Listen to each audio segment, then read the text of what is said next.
So, da bin ich. Sehr schön. Ich gucke immer am Anfang, ob das auch auf YouTube wirklich live funktioniert. Und wir haben halt immer mal wieder so ein paar Sekunden Verzögerung. Das ist leider so. Von daher muss ich du halt auch immer mal wieder rüber gucken am Anfang. Und auch um zu gucken, ob der Stream überhaupt auch funktioniert. Ob der nicht ruckelt oder irgendwas. Und jetzt fängt wieder dieses obligatorische Warte auf Publikum an. Das heißt, jeder, der es im Nachhinein wieder anguckt, kann die Wartezeit natürlich gern wieder skippen. Aber bis dahin haben wir mal wieder unser Laberrunde am Anfang. Und ich warte, dass Light kommen, damit es wieder weitergeht. An der Stelle mag ich auch nochmal meinem Zuschauer, der gerade jetzt herkommt, ist Heißere. Verrät mich, dass man es hergepackt hat. Und verrät mich, dass du es hergepackt hast, auf jeden Fall. Und ich freue mich halt wieder so richtig drauf. Ja, Sonate des Schreckens habe ich es das mal genannt. Ich mache ja die Livestreams immer noch entsprechende Musikstücke. Am Anfang war es so die Symphonie des Grauens, dann war es die Ode an den Wahnsinn. Und heute jetzt die Sonate des Schreckens. Ach ja. Ach ja. Ich finde sowas einfach einfallsreicher, als wenn man die ganze Zeit nur sagt, weiter geht's oder Teil 2, Teil 3. Das ist irgendwie, nee, das ist nicht sehr einfallsreich. Gerade für The Evil Within 2, was ja eigentlich eher so Psycho-Horror-mäßig drauf ist, fand ich es eigentlich ganz schön, ein bisschen gehobener zu arbeiten mit dem Titel. Und beim nächsten muss ich mal gucken, eventuell wird es der Bolero der Angst oder sowas. Du, schauen wir mal einfach, was ich dann spontan wieder entscheide. Ich fand jetzt nur Sonate des Schreckens schon recht passend. Es wird auch wieder sehr amüsant, wie es weitergeht. Desmal wird Yankee von Eistee gesponsert. Ich darf sie irgendwie, man darf sie auch nicht machen, also ich persönlich finde es ganz blöd, wenn man Flasche mit Etikett hier zeigt, weil man wird ja nicht gesponsert von den Hersteller. Deswegen habe ich jetzt immer Glas Wasser oder ähnliches parat. Nur desmal steht mir irgendwie nicht das Sinn noch Wasser. Desmal stand mal kräftig der Sinn noch Eistee. Und die Flasche ist hier zu meine Füße gut gebunkert. Und das Glas Eistee steht neben dran bereit. Ich habe jetzt einfach in letzter Zeit mal wieder so Bock auf Eistee gehabt. Ich kann es nicht sagen. Gerade bei sowas. Ach ja. Man kann nicht immer nur Wasser trinken, finde ich. Und Eistee, klar, das ist die absolute Zuckerbombe, ist klar. Aber trotzdem, ich konnte einfach nicht widerstehen und wollte jetzt mal wieder Pfirsich-Eistee trinken. Es gab ja früher diesen Instant-Tee, ich glaube, den gibt es immer noch.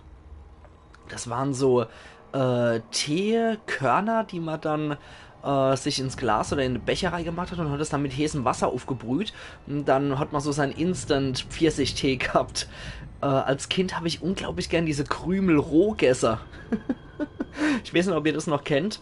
Aber ich persönlich, ja, hab die Dinger echt geliebt. Hi auch an der zweite Zuschauer an der Stelle. Ach ja. So. Wie gesagt, ich gucke immer mal wieder rüber. Um zu checken, hallo Zuschauer 3. Immer mal wieder rüber, um zu gucken, ob die Internetverbindung auch steht, ob das alles soweit in Ordnung ist. Und ansonsten haben wir jetzt dieses obligatorische Ich warte auf Publikum. Bis es dann weitergehen kann, beziehungsweise ja. Losgehe ist eigentlich falsch, weil wir sind jetzt schon beim dritten Stream. Von daher sage ich bewusst, dass es weitergehen kann. Ich hoffe, dass meine Stammzuschauer natürlich auch wieder dabei sind. Sprich, Scorpion wäre natürlich schön. Syltraka hat sich leider für heute abgemeldet. Die hat derzeit kein Internet. Die ist gerade umgezogen, weswegen ihr Internet so wunderbar funktioniert.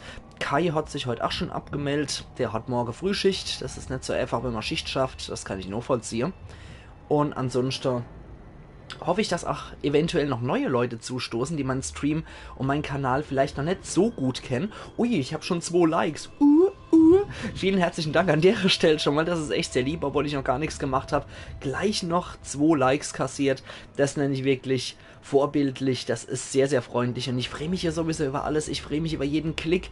Ich freue mich über jedes Like. Ich freue mich selbstverständlich per Dank, 5-fachen Dank und naja, 5-fach 1, 2, 3. Bei 3-fachen Dank freue ich mich natürlich auch über Abo und ich freue mich auch über jeden Kommentar, der hier unten in die Laberecke reinkommt. Das ist natürlich auch was unglaublich Geiles bei PS4-Streams, dass ich hier unten drunter direkt an meinem Fernseher sehe, dass die Leute schreiben.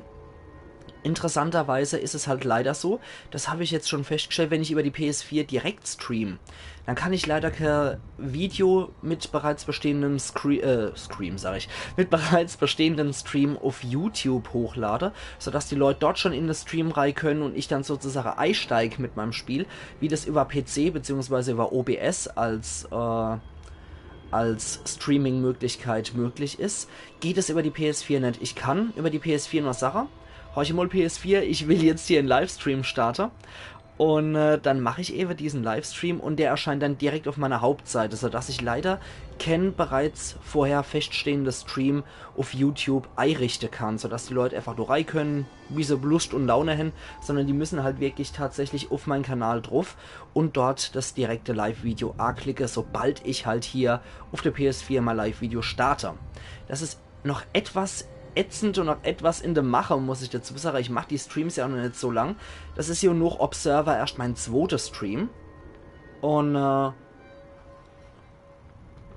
ich saufe jetzt schon eine halbe Eistee weg, ja. Es ist ja erst mein zweiter richtiger Stream noch Observer. Wobei Observer eher nur zum, sagen wir mal, Lernen gedient hat. The Evil Within 2 baut jetzt vom Stream her, von meiner Erfahrung durch Observer auf. Und es wird sich noch zeigen, ob ich nicht eventuell einmal einen PC-Livestream mache. Weil da ist es dann wieder möglich, über OBS meine Stream schon auf YouTube einzurichten und dann einfach direkt einzusteigen über OBS. Ja, man ist ja alles noch in der Lernphase, man ist ja noch in dieser Anfangsphase drin. Ich bin ja auch nur Small-YouTuber mit 108 Abonnenten, also an der Stelle nochmal vielen, vielen Dank für alle, die mich abonniert haben. Es ist unglaublich lieb von euch. Heute habe ich übrigens mal einjähriges Twitter-Jubiläum. Tatsächlich. Also über Twitter wurde mir gesagt, ich habe heute einjähriges und vor einem Jahr habe ich das tatsächlich auch gestartet, um mein Let's Plays zu werben. Mein Twitter-Account, den findet ihr übrigens auch in der Videobeschreibung, der ist tatsächlich nur dafür gedacht, um Eva my Let's Plays zu werben, die ich täglich so veröffentliche, dass ich die Links raushaue kann.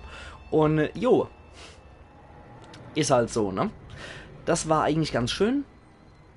Ah ja, dankeschön, Fuchsgesang, hi, freut mich. Freut mich, dass du es wirklich hergepackt hast. Das ist sehr, sehr schön. Ach ja, ich finde es auch immer toll hier mit dem mit der Stream- und Chat-Möglichkeit, weil beim PC wäre es dann so, ich muss dann immer so beziehungsweise so runterschalten, um zu gucken, was da eigentlich Sache ist, während ich hier beim PS4-Stream einfach nur direkt auf meinem Fernseher direkt ohne drunter sehe kann, was du sagst. Deswegen geht mein Blick auch immer so silberblickmäßig hier in die Ecke. Nein, ich schiele nicht. Es ist einfach nur so, dass ich mich selber mit der Kamera fixiere. Und wenn ich in die Kamera gucke würde, dann wäre das, ist doch die hier. Ja, genau. Das ist die Kamera, weil diese PS4-Kamera, die hat zwei Kameras, die mich direkt angucken. Der hier zum Beispiel, ja, genau. Der hier, der ist nicht aktiv, während der hier aktiv ist gerade. Ist auch immer etwas merkwürdig. Auf jeden Fall finde ich es schön, dass ich hier direkt im Chat unter mir habe und so mit euch auch direkt kommunizieren kann. Das macht richtig Spaß, weil ich so auch mit meiner Zuschauer direkt kommentieren kann und auch immer sehe, wenn irgendwas ist. Klar, wir haben eine Zeitverschiebung von, ich glaube, ca. 10 Sekunden oder 9 Sekunden dürften das sein, die an Zeitverschiebung sind. Aber trotz allem ist es echt toll, dass ich dann sehen kann, wenn ihr was schreibt, dann sehe ich das natürlich noch diese 9 Sekunden sofort und kann dann auch entsprechend schnell schalten, wenn ihr sagt, Jenki, du hast hier irgendwas vergessen, beziehungsweise Sammelgegenstand dort drüber. Deswegen machen wir ja den Stream auch. Ich sage ja auch immer, die Let's Plays, die gestalte ich für euch, aber die Streams, die gestalten wir zusammen. Und das ist das Schöne an der Sache, finde ich. Weil über die Streams könnt ihr selbstverständlich aktiv mitarbeiten und könnt dann sagen, macht doch mal bitte das und das. Und dann würde ich mich natürlich auch selbstverständlich an eure Wünsche richten. So, jetzt sind wir bei 9 Minuten und 42 Sekunden. Ist auch schön, dass das da aber in der Ecke gezeigt wird, wie lange ich jetzt eigentlich schon streame. Das ist natürlich für mich auch nochmal so ein Indikator, wenn ich dann denke, okay, noch 4 Stunden sollte mal so allmählich vielleicht Schluss machen, weil es dann wieder so Mitternacht ist. Ja, wie dem auch sei, es gibt so viele schöne Gadgets, die die PS4 für einen bietet. Ich freue mich auch auf die PS5, muss ich sagen, und bin gespannt, wie das so aussehen wird bei der PS5. Und ob das nicht eventuell auch über so viele schöne Gadgets verfügt. Wenn nicht sogar ein bisschen mehr als die PS4 sogar. Ach, da bin ich sehr gespannt. Ja, also ich würde sagen, ich warte jetzt noch 5 Minuten in etwa. Und wenn ihr schreiben wollt, schreibt mir natürlich sehr gern. Ich bin ja auch hier, damit ihr mit mir schreiben könnt. Mir wurde auch schon gesagt, dass das wirklich ein Grund war, weswegen man in meinen Stream reingeht. Dass man nicht nur wegen dem Spiel reingeht, beziehungsweise dass das Spiel eher zweitrangig ist. Und viel interessanter sei die Tatsache, mit mir hier direkt sozusagen in Kontakt zu treten. Was ich natürlich auch persönlich sehr schön finde, wenn die Leute das dann so genießen, mit mir persönlich nochmal so zu schreiben. Wir hatten ja auch bei Observer diverse Gespräche, die ich sehr schön fand. Zum Beispiel auch. Das macht es auch spannender, wenn ich zwischendrin trinke im Satz. Ja, zum Beispiel hilft mir das auch während irgendwelche Gruselpassage, die Angst so zu überwinden, würde ich sagen, oder mich selber zu überwinden, indem ich dann mit euch schreiben kann und mich so ein bisschen ablenken kann und mich nicht rein auf diesen Horror und diese Panik konzentriere.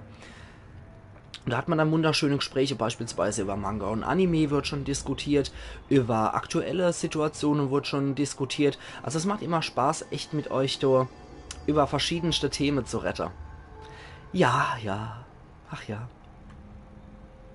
Von daher muss ich auch wirklich sagen, der Stream generell macht mir auch Spaß. Es ist natürlich auch schön, wenn viele Leute zugucken. Ich glaube aber bisher war so meine Grenze von aktive Zuschauer, die auf Emo mitgeguckt haben, bei so circa 10 Leute oder so. Das müsste, oder 7 bis 10 oder so müsste es gewesen sein. Das ist noch etwas schade. Eventuell mit steigender Abonnentenanzahl und je eher die Streams auch mal angekündigt sind, nicht immer nur diese spontane, ich sag auf Twitter und auf Facebook Bescheid, okay, es findet jetzt ein Stream statt, ab dann. Ja, eventuell kommen auch so mehr Leute zu. Das wird sich noch zeigen. Vielleicht wirbt ja auch YouTube schon damit. Wenn Sie The Evil Within 2 geschaut haben, könnte Ihnen auch das da gefallen. Yankee ist jetzt live. Muahaha. Ach ja.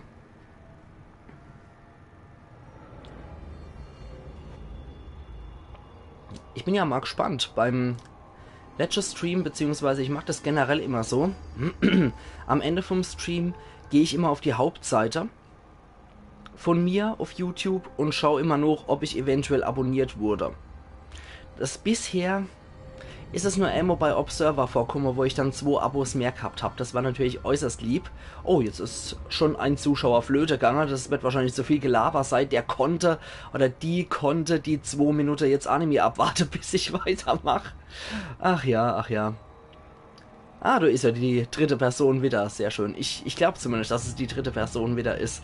Weil, wie gesagt, es sind ja nur noch 2 Minuten, dann geht's ja auch los. Von daher, die 2 Minuten Laberei von Yankee und Monolog, Anfangsmonolog, die kann man auch noch aushalten.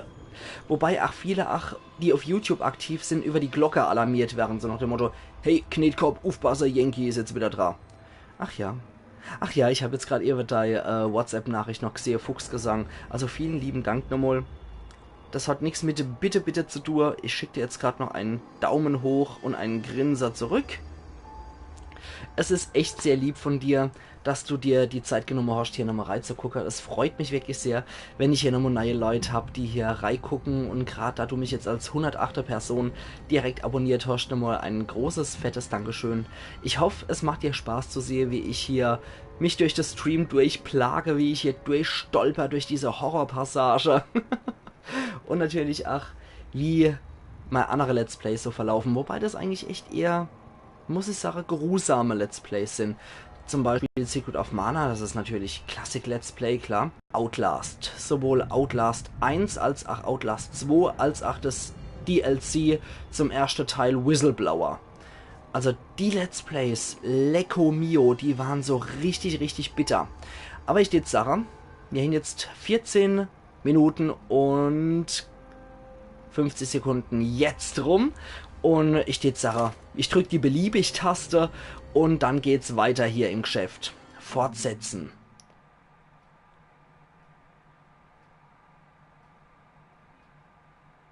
Okay. Das sagt mir gerade, dass die Qualität nicht ausreichen wird.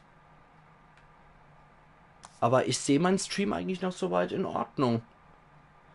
Moment, möchtest du den letzten Spielstand laden? Ja, ja, das passt schon. Speichern Spielstand überschreiben. Okay, das passt. Nee, wie gesagt, ich sehe den Stream eigentlich noch völlig normal. Es ist nicht gepixelt oder ähnliches. Wenn es irgendwelche Probleme gibt, wenn das verpixelt ist oder wenn das laggt oder irgendwas, gebt einfach Bescheid.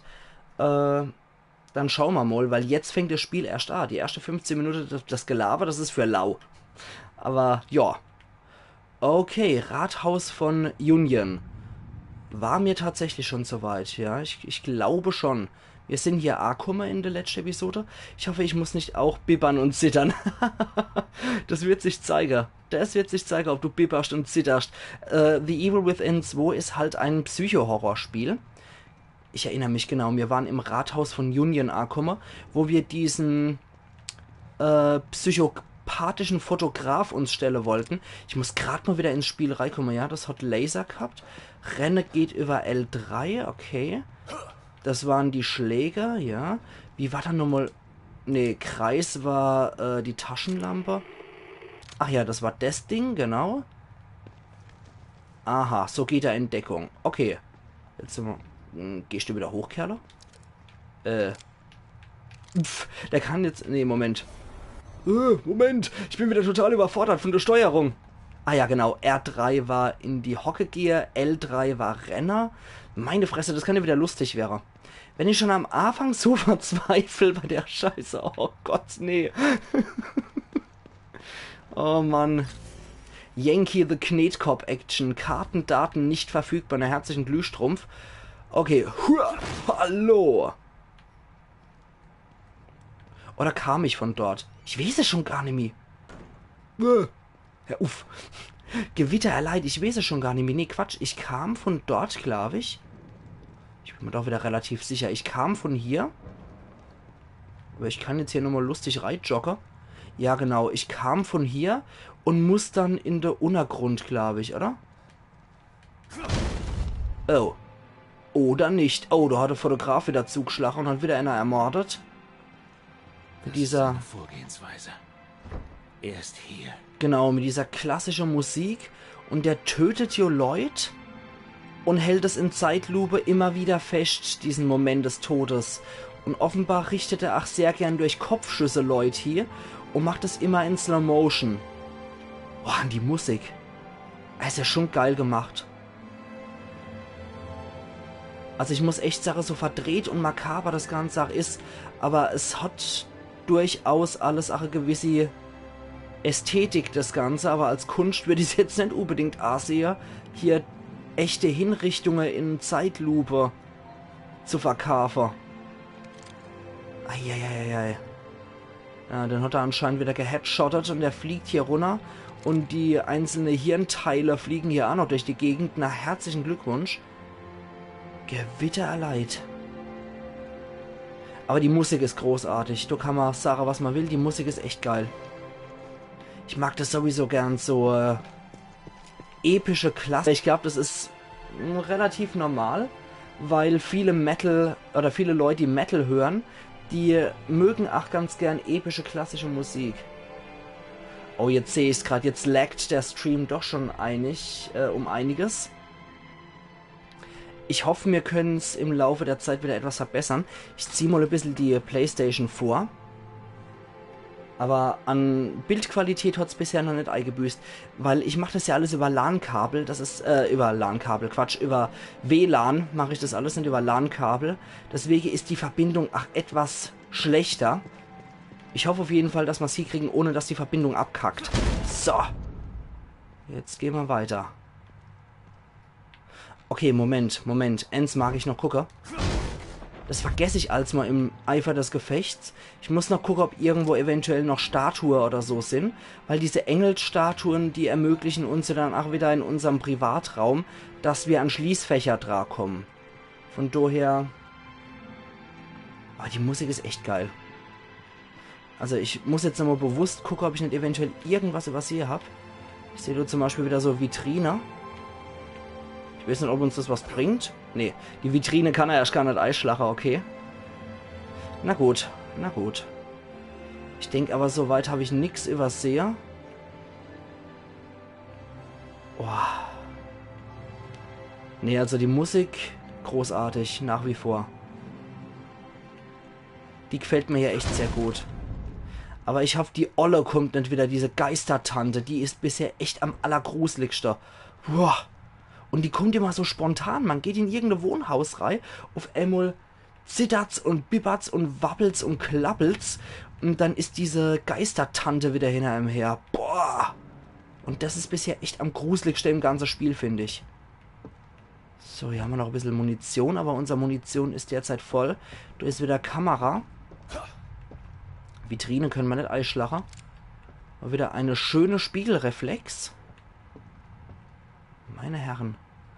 Ja, mit einem schönen, mit einer schönen Abblendlinse vorne dran. Also der Mann hat auf jeden Fall Geschmack, was seine Spiegelreflexkameras angeht. Ich mache hier das eher so Amateur-Hobby-mäßig. Habe hier selber auch eine Spiegelreflexkamera, eine Canon-Kamera. Ja, da muss ich mal ein bisschen Werbung machen.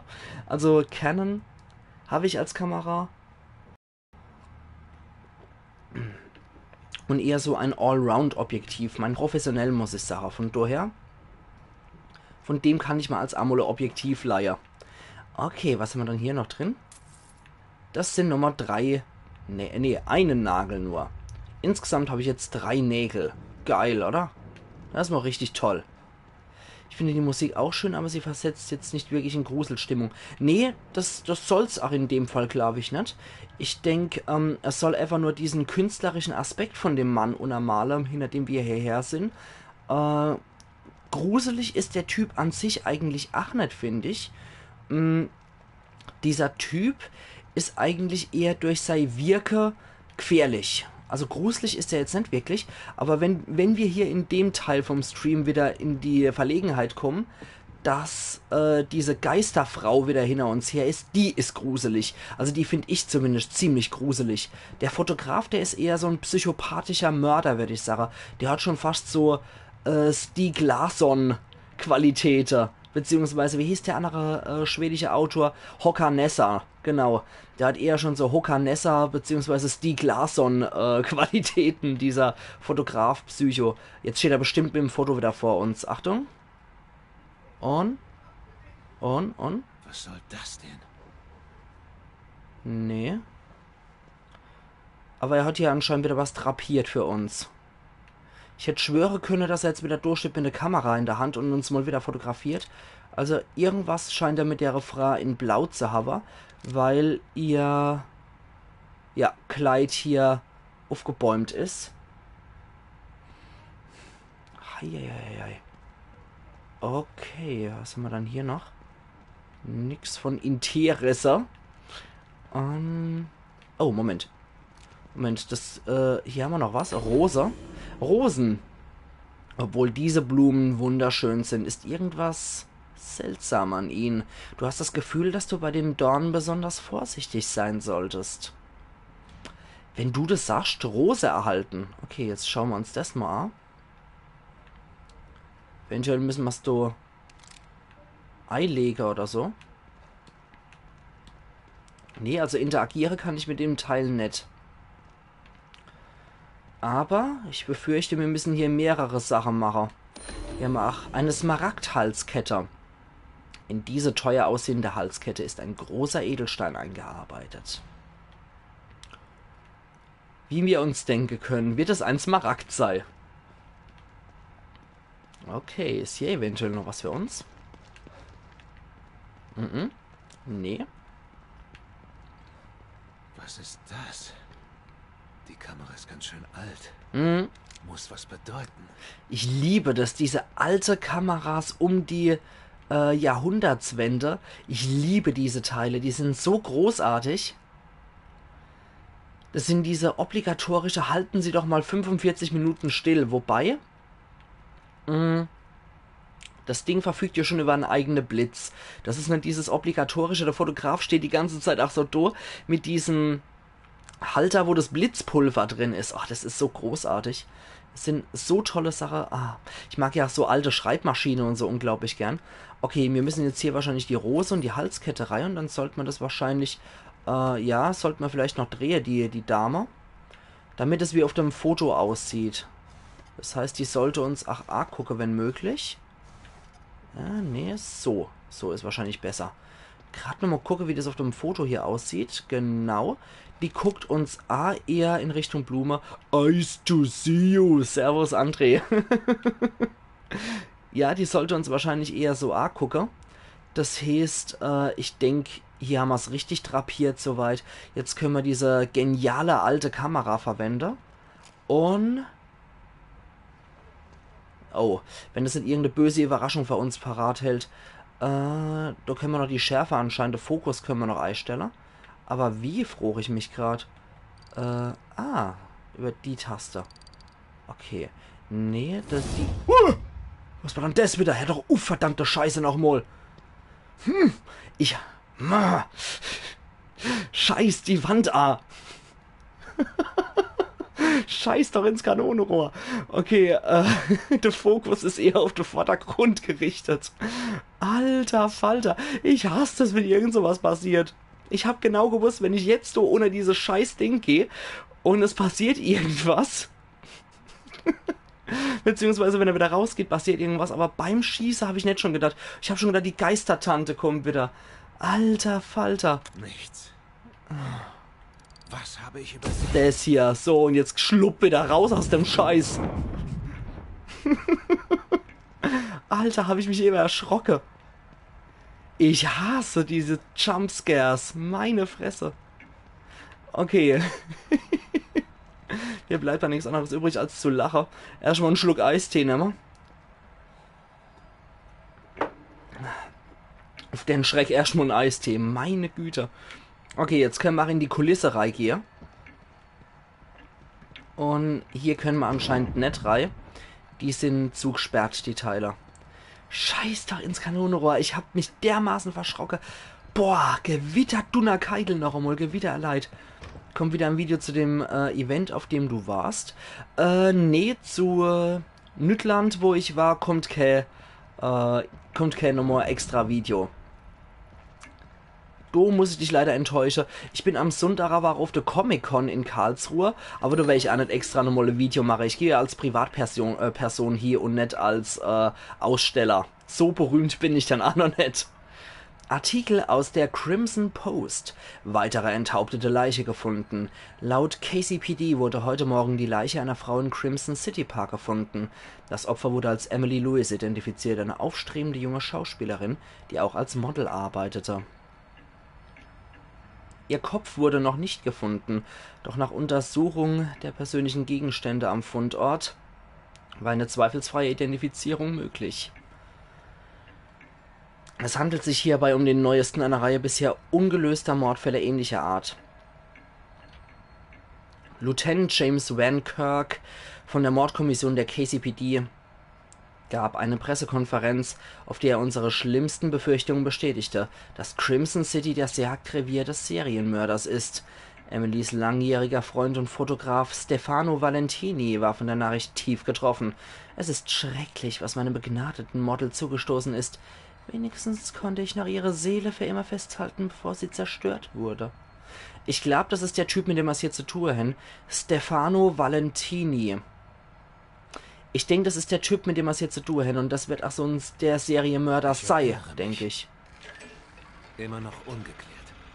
Ich denke, der Typ wird selber sein. Ach du Scheiße. Was ist dann das wieder Reizendes? Appreciate the art. Ja, liebend gern. Story steht da drauf, oder? Ja. Wer denkt sich denn sowas aus? Ein gewisser Herr Stefano, glaube ich. Der steht auf sowas. Oh je, oh je. Nee. Ich will lieber die Art appreciate. Ich will lieber nicht die Art appreciaten. Ach, scheiße. Was sagt da hier nochmal? Würdigen? Na schön. Niemals! Wenn es dich weiterbringt, spiele ich deine Spielchen. Das will er doch von dir, Bastel. Oh, Kerl. Für alle, die es noch nicht kennen, ich sag immer zu ihm, er heißt ja Sebastian Castellanos, aber da es in der Palz ein Sebastian ein Bastel ist und er Castellanos ist, mache ich ein Bastelkastel draus. Die Leiche ist kopflos und Yankee ist kopflos. Ja genau, das reicht natürlich sofort aus, um mich hier als Täter zu verdächtigen. Selbstverständlich. Der nächste. Oh, immer dieser Stacheldraht. Innocent Gift, unschuldiges Geschenk. Immer dieser Stacheldraht. Also die Macher von The Evil Within stehen ach tierisch auf Stacheldraht, habe ich das Gefühl. Innozentes Gift. Ach du liebe Zeit. Ja, der Gang ist jetzt leider endlos. Oh nee, doch nicht endlos, aber... Oh Mann. Immer diese Verzerrung dann dazu. Also ich muss sagen, rein künstlerisch ist hier echt viel aufeinander abgestimmt. Und dann haben wir das nächste. Afterglow. Nachglühen. Ja, das macht man auch immer noch, jemand so viel gesoffen hat, nachglühe. Oh Mann, oh Meter, ich will nicht. Vor allem, weil ich mit so einem dämlichen Jumpscare mal wieder rechne. Okay, da können wir nicht durch, nach wie vor nicht. Ich muss jetzt anscheinend hier jedes leere Bild mir nochmal angucken. Da ist wieder was. Bukett. Oh, ganz bezaubernd. Er hat mich wieder fotografiert. Bastelkasten. Ja, genau, ein Bastelkasten. Nee, Bastelkastel. Sebastian Castellanos, deswegen Kastel. Und aus dem Sebastian wird in der Pals halt ein Bastel, deswegen ist der Bastelkastel. Und ja, das scheint diese Enthauptete zu sein, dieses Model, was wir vorher ja fotografiert haben. Und die trägt eine Maske und eine Schere und Rosen statt Köpfen. Warum ach nicht, ne? Das finde ich fair und legitim. Oh nee, was ist das? Das ist Lily. Der Kerl spielt mit mir. Oh je, das ist seine Tochter jetzt. Irgendwo rappelt's im Karton. Irgendwo knallt einer gegen die der. Beruhig dich, Jeremy Pascal. Renne die der ein, du wilder Wicht. Hallo, jemand da? Nein. Hör auf, ich schieß alles über den Haufen, was sich hier mir nähert. Okay, da hat jemand beim der Klopper ein bisschen übertrieben und hat hier alles zugeblutet. Man kann auch mit der Hand die der einschlagen, oder dazu braucht man nicht unbedingt seinen Kopf benutzen, weißt? Ja, bei Innocent Gift, das passt natürlich mal wieder großartig nicht. Oh, warum? Warum? Was stimmt nicht mit dir, Valentini? Oh. Ach Mensch. Ja. Wie er sich auch bewegt hier, der Bastel. Aha, hier haben wir die Blut der. Wetten mal, ich drehe mich jetzt um und... Natürlich. Immerhin ist es mein Werk. Tot, festgehalten auf Silbernitrat. Wie eine Fliege in Bernstein. Wunderschön. Das wird wieder unseren Mörder sein, unseren Fotograf, der uns hier verfolgt. Aber wirklich was reißen kann ich hier nicht. Hier mal... Der. Mit dem Zeichen noch drauf. Und ich hätte jetzt drauf schwören können, dass irgendwas Ekliges passiert, wenn ich mich umdrehe. Aber ich sehe hier auch der, durch die ich durch könnte. Aber ich höre Musik. Ah, Eva. Da kommt wieder diese klassische Melodie. Überall wieder die Kleider von dieser Frau. Von dem Model wahrscheinlich, was er enthauptet hat. Die Schränke können wir nicht aufmachen. Ich hätte drauf schwören können, dass du jetzt so ein paar ruhelose Zombies rausgestolpert kommen. Aber Kraut war doch noch. Wetten wir jetzt, kommen gleich trotzdem welche arge gammelt. Ich könnte drauf wetten. Sobald ich jetzt hier was trigger, macht's ja und die Viecher kommen hier rausgestolpert. Da könnte ich drauf wetten. Das ist ja dermaßen durchschaubar und absehbar eigentlich. Was haben wir hier drin? Ah, wieder 2 Schießpulver. Sehr schön. Information. Trophäe erhalten in Kupferdetektivarbeit. Foto eines ermordeten Mobius-Operatives. Der Mobius-Agent im Foyer des Rathauses. Noch sein eingefrorenes Ausstellungsstück. Armer Kerl.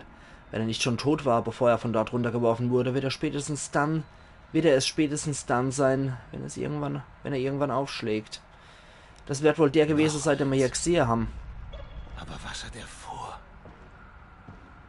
Ich will gar nicht wissen, was der Typ da vorhat, um ehrlich zu sein. Weil der scheint ja wohl pur auf solche Dinge aus zu sein, die er macht. Achtung. Achtung. Kommt bestimmt raus.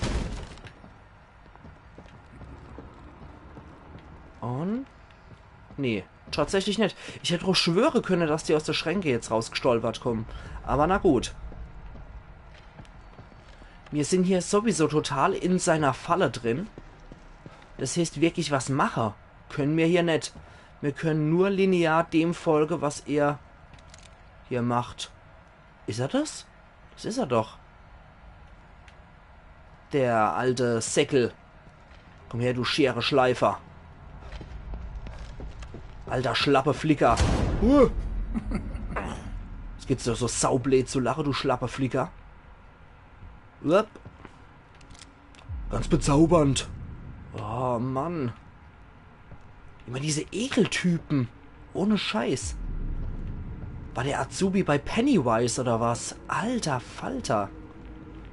Ich meine, ich habe jetzt nicht Dauerpanik oder so. Aber es ist doch schon so generell etwas unbehagliche Stimmung hier. Oh, jetzt geht's sogar runter. Okay. Aber auch diese STEM-Welt, die halt hier einfach kreiert wird, ist schon durchaus recht unbehaglich. Verzerrte Ekelabbild von einer Stadt halt. Okay, wo führt's uns jetzt hier? Wo will er uns haben? Der Signore Stefano. Fotografiert er uns wieder? Nee. Und meine Taschenlampe bringt mir nicht wirklich viel, wie ich merke. Okay, da zittert und schwappelt was. Da ist wieder die Smaragdhalskette. Da ist wieder die Rose.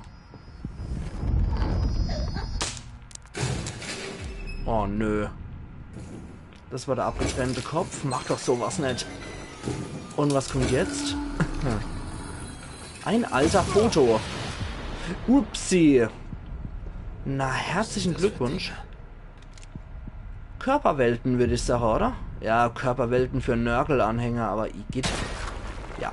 Ich würde die ganz gern... jetzt hat er noch die Sub im Ohr. Herzlichen Glückwunsch. Ich würde die eigentlich ganz gern erledigen wollen, weil ich glaube irgendwie... Ich habe das Gefühl, dass die wieder aufstehen. Du hast Dauerpanik hier. Oh je, dann hat das Spiel dich total gefangen schon. Also ich will irgendwie hässliche Überraschungen vermeiden. Weswegen ich jetzt am besten schon anfange, die Knabe hier zu erledigen. Also ohne Kopf bewegt sich's schlecht und kann man mich nur schlecht angreifen. Weswegen ich jetzt doch schon stark dafür bin, dass ich die Knabe ihres Kopfes entledige.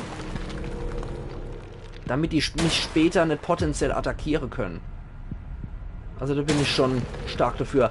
Und so viel zu die Stimmung, ne? Also die Stimmung ist schon ziemlich gut hier in dem ganzen Spiel, muss ich sagen. Aber in Panik bin ich jetzt wirklich nicht.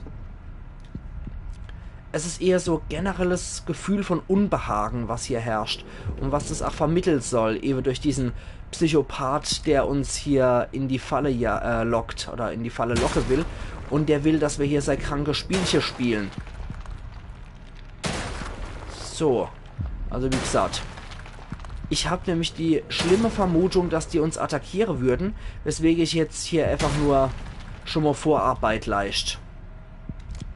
Es kann natürlich auch sein, dass ich mich vollkommen irre. Aber ich finde, sicher ist sicher. Alter. Wie er sich hier durch die Kadaver nochmal boxt, Bastel. Werks. Nimm das. Nimm das.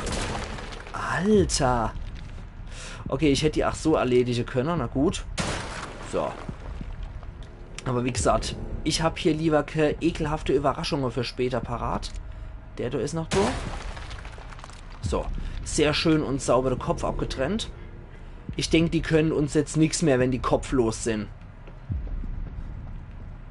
Okay. Also insofern habe ich jetzt schon mal meine Vorsorge getroffen. Ich kenne doch so Spieler. Ah, da ist noch einer. So. Ich kenne doch so Spiele. Ich weiß doch, wie es läuft. Also das ist sind Körperwelten auf extrem widerwärtig. Nee, der ist kopflos. Okay, vor dem habe ich nichts zu befürchten. Aber es ist auch schon speziell drapiert hier. Geh weg. So. Also den Typ will ich auch sehen, der mit dem Messer erstarrte Körper dermaßen zerfleischen kann. Ich weiß nicht, wird erst wieder was getriggert, wenn ich hier durch bin. Wenn ich hier alle fertig gemacht habe. Ich kann es nicht sagen.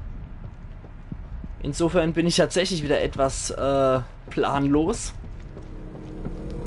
Aber dafür ist es ja auch ein blindes Let's Play. Oh, hätte ich anscheinend nichts machen müssen. Naja, egal. Hauptsache, wir haben mal ein bisschen Schieß-Action gehabt. Aber irgendwie wäre ich das Gefühl nicht los, dass die uns gefolgt wären, diese Biester. Diese sogenannte, selbsternannte Kunstwerke hier. Jetzt sind wir wieder hier bei der Frau, beim Model mit Kopf. Und das war die Frau, deren Kopf wir hier gefunden haben. Jetzt ist das hier gefallen. Und die Kulisse ist nicht mehr zugänglich für uns. Dafür ist jetzt hier wieder frei. Also folgen wir den Aufbau von dem kaputten Typ. Aber ich hoffe, es geht für dich noch, Fuchsi. Nicht, dass es zu stark oder zu arg für dich ist. Ah, Pistolenmunition kriegen wir jetzt hier wieder geschenkt. Das ist sehr cool. Ohne Spritze zum Heiler hätten wir auch noch. Ich meine, natürlich, ne? Du bist ja in dieser STEM-Welt und um dich zu heilen, jagst du einfach mal eine Spritze mit irgendeiner vollkommen unbekannter Flüssigkeit rein. Die beste Art, sich zu heilen, ne? Das muss der Emitter sein. Muss er das? So. Mobius steht auf jeden Fall mal drauf. Das schreit doch hier noch Bosskampf, oder? Der Raum schreit geradezu noch Bosskampf. Und da ich gesehen habe, dass diese alte Kamera sich so bewegt... Oh, da sind immer Spritzer. Ja, das schreit noch Bosskampf. Und wie gesagt, diese alte Kamera hat sich wie so ein Helm geformt und ist in der Luft rumgeschwebt. Und in The Evil Within 1 gab es ja auch diesen Tresorkopf. Deswegen vermute ich, dass es sowas wie der Ackermanns Schorsch, habe ich nur in The Evil Within 1 genannt, dass sowas wie der Ackermanns Schorsch jetzt hier wieder vorkommt. Nur eben als Kamerakopf. Ich habe schon Herzklopfen. Ach Gott, ach Gott. Ach Gott. Ich hoffe, es geht. Ohne Witz. Ich hoffe, es geht für dich. Ansonsten fühl dich beruhigt. Ich hoffe, mein einlullendes Gelaber ist irgendwie doch wieder etwas hilfreich, dass man nicht die ganze Zeit in Panik versetzt ist. Das wird wahrscheinlich abgeschlossen. Ja, genau. Ich vermute jetzt einfach mal stark, ich werde hier an das Ding gehen und dann trigger ich einen Boss. Deswegen ist vielleicht auch hier das Ding nicht so verkehrt. Die Explosivbolzer sind nicht schlecht, die können wir auf jeden Fall verwenden. Dann habe ich noch eine Schrotflinte, die ich verwenden kann und ein Snipergewehr noch. Ich denke, die Schrotflinte ist hier ganz gut die Wahl, zumal ich die auch schon etwas abgegradet habe. Autorisierung erforderlich. Bitte ein autorisiertes Terminal verbinden. Okay. Ich habe doch so zufällig eins. Terminal? Das muss dieser Kommunikator sein. Zufälligerweise habe ich doch was. Startsequenz eingeleitet. Leite Bosskampf ein. Wetten wir? Wir könnten echt drauf wetten. Und? Da fotografiert er uns wieder. Oh, jetzt hat er uns Zeit verlangsamt. Jetzt will er uns wahrscheinlich töten. Sie haben so lange nach mir gesucht. Also hier bin ich. Aber Moment, Sie suchen nicht mich. Nein, Sie suchen das Mädchen. Ich sollte beleidigt sein. Aber wie könnte ich? Sie sind nicht der Einzige, der ihre Macht will. Es gibt noch jemanden, wesentlich würdiger. Er kann mich auf unvorstellbare Weise belohnen. Tut mir leid, aber Sie wurden überboten. Oh, oh. Sie strahlen Furcht aus. Alter. Wunderschön, aber noch unvollendet. Ich bin Stefano. Ja. Und Sie sind jetzt mein Kunstwerk. Das sehe ich anders. Verdammter Wichser! Mhm, das trifft ziemlich gut. Ach je, oh je, oh je, oh je. Was kommt dann hier für widerliche Kreatur? Arg schimmelt. Alter. Meine wunderschöne Obscura. Neustartsequenz eingeleitet. Sequenz in 90 Sekunden. Wäh, wie sich das Ding alle schon bewegt. Okay, ich habe nur noch 90 Sekunden Zeit, um das Vieh... Des Emitters. Alter, wie sich das bewegt und was das für Geräusche macht. Igitt. Du Kotzevieh. Das hat funktioniert. Ich muss nur durchhalten, bis der Emitter startet. Sequenz in 80 Sekunden abgeschlossen. Du widerwärtiges Kotzevieh. Alter, gibt's da ein Gesetz, dass man nicht so hässlich sein darf? Du Sequenz in 10 ekliges Vieh. Wäh. Alter, ist das hassenswert. Sequenz in 60 Sekunden abgeschlossen. Finger weg. Igitt.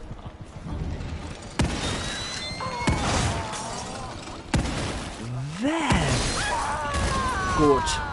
Habe ich es erledigt? Igitt, Igitt, Igitt, Igitt, Igitt. Sequenz in 50 Sekunden abgeschlossen. Alter. Wow, wow, wow. Sequenz in 40 Sekunden So. abgeschlossen.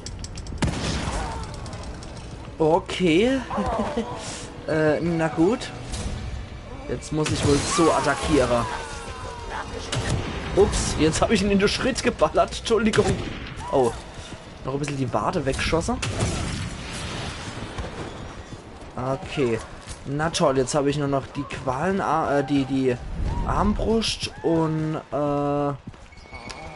die Handschussfeuerwaffe. Und Rums. Das hat geknallt. Wie geht? Alter, bist du ein ekliger Freak. Sequenz in 10 Sekunden abgeschlossen. Und diese Geräusche dazu. Ja, uff. Gut. Habe ich es aufgehalten? Ich denke, ich habe es aufgehalten.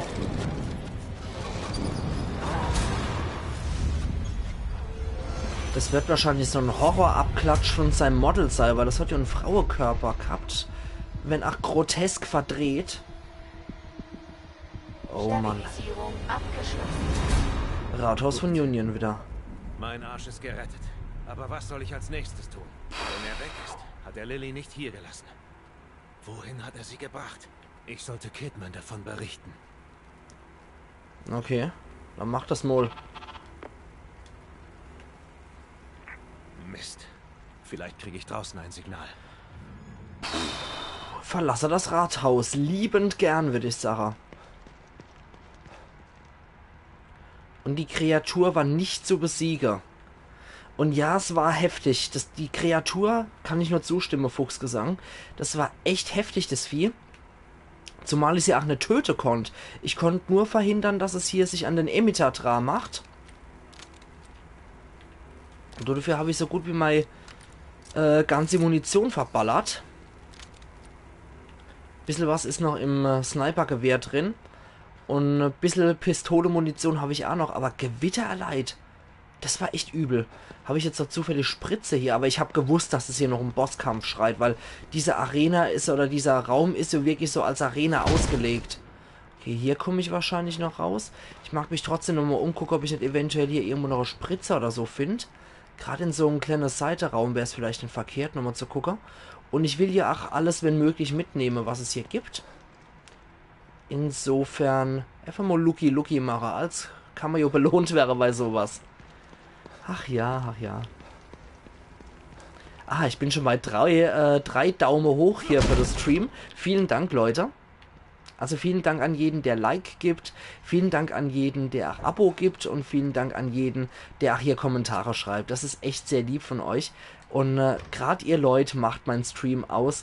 Ich kann hier I und Ö und Anna schreie so viel ich will. Aber im Endeffekt macht ihr jo, mein Stream überhaupt aus, weil ihr diejenigen seid, die zugucken hier bei dem Ganzen. Okay, hier komme ich auch nicht durch. Und es freut mich auch, dass du so aktiv hier dabei bist, Fuchsgesang. Definitiv. Also auch an dich nochmal wirklich ein großes Dankeschön. Das ist super lieb von dir. Dass du mich hier auch so supportest und hier auch so deine Gefühle schilderst und ja, generell so schilderst, wie du das Ganze empfindest. Das finde ich auch immer sehr interessant, wie die Leute sowas halt wahrnehmen. Eine Sicherung zum Basteln. Und ich glaube, hier ist noch eine Spritze mit drin, deswegen können wir uns hier das Ding nochmal reinsetzen. Ja, das gibt Tinte auf den Füller und die nehmen wir mit. Okay. An der nächsten Werkbank können wir auf jeden Fall dann auch wieder was werkeln. So, hier nehmen wir noch ein bisschen Kraut mit. Hier können wir nicht durch. Dann muss es hier weitergehen. Ich nehme an, das können wir jetzt auch nicht runterschießen hier, das Zeug. Sollten wir vielleicht auch nicht. Wobei ich nicht weiß, was da unten lauert. Obwohl, wenn ich den Emitter jetzt benutzt habe, dann dürfte diese Ekelsachen, die Stefano Valentini hier erledigt hat, eigentlich nicht mehr da sein. Das heißt, sein Fingerabdruck hier auf dem Rathaus müsste eigentlich gebrochen sein. Er dürfte hier nimmer die Kontrolle haben über die Sache. Ah ja, da haben wir noch eine Spritze. Aber so viel ist dann doch nicht nötig. Eventuell auf höherem Schwierigkeitsgrad. Da wird dieses Monster wahrscheinlich auch noch etwas schwieriger zu handhaben sein. Also soweit ich das verstanden habe, muss man das Vieh sowieso nur davor abhalten, an der Emitter-Draht zu kommen. Bericht Nummer 00213, Unions Gesellschaft. Betreff Erhalt der gesellschaftlichen Fassade. Um eine zufriedene und fügsame Bevölkerung zu gewährleisten, müssen wir bürokratische Systeme einführen und die Illusion von Produktivität verstärken. Zu diesem Zweck werden folgende Maßnahmen ergriffen. Ein Rathaus wird eingefügt, um einen Regierungssitz darzustellen. Na, ja. Jeder Einwohner muss eine Reihe von Lizenzen beantragen, die mehrere Formulare und entsprechende Gebühren erfordern. Inhalt noch in Arbeit und Fabrikationsteam entwickelt. Was? Inhalt noch in Arbeit. Fabrikationsteam entwickelt. Okay, so ist gut. Es findet eine Bürgermeisterwahl statt, bei der die Einwohner zwischen zwei Operatives unserer Wahl entscheiden können, auf Grundlage bestehender standardisierter Wahlvorgänge aus der Realität. Neue Union-Erweiterung behält bei den Gebäuden den Amerikaner-Stil bei, jedoch um 30% retrogradiert, damit die Einwohner ihr Zuhause optimieren und individuell gestalten können. Diese neuen Maßnahmen sollten dazu beitragen, dass die Bevölkerung ruhig und angepasst bleibt. Eine gefügige Bevölkerung wird bei der Erweiterung von Union helfen, die letztlich genug Einwohnergedächtniseinheiten erzeugen wird, um Phase 2 zu erreichen. Kranke Leute, die hier diese Virtual Reality erschaffen, um Leute hier einfach nur gefügig als Sklave zu halten. Das ist schon echt heftig. Und dass diese Virtual Reality dann auch noch in diese verzerrte Horrorphase übergeht, ist natürlich noch viel übler. Ah, da kommen wir nicht durch. Okay. Heidewitzka. Okay. Ja, du schnauft der Bastel. Zu Recht. Wenn ich hier wäre und die Mission hätte. Wobei, er selber hat ja auch die Möglichkeit, sei tot geglaubt, die Tochter wieder zu finden. Insofern ist es, denke ich, schon ein Reiz. Als eine Art Versuchskaninchen benutzt haben. Und dann so dreist sein, mich zu schicken, um ihr Chaos zu beseitigen? Wie ein richtig kranker Scherz. Allerdings. Weil sie halt bei ihm wissen, er ist der Vater und er wird alles tun, um sein Kind zu retten.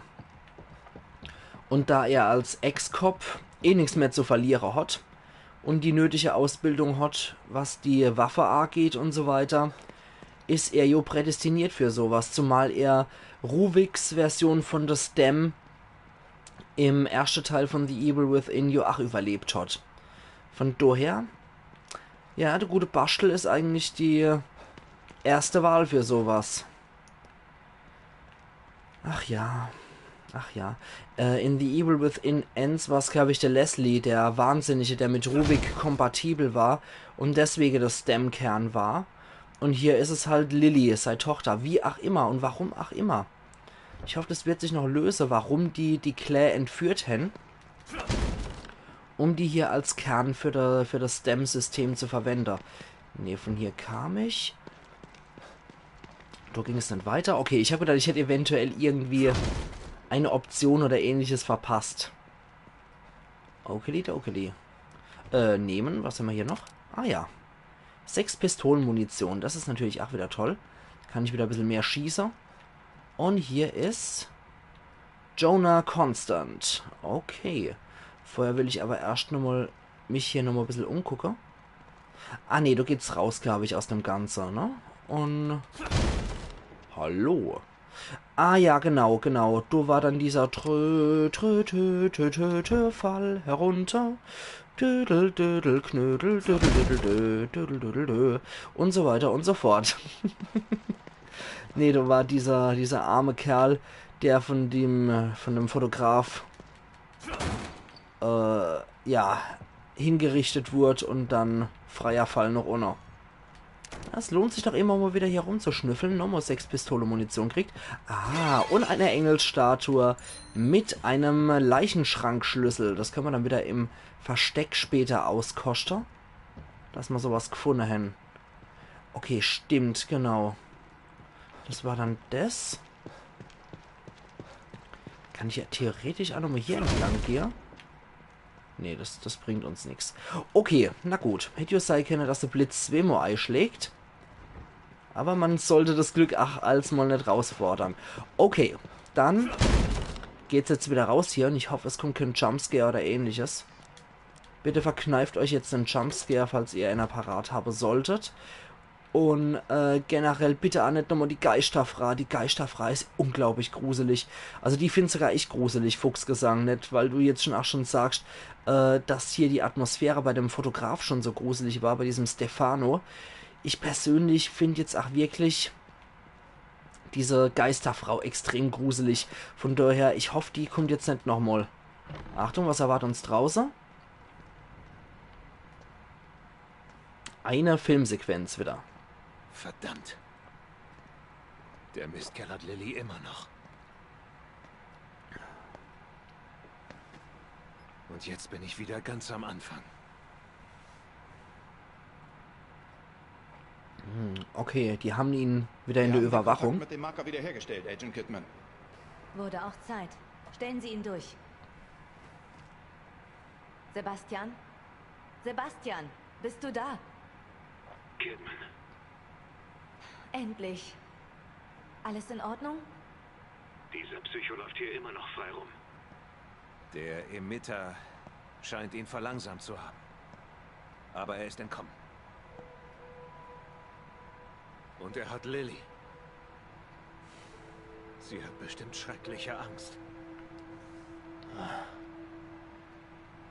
Ich muss sie finden, bevor er ihr etwas Furchtbares antut.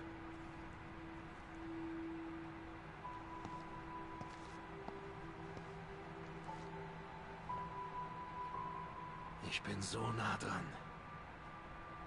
Ich kann es spüren.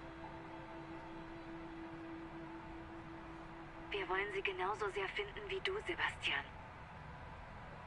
Ja, natürlich.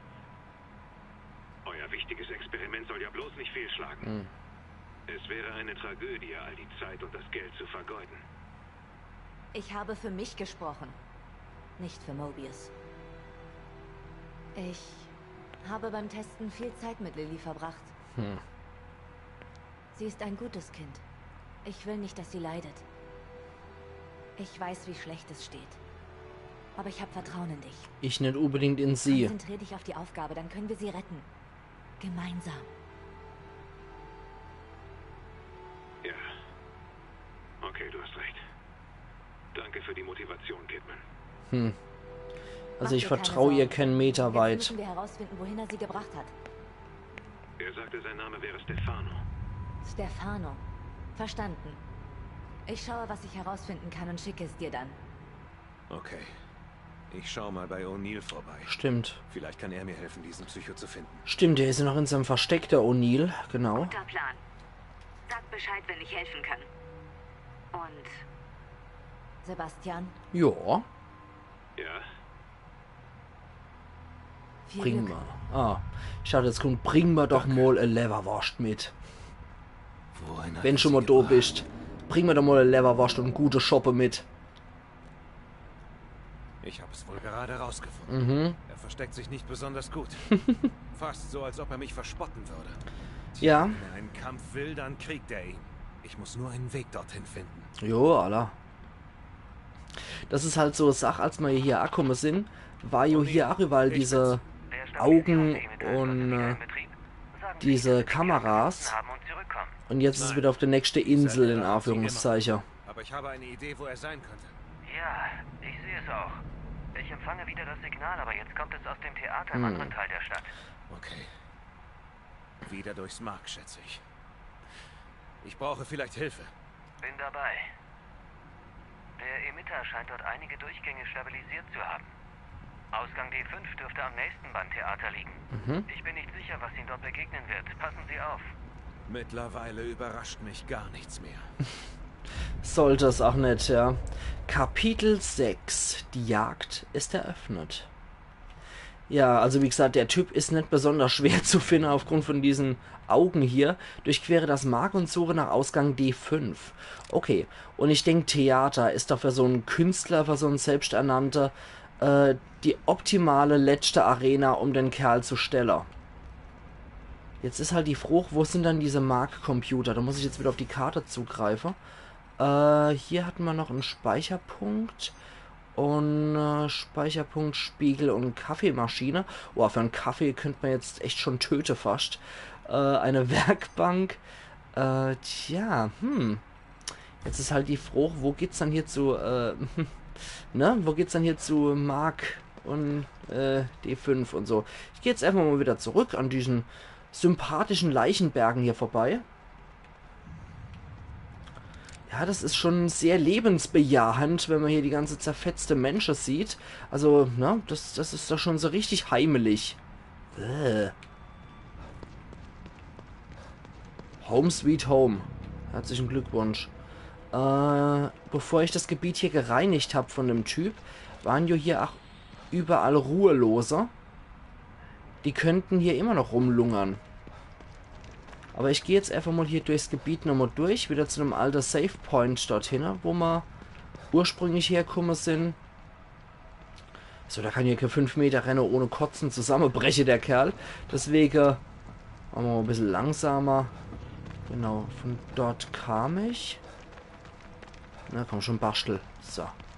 Von dort kam ich und das war unser Point dorthin. Das war unsere Ausgangssituation. Und was haben wir hier noch? Erstmal in die Mülltonnen reingucken, ne? Wie im richtigen Leber. Oh, Axt. Was man so alles in Mülltonne findet, ne? Eine Handaxt. Perfekt. Okay. Von da kamen wir. Und Servus. Was gibt's dann? Die Leder noch ohne. Ansonsten, ja, daraus kommen bei D5. Und die dumm. Noch eine Werkbank, weil basteln sollten wir auf jeden Fall was. Bastelt und dann ist gut. So. Ich weiß, es hat jetzt keinen Zweck, weil ich sowieso alle Energie schon aufgefüllt habe. Aber ich finde, so ein guter Kaffee hat er sich jetzt auf jeden Fall verdient. Gute Röstung hier, die gute südamerikanische Röstung. Ja, sehr schön. Das gibt wieder Tinte auf den Füller und stellt's Leben wieder her. Speicherpunkt haben wir hier. Ach, und jetzt brauche ich nur noch eine Werkbank. Das war ins Mark, genau. Ein Spiegel haben wir jetzt auch nicht hier für die, oder? Für das Safe Room? Doch, perfekt.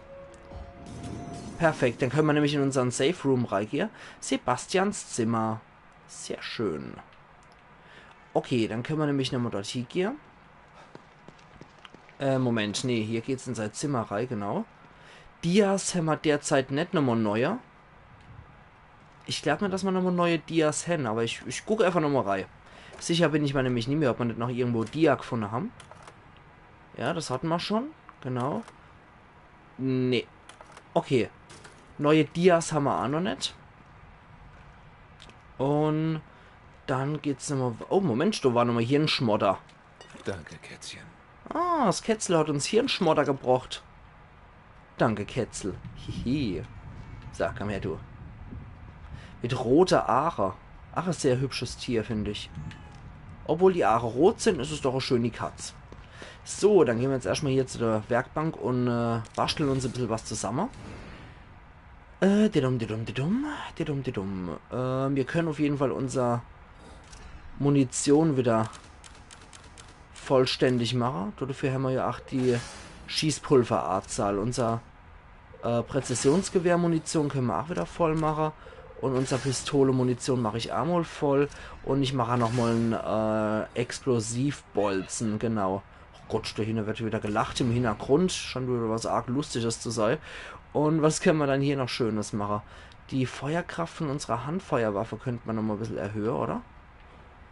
Mal gucken. Nee, Quatsch, das haben wir schon gemacht. Wirklich? Okay, war gerade sagen, dafür habe ich ja nicht die Waffenteile. 45 Waffenteile habe ich nur.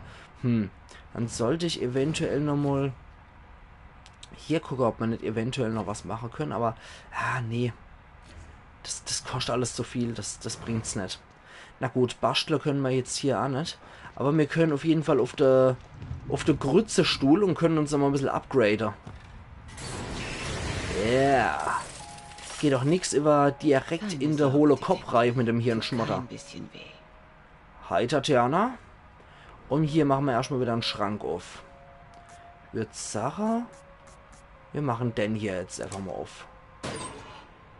Und es ist drin. Ui, 150 Waffenteile. Jetzt können wir doch wirklich was basteln. Okay, die Spritze haben wir noch drin. Und das war Schrotmunition zu viel. Und ansonsten, was war hier nochmal drin? Da war nichts mehr drin. Nee. Ich finde auch die Musik irgendwie schon sehr cool. Okay, dann können wir wieder ein bisschen Grütze-Ei füllen. 9000 Gel Hammer. Das können wir dann bei Gesundheit noch machen. Oder bräuchten wir jetzt rotes Gel? Das haben wir auch derzeit nicht. Also hier können wir mal nicht weitermachen bei Gesundheit. Bei Athletik könnte man weiter, dass unsere Ausdauerenergie steigt. Oder die Regeneration der Ausdauer beschleunigt wird. Das kostet aber 12.000 und wir haben nur 9.500. Bei Heilung. Du regenerierst Gesundheit... Hoppala. Gegen das Mikro gestoßen. Du regenerierst Gesundheit schneller bei Heilung kurz vor dem Tod. Das ist natürlich auch nicht schlecht. Und ich regeneriere mehr, wenn ich Heilgegenstände benutze. Ist auch ganz cool soweit. Und im Kampf, was können wir dann hier noch machen? Noch geringerer Rückstoß beim Schießen. Beziehungsweise ich könnte auch hier für 75.000 auf synaptischer Fokus sparen. Drücke Dreieck beim Zielen, um dich zu konzentrieren und die Zeit zu verlangsamen. Drücke Dreieck erneut, um den Effekt zu beenden. Ich denke, das ist schon ziemlich cool. Also, darauf werde ich eigentlich ganz gern hier sparen. Na gut. Dann könnte ich jetzt nochmal kurz gucken, nachdem ich jetzt 100 Waffenteile gekriegt habe.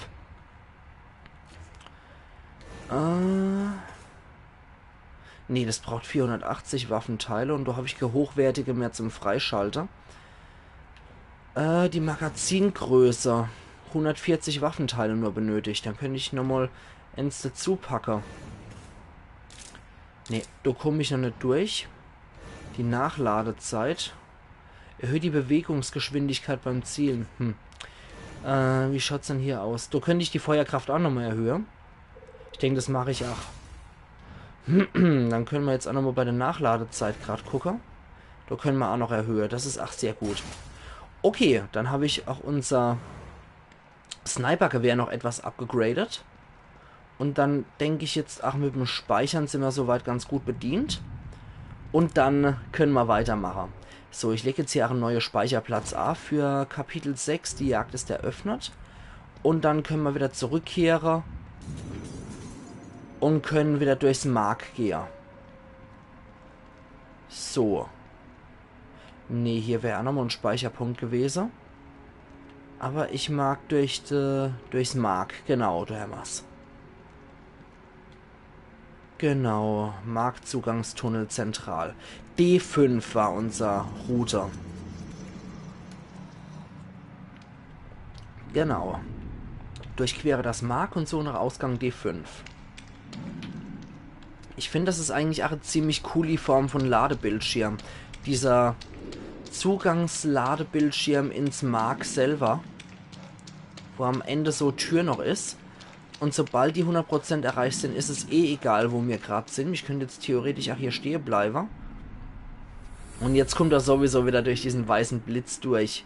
So, wo sind wir jetzt gelandet? Achtung. Ich sehe es kommen, dass wir uns irgendwann hier in diesem Mark verirren. So dass wir sonst wo landen. So Rathaus von Union. Ich muss gerade mal gucken. Wo sind wir dann jetzt gerade? Ah, jetzt sind wir hier wieder. Jetzt sind wir tatsächlich im Markt drin. Okay. Haben wir hier irgendwas noch?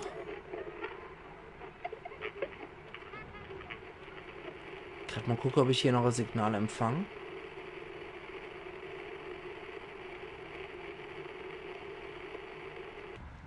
Nee. Oh oh. Das muss der Durchgang sein, den O'Neill erwähnt hat. Okay. Ich nehme das einfach mal so hin und schalte mal die Taschenlampe ein. Das mag. Zugangstunnel West. Na, herzlichen Glückwunsch. Herr Uff. Achso, das ist nur Lilly. Okay. Ich werde hier noch verrückt. Ja, das ist genau das, was wir machen wollen, Bastel. Ah, jetzt kommt das Minispiel wieder. Okay. Moment. Ich muss wieder das A passen.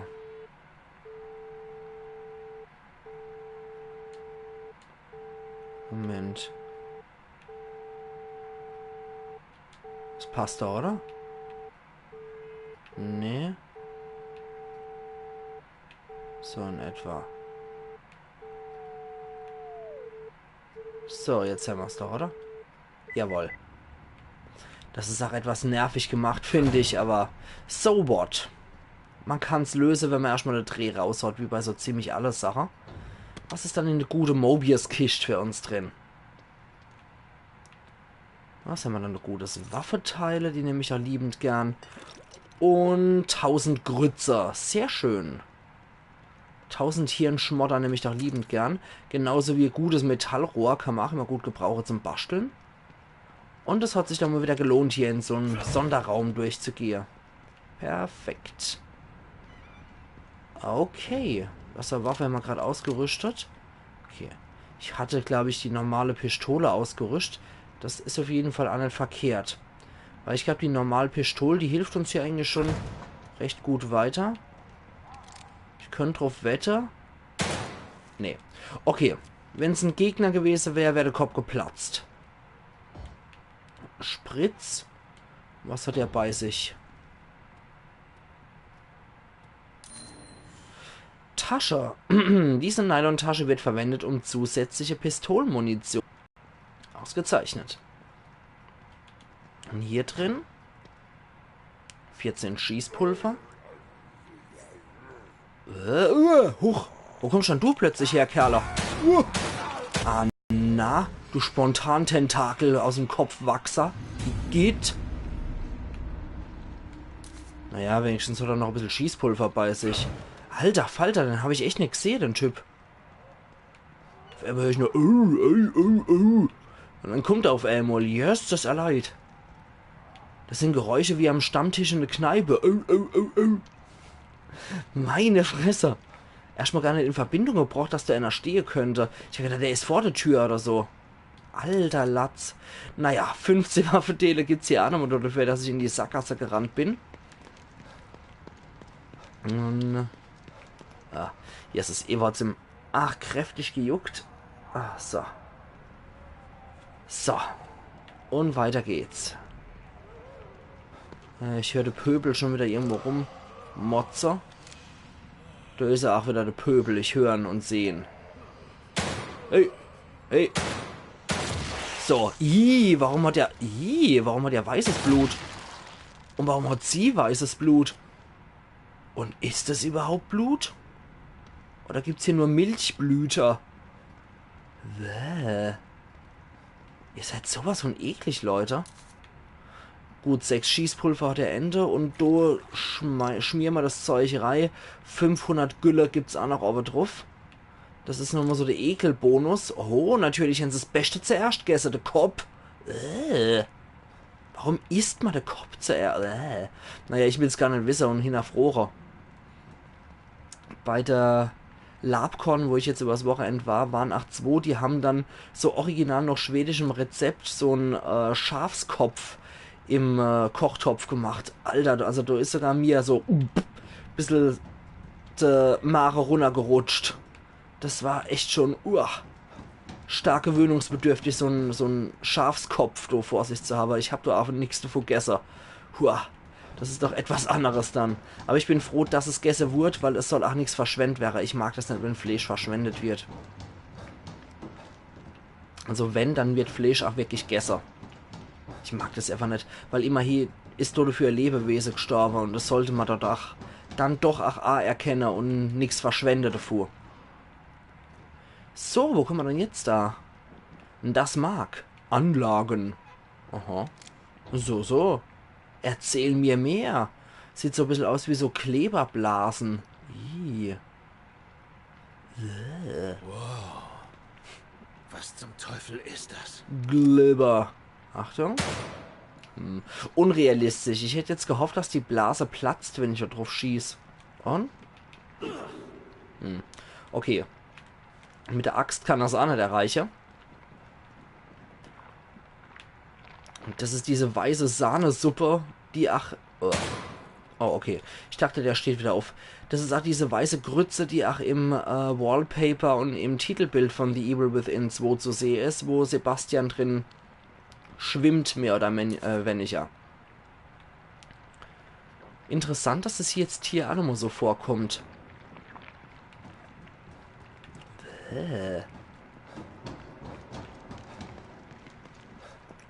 Okay. Gehen wir mal weiter. Und hoffen, dass das jetzt nicht irgendwie ruhelose gebärt oder ähnliches. Und? Hi, Andi. Freut mich auch, dass du es hergeschafft hast. Und? Kommt nix. Da ist so Weißgülle Kasper hier nochmal irgendwo rausgesprungen gekommen. Okay, da ist mal nichts.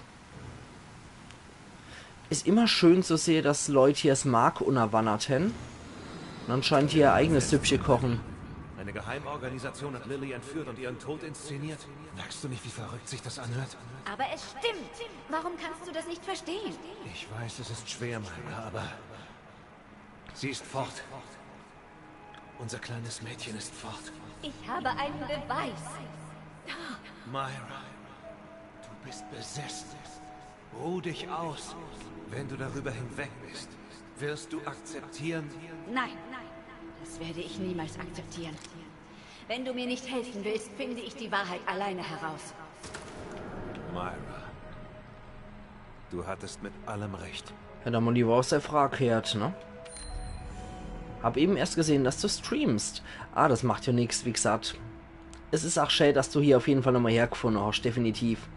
Dia, als Relikt aus der Zeit vor den Handykameras sind Dias hauptsächlich in den Häusern von älteren Menschen und in staubigen Boxen bei Immobilienverkäufen zu finden. Sie können mit dem Dia-Projektor in Sebastians Zimmer angesehen werden. Vorhin haben wir es noch davor gehabt, jetzt haben wir wirklich nochmal Dia gefunden. Warum sehe ich das jetzt? Aber ich muss sagen, wir haben auch noch einen Dia-Projektor. Ich erinnere mich noch an meine Kindheit, wo mein Vater immer Bilder gemacht hat, die entwickelt hat. Oder hat entwickeln lassen. Und dann im Wohnzimmer saß und die Dias zurechtgeschnitten hat. Und wir haben da einen riesigen Schrank voll mit fette Dia-Projektoren. Nur mit unserem Urlaub, mit unserer Urlaube, die wir damals gemacht haben in meiner Kindheit. Richtig, richtig schön. Ich verbinde mit Dias durchaus Kindheit und Urlaub. Muss ich dazu sagen, ich mag Dias auch sehr gern. Und Dia-Projektoren einfach was Wunderschönes an sich. So wunderschöner Retro-Feeling, wenn ich sowas sehe. Ach ja. Speichert. Was? Na. Wo geht's denn hier wieder weiter? Ja, irgendwo in die Grützerei. Ich befürchte, wir müssen zu diesen Schemen, den ich jetzt dann gesehen habe, der hier gemacht hat. Vielleicht hat er ja auch, ist ihm ja auch übel oder so, ich weiß es ja nicht. Wir sollten vielleicht mal nachfragen. Steh ich da auf, du Grützer?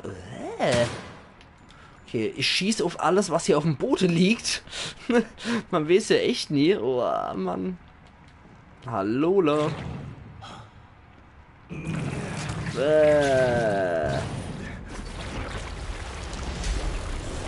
Alter.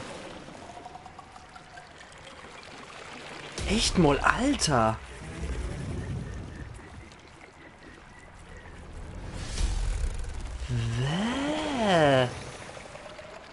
Oh Gott, wie groß dieses Ding ist. Vielleicht kann ich vorbeischleichen. Oh, ich und Schleicher. Scheiße. Kann man das nicht lieber bekämpfen oder so? Ja, uff. Igitt. Du ekliger... Ja, das dachte ich mir schon. Ich und Schleicher, das ist immer so eine Sache.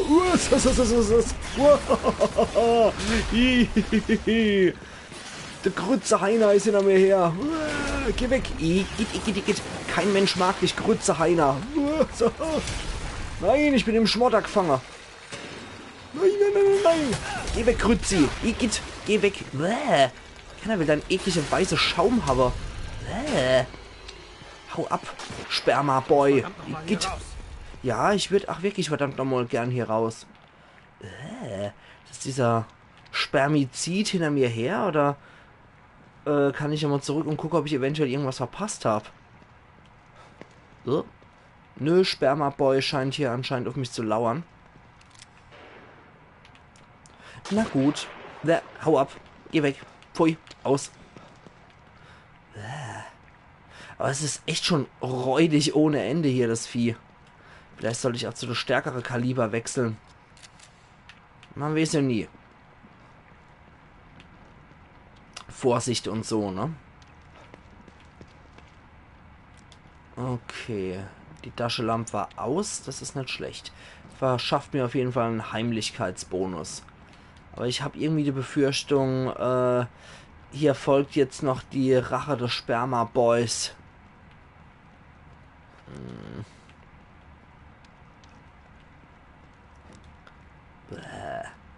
Ich wünschte, ich müsste jetzt nicht nochmal das Vieh sehen, aber ich befürchte, dem ist jetzt nochmal so. Achtung. Ach, wieder so Glipper. Nein, so Glippertür. Ich hab's gewusst. Du Ekelvieh.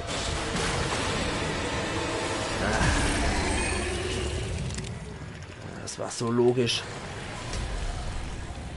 Ups. Halt still, damit ich dich erschießen kann. Kotzevieh.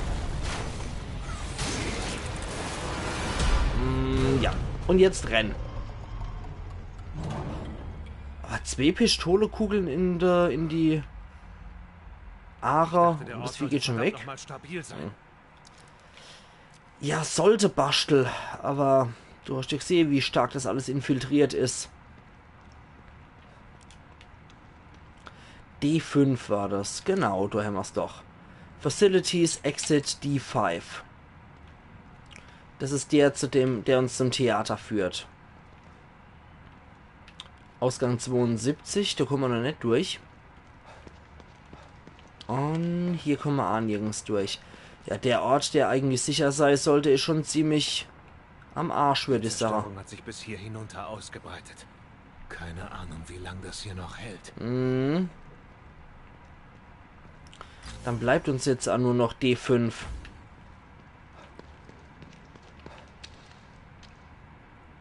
Eventuell stabilisiert sich, wenn wir die Störfaktoren, sprich auch Stefano Valentini erledigen. Und ich habe die Befürchtung, Stefano Valentini ist nicht der Einzige, der hier stört, weil er ja jemand anderes erwähnt hat, der ihm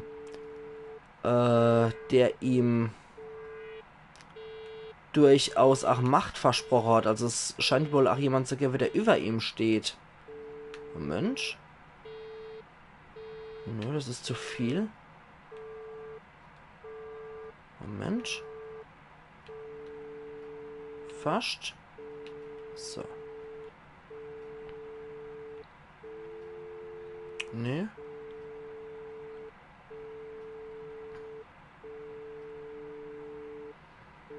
Das sieht ja schon recht gut aus.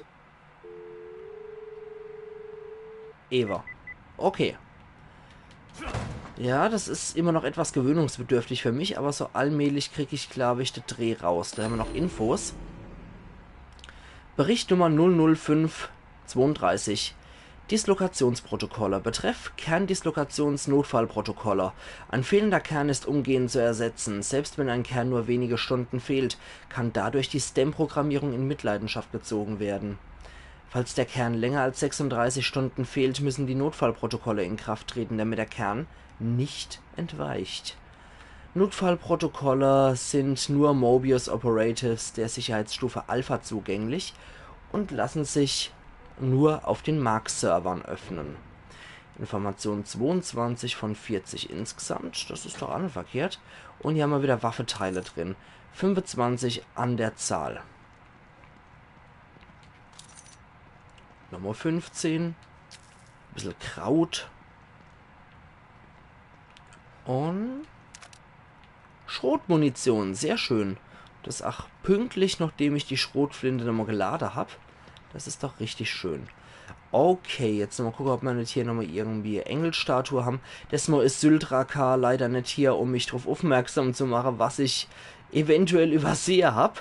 Deswegen muss ich euch nach wie vor drum bitten. Achtet doch bitte auch auf die Umgebung und dass ich nichts übersehe. Das wäre echt ziemlich gierig, damit ich nicht der einzigste Hammel bin, der hier die Aare aufhalten muss. Trotz Brille übersehe ich doch mal ganz gern einiges. No Smoking ist hier besonders wichtig, also nicht Raucher. Immer dran denken. Okay, das führt uns wahrscheinlich dann zum Theater hier.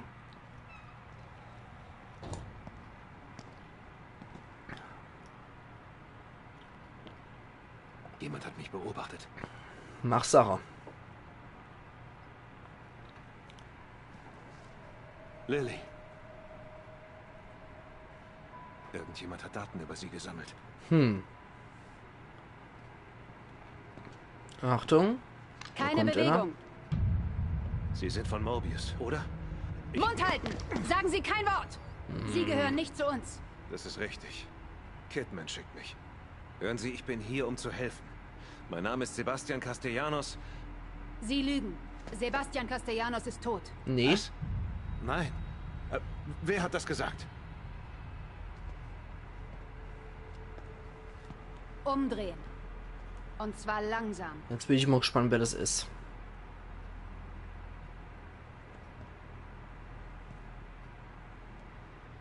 Kennt man die? Nee, das ist Annie von Mobius. Sie sind Yukiko Hoffman. Genau. Woher kennen Sie meinen Namen? Mobius hat mich hergeschickt, um meine Tochter zu finden, Lily. Den Kern. Ich sage die Wahrheit. So, jetzt schenke ich mir noch ein bisschen Eistee noch. Wirklich? Fehlende Mikroexpressionen und Abweichungen. Kein Nachplappern. Ich habe genug gesehen, Sie sagen die Wahrheit. Richtig. Die Teampsychologin. Interessant, dass die überlebt hat. Aber es ist mal gut, Annie von den Mobius-Gestalten nochmal am Leben zu sehen.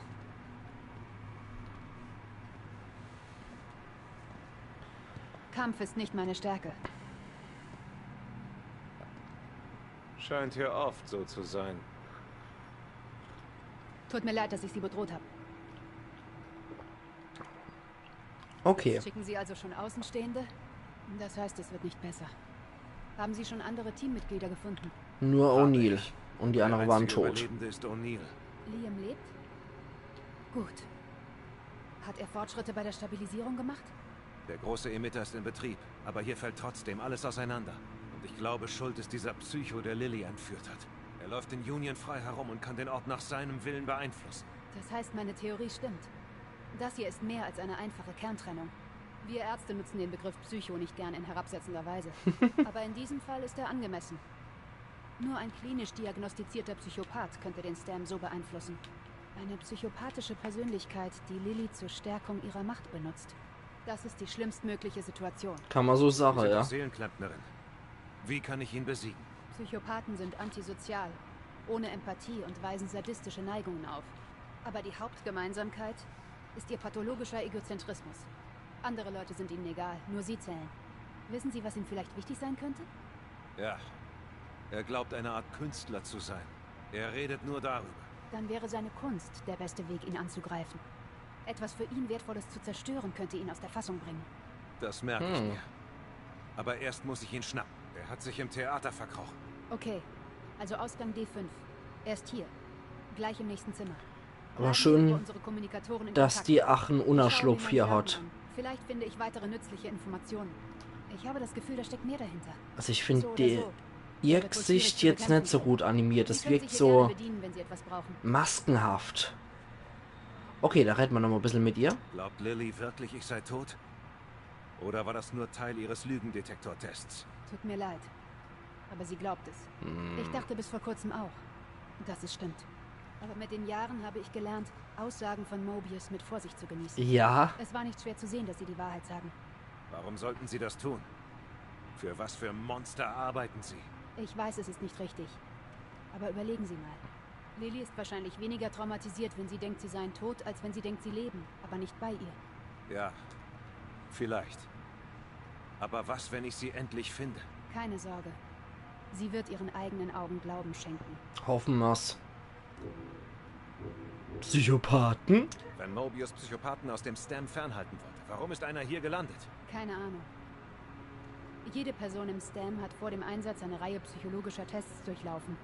Und wir haben sie von hier aus überwacht. Heimlich. Um labiles Verhalten zu erkennen. Das hat ja super funktioniert. Leider sind Psychopathie und Soziopathie unglaublich schwer zu diagnostizieren. Psychopathen sind oftmals gerissen und hochintelligent. Wenn sie ihre Diagnose kennen, können sie sich leicht verstellen. Dass er uns getäuscht hat, zeigt Folgendes. Er ist geschickt und selbstbewusst. Auf beunruhigende Art. Großartig. Die Tests haben also nur die schwächsten Psychos ausgesondert. Ich fühle mich verantwortlich dafür. Ich habe die Tests mitentwickelt. Es steckt mehr dahinter. Sie sagten, Ihrer Meinung nach steckt mehr dahinter? Ich habe mich mit dem Beacon-Vorfall befasst, um eine weitere derartige Katastrophe zu verhindern. Ja, die Ereignisse aus dem Enser. War die fragliche Person der Kern. Trotzdem blieb die Umgebung relativ intakt. Irgendwas scheint hier nicht zu stimmen. Wie meinen Sie das? Die Kreaturen hier drin. Der Zerfall von Union. Der Ausfall der Kommunikation mit Mobius. Das ist sehr viel für eine Person. Selbst mit der Macht des Kerns. Er hat jemanden erwähnt. Eine andere Person, die die Macht des Kerns wollte. Das könnte bedeuten... Nein. Das ist ein zu furchtbarer Gedanke. Was? Nur eines könnte mächtiger als ein Psychopath hier drin sein. Aber ich muss noch weiter forschen, um die Theorie zu bestätigen. Dann nennen wir doch mal bitte die Hypothese. Aber ich glaube, wir können jetzt Anime hier machen. Von daher lassen wir die jetzt einmal in Friede, die Hoffmann. Jo. Gucken wir uns jetzt hier nochmal um.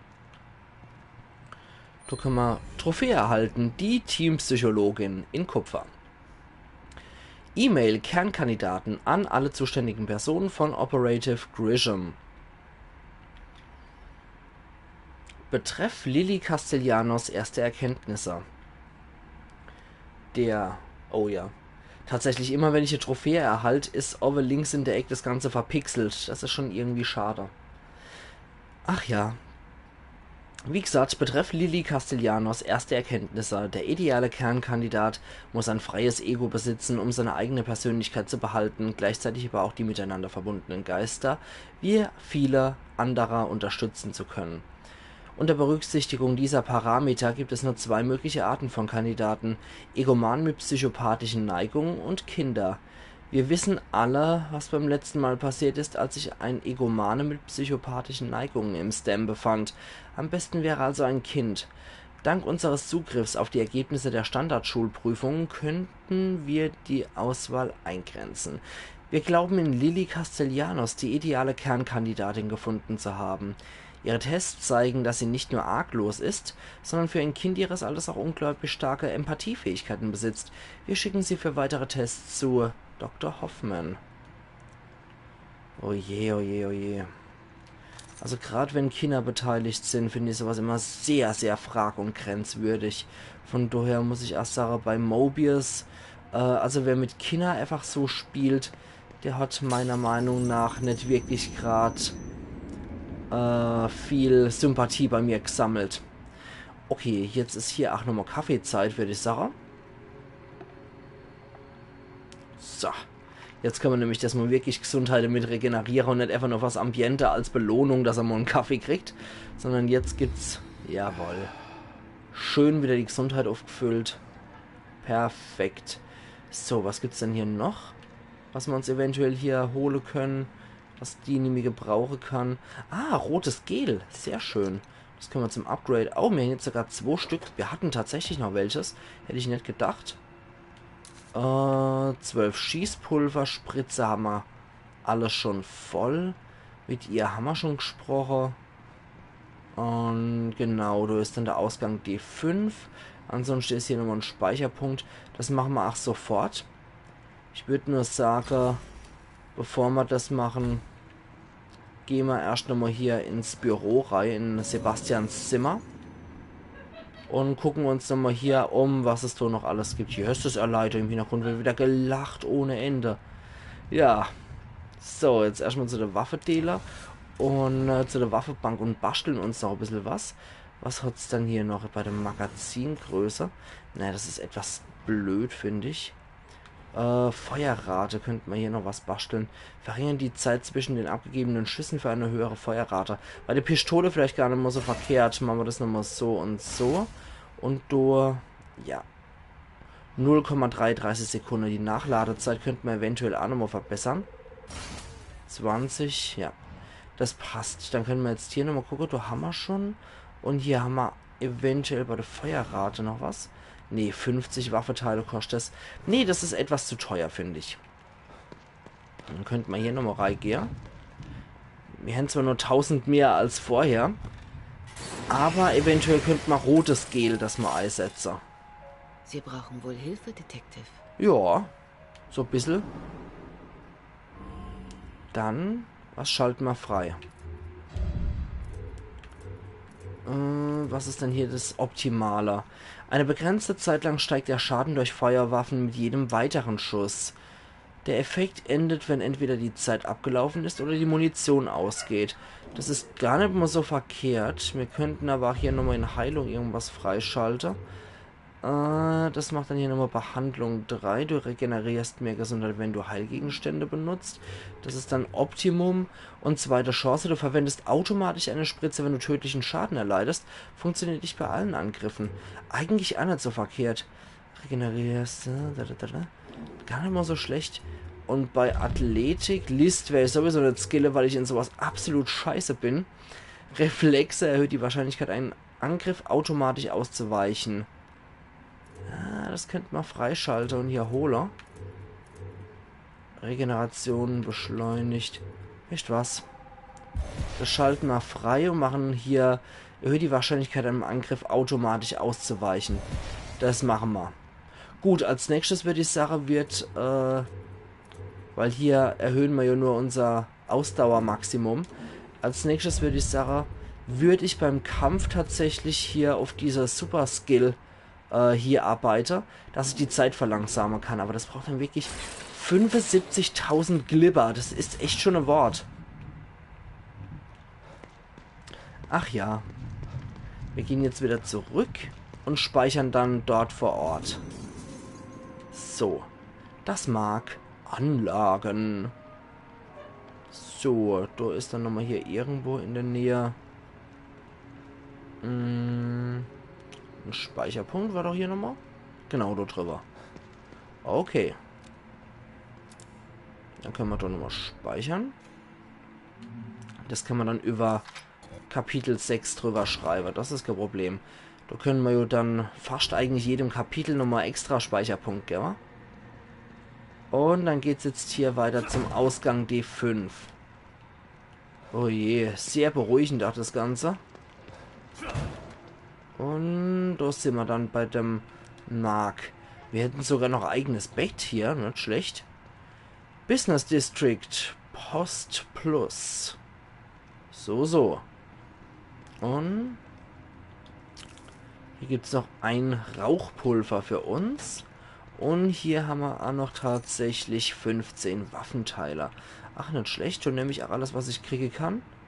Ansonsten haben wir hier nichts. Das heißt, wir können jetzt auch hier zu Union Post Plus. Okay.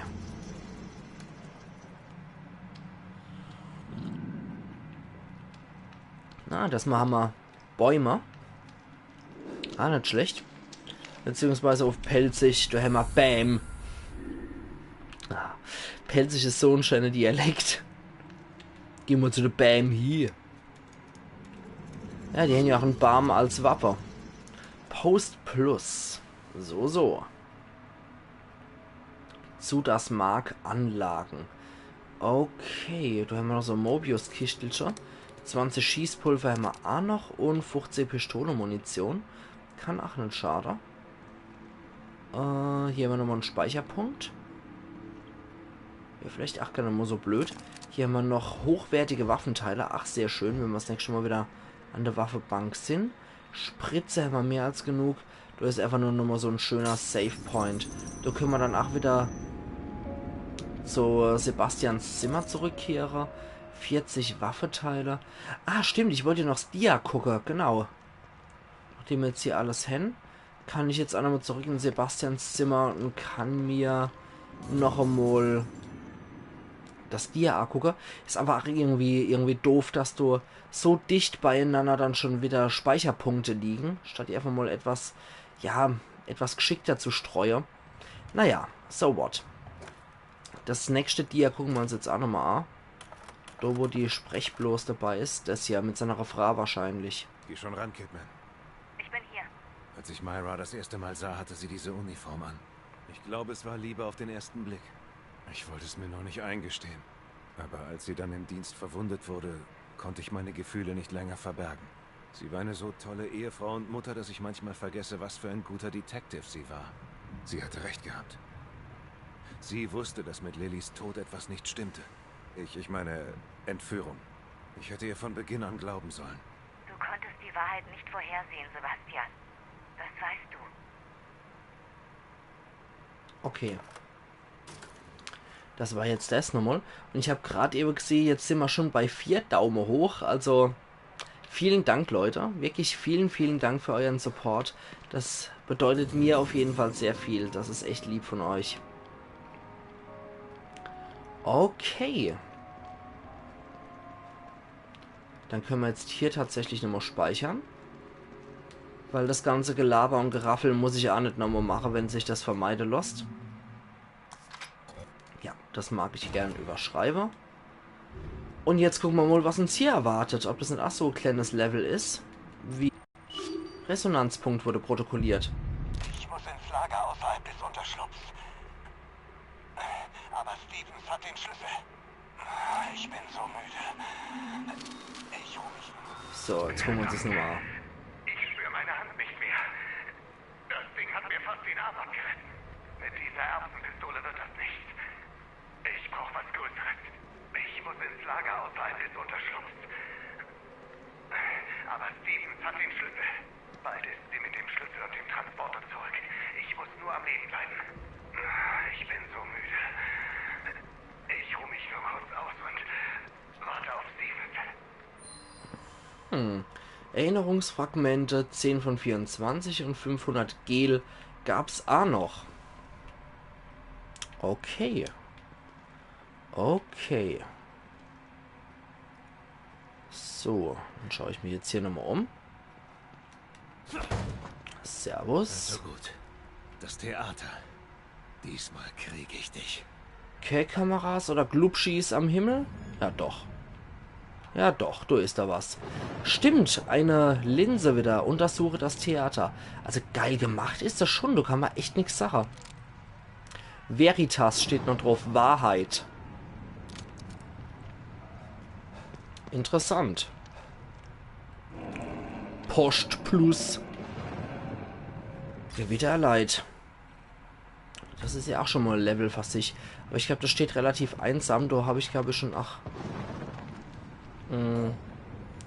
Karte Ende gesehen. Sehen wir von hier aus nochmal das Rathaus? Ich glaube nicht. Wo kommst schon du her, du Knetkopf? Wie geht? Ups. So. Immer stand hier dieser Geschöpfrian vor mir. 300 Glipper gibt es auch oben drauf als Belohnung. Aber Entschuldigung, es war kein Geschöpfrian, es war eine Geschöpfrianine. Gewitter erleid. Also das steht relativ isoliert hier, das Gebäude. Was haben wir da? Kommt ein gutes Gel raus? Na, Allah. 300 Sub. Sicherung gibt es auch noch. Ja, warum auch immer das in so einem Automat drin ist. Warum auch nicht. Und jetzt kommt nichts mehr. Na gut. Allah hopp. Irgendwo knurrt es hier auch nochmal. Dann sollte ich vielleicht hier nochmal hochgehen. Und? Aha. Treffpunkt Leichenhaufen. Herzlichen Glückwunsch. Ist schon jemand tot und hat noch 500 Brabbel bei sich. Moment. Ah ne, die steht nämlich auf. Die sieht nicht so verkrutzt aus, als würde sie nochmal aufstehen. Das ist offline, das Ding. Also verschlossen. Mhm. Sieht so aus, als bräuchte ich dann doch was Spezielles zum Aufschließen. Mal schauen. Mal schauen, was wir hier kriegen. Okay. Kann nur sein, dass ich hier von irgendeinem Gegner noch so ein Schlüsselkarte oder ähnliches krieg. Oh Gott, Entschuldigung. Es ist einfach zu wenig Sauerstoff hier im Zimmer. Deswegen. Es liegt bestimmt nur daran, dass ich mich langweile. Das hat echt eher was mit zu wenig Sauerstoff hier im Zimmer zu tun. Hier wird es auch unglaublich schnell, unglaublich warm, muss ich dazu sagen. Ist halt nicht gerade so das größte Zimmer, weswegen es hier sehr schnell sehr heiß wird. Und dann hat man natürlich auch weniger Sauerstoff hier drin. John's Coffee. Mhm. So. Ah, Moment, die Mülltonne können wir noch flattern. Waschbär-Move. Und was ist drin? 10 Waffenteile. Naja, ist doch nicht schlecht. Aber hier können wir anscheinend nicht reingehen. In John's Coffee. Nee. So wie es aussieht, ist der Eingang versperrt zu John's Coffee. Ansonsten, was ist hier nochmal? Untersuche das Theater. Okay. Da würde ich sagen, wir kehren jetzt nochmal hier zurück. Zu dem ursprünglichen Ort, wo wir herkommen sind. Und gehen von dort aus nochmal in die Richtung, weil da auch nochmal was stand. Relativ isoliert. Was war dann das? Ach, eine normale Wurfflasche oder was? Naja.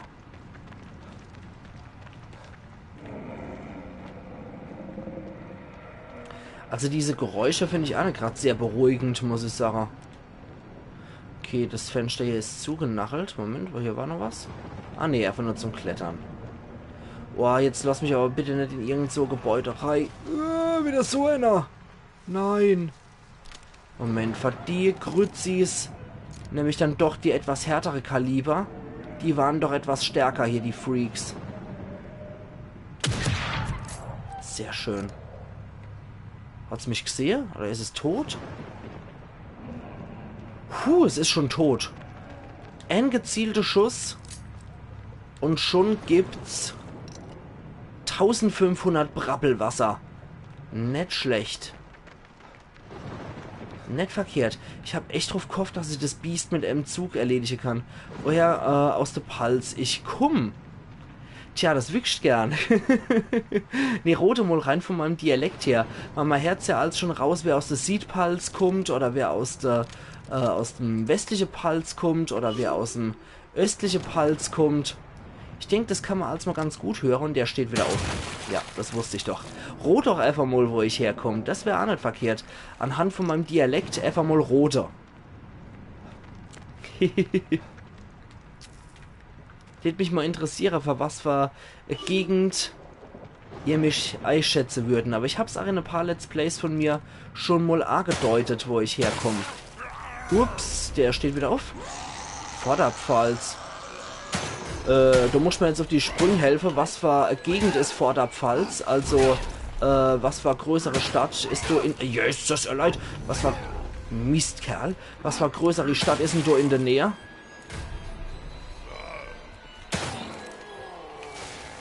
Oh je. Oh je, ist es leid. Mistkerl. 200 Gel gibt er dann an nur noch. Okay. Ah, das war schon der, den ich erschossen habe. Ja, wie gesagt, muss man leider nochmal sagen, Grünstadt zum Beispiel. Ach so, nee, Grünstadt ist tatsächlich so ein Halbstündchen in etwa von mir entfernt. Es ist in etwa so wahrscheinlich die Gegend schon, ja. Aber Grünstadt ist schon ein bisschen entfernt.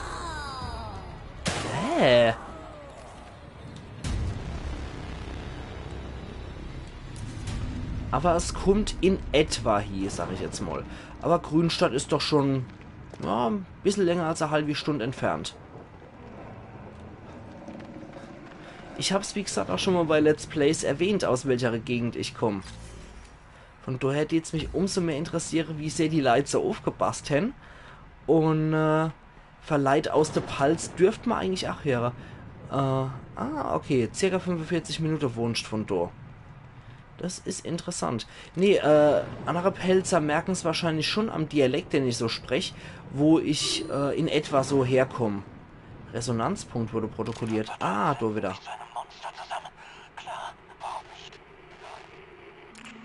So.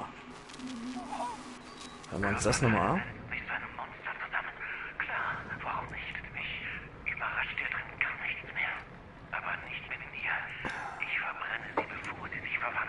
Besser so. Hat der Arm gerade gezuckt? Scheiße. Nein. Oh Gott. Nein.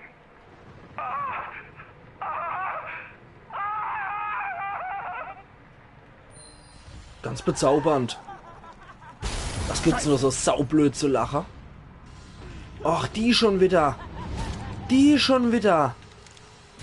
Die zusammengebastelt Tante. Mit der viele Bobbecap. Alter. Alter, Olle, verpiss dich. Boah, geh kacken, Mann. Uppala, das war jetzt aber nochmal... Wow, praktisch, dass die nochmal kurz aufgehört hat. So, jetzt gibt's noch was mit der grobe Kelle. Voll erwischt war er. Eigentlich wäre das mein Tod gewesen. Alter, Mädel. Könntest du mal bitte sterben?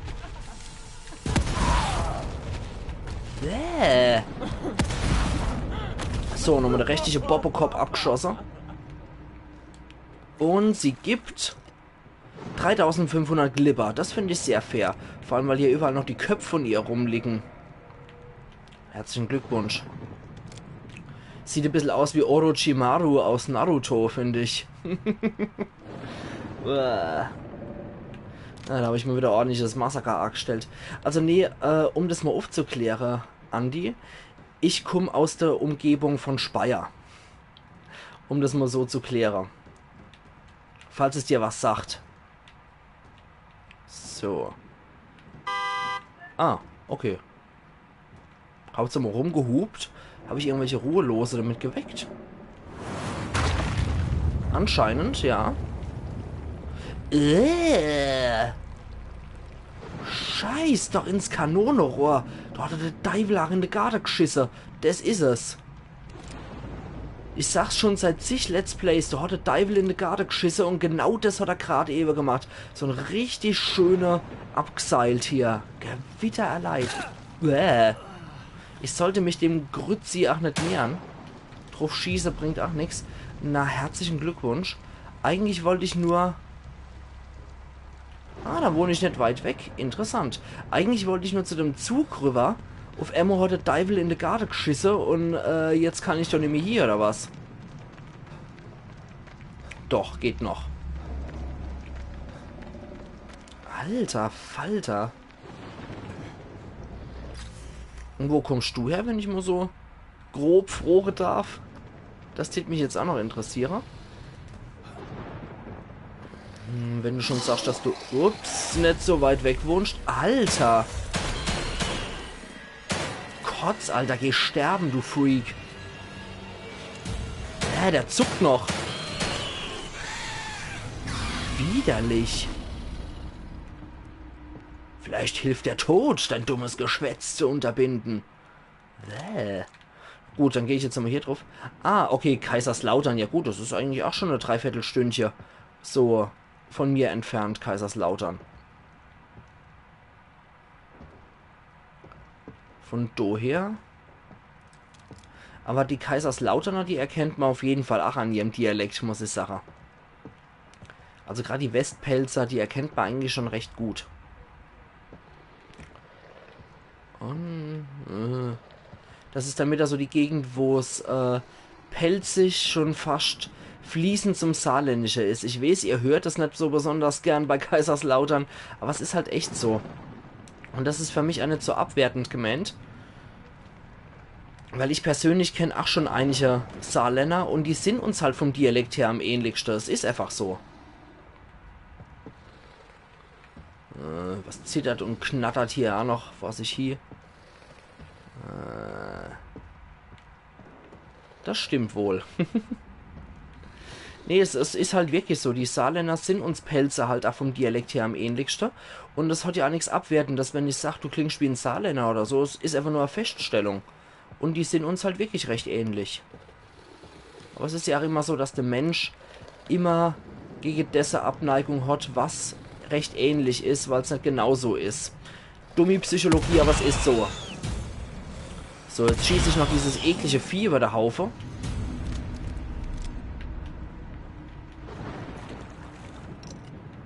Und holen mir mal wohlverdientes 700 Gel dann. Bäh. Eklige Kotzeviecher. Na gut. Da haben wir die Züge auch noch uns angeguckt. Könnte man direkt von dort anfangen aufzurahmen, ne? Dass ich hier durchgehe, hier und hier. Dass wir hier mal so einen großen Bogen ziehen. Wäre vielleicht nicht schlecht. Okay.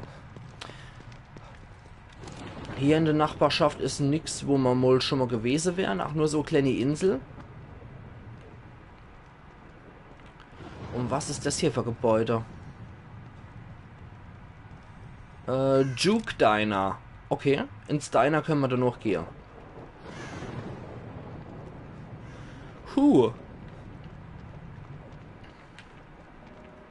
Na? Hier geht's anscheinend auch nicht weiter. Ich habe nur die Hoffnung, dass es nicht wieder dazu kommt, dass ich in irgend so ein kleines Häuschen reingehe und auf einmal kommt wieder die Geistertante. Das ist... Oh. Also die macht mir echt Schiss. Ich weiß, ich habe es halt schon ein paar Mal erwähnt, aber diese Geistertruller... Boah, auf die kann ich echt verzichten. Oh, da sind wieder ein paar Ruhelose, die hier gedenken, durch die Gegend zu schimmeln. Alter, was machen die dann hier? Machen die Ringelpiez mit anfassen, oder was? So, 2 auf einmal gekillt. Und du darfst auch gleich mal verbrennen. 2 Schüsse und die ganze Sache hat sich erledigt. Man hat ja jetzt nämlich wie in The Evil Within 1 die Streichhölzer, womit man diese Biester erledigen kann. Insofern muss ich das halt so regeln. Wenn die hier schon Molotow-Cocktails haben und hier um so einen schwelende Leichenhaufe Ringelpiez mit A-Fasse spielen, dann kann ich auch schon mal drauf zurückgreifen und diese Mollys selber in Brand stecken. Okay, da haben wir jetzt eigentlich auch gar nicht mal so schlecht abgesahnt, was Gel angeht. Nase-Ribbler. Und ein paar Nägel haben wir auch noch gekriegt. Das ist doch sehr schön. Ein paar Nägel sind nie verkehrt. So, die Kiste können wir jetzt auch nochmal einschlagen. Und kommen da nochmal an ein bisschen Schießpulver und ein paar Waffendeler. Ja genau, das kriegen wir nicht geknackt, die Dinger. Die sind etwas zu hart für den Bastel. Und da im Müllwache haben wir auch nichts drin. Schade, das sind also die beste Sache drin im Müllwache. Und ansonsten, da kommen wir nicht durch. Eventuell können wir ins Diner rein. Schauen wir doch gerade mal. Gerade mal Lucky machen. Okay, holen wir uns das da mal an. Ob wir hier nicht eventuell was finden. Ne, wir könnten jetzt nur in die Mülltonne reinklettern. Juke Diner, das hat sogar nochmal irgendwie was eigenes zum... einen eigenen Titel. Insofern muss man da doch bestimmt reinkommen, oder? Ah, noch nicht. Aber hier gibt es auch irgendeinen Resonanzpunkt, wo wir uns nochmal die Erinnerungsfragmente von irgendwelchen Personen reinzerren können. Und was gibt's hier nochmal? Entweder Infos oder so ein Schlüssel. Ah, Tasche für Präzisionsgewehrmunition. Diese Nylon-Tasche wird verwendet, um zusätzliche PG- bzw. Präzisionsgewehrmunition mitzuführen. Geiler Scheiß. Das ist gut. Das ist richtig gut. Wenn man noch mal ein paar Waffenteile kriegt und ein bisschen Pistole-Munition, das kann auch nie schaden. Gerade weil ich hier wieder etliches an Pistole-Munition gebrauchen kann. Ist das echt nicht verkehrt gerade. Okay, du geht's auch nochmal ersatzweise rein. Und hier haben wir noch so ein Getränkeautomat. Da ist bestimmt auch wieder ein bisschen Blubber für uns drin, oder? Jawohl, wieder so ein bisschen grüner Blubber. 300 an der Zahl. Und dann haben wir noch mal 300 Blubber. Und beim dritten Mal kommt meistens nichts mehr raus. Oh, eine Ratte kam hier raus. Warum auch nicht? Dann gehen wir nochmal drauf. Und beim vierten Mal kommt... Nee, es kommt da kein Ruheloser oder so. Alles in Ordnung, alles wunderbar. Dann suchen wir doch jetzt einmal noch den Resonanzpunkt noch.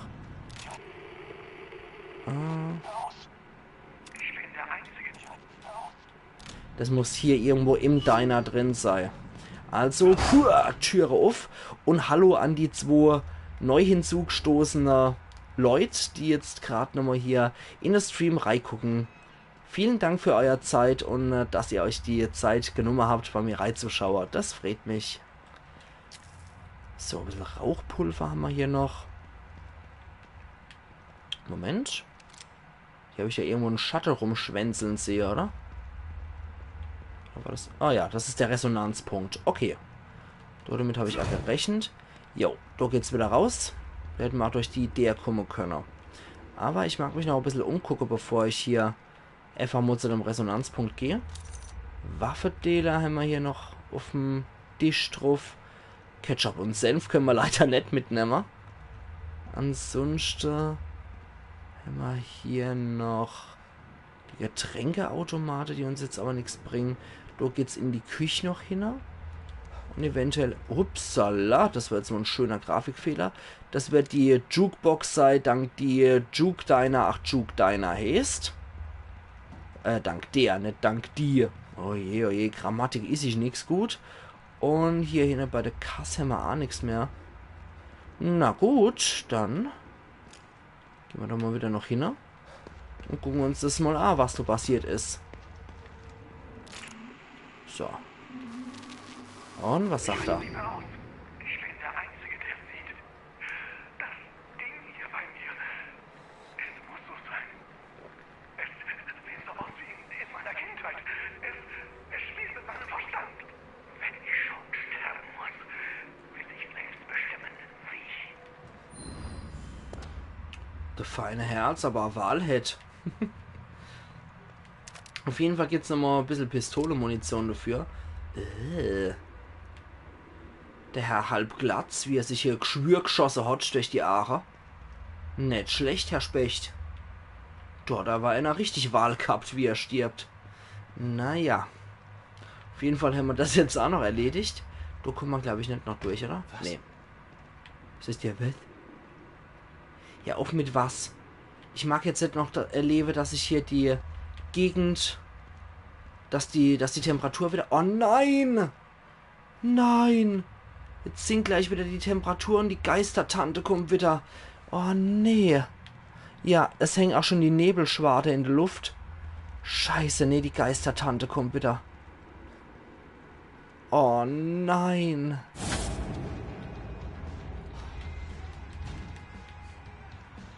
Nein. Ah! Schon wieder die Geistertruller. Wow, und immer dieses Sebastian. Alter, ist das creepy. Das ist das, was ich richtig, richtig creepy finde hier in The Evil Within 2. Oh, und ich hoffe, es geht schnell vorbei. Einfach wieder. Das ist das einzigste hier an dem ganzen Spiel, was ich so richtig scheißen gruselig finde. Versteck dich, Kerl. Dieses disharmonische Summe, ach. Oh, wie die sich schon bewegt.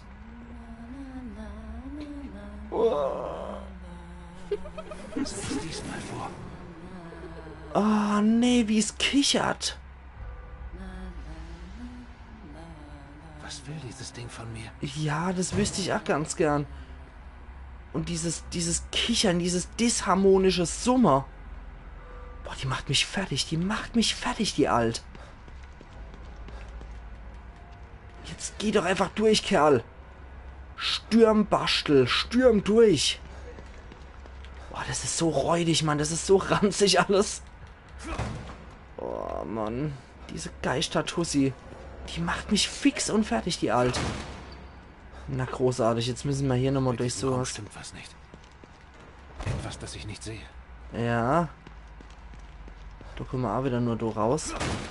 Probier jetzt einfach alle Ausgänge. Das hatten wir schon, das hatten wir. Oh oh. Was das kommt bin jetzt? Ich. Von früher. Ja, so hat er mal aus. Als ob ich nicht damit gerechnet hätte. Verdammt, blöde Kuh. Ich weiß, es bringt nichts, auf die zu schießen, aber trotzdem. Es gibt mir ein besseres Gefühl, wenn ich auf was schießen kann.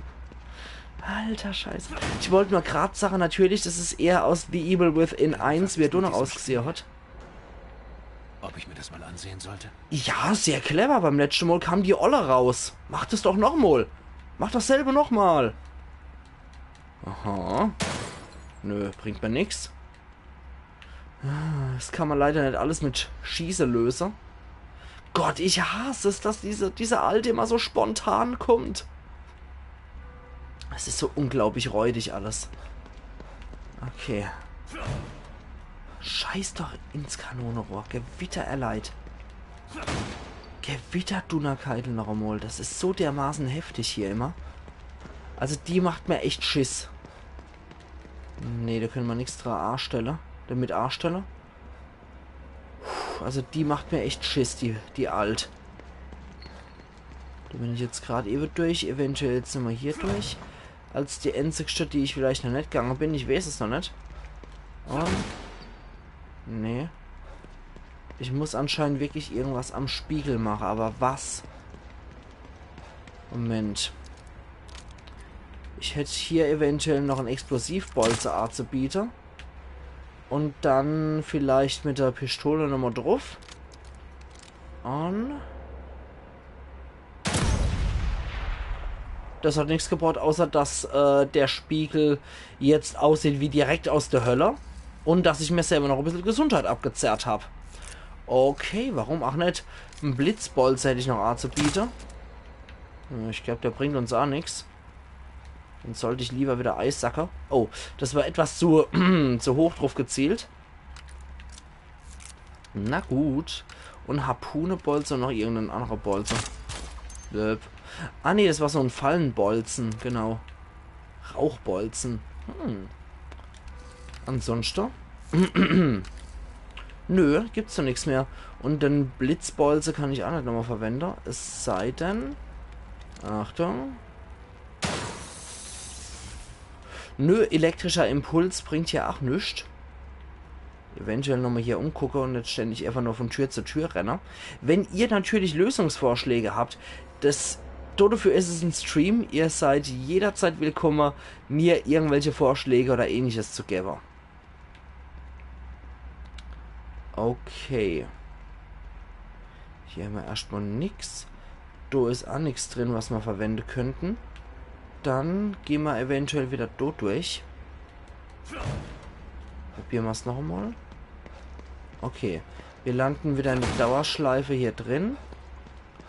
Jetzt vielleicht doch nochmal dort durch. Und... Manometer, ich merke auch, wie der Eistee schon treibt. Eigentlich müsste ich echt dringend pinkeln, dass ich mich nicht nochmal einbrunz oder so, wenn die Alte hier wieder kommt. Gewitter erleid, ich sollte man es vielleicht auch gewöhnen, echt mit Windel zu spielen oder so. Oh, scheiße. Scheiße. Also jetzt stehe ich hier wie ein Depp. Jetzt stehe ich hier wie Karl Arsch bei der Musterung und es passiert nichts. Sogar die Olle hat anscheinend das Interesse an mir verloren. Die Geister Gretel, genau so habe ich sie genannt. Stimmt, das war ihren Spitzname für mich, die Geistergretel. Nicht für mich. Das war mein Spitzname von ihr. Einfach nur die Geistergretel, richtig. Okay, kann ich einfach so zurück hier wieder? Ja, offensichtlich. Und was kommt jetzt? Nee, da komme ich nicht durch. Wie geht's denn hier weiter? Also mit all meinen Waffengattungen komme ich hier höchstwahrscheinlich nicht durch. Durch alle Türen bin ich jetzt schon gegangen, das hat nichts gebraucht. Und hier sehe ich nur irgendeine Wand. Bringt mir ein Rattearsch hier irgendwas zu machen? Nee. Das wird so nichts. Eventuell zerschlagen oder so? Nö. Nee, bringt mir alles nichts.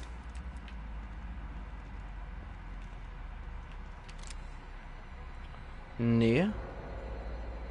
Ach, das bringt mir nichts. Nee. Was ist dann so mein Ziel derzeit? Keine Kartendaten. Natürlich nicht, ne? Natürlich nicht. Okay. Das wird jetzt echt schwierig für mich. Ich verstehe gerade die Aufgabenstellung nicht. Ich sollte irgendwas bei dem Ding machen. Ja. Die Geistergretel ist rausgeschossen, guck mal.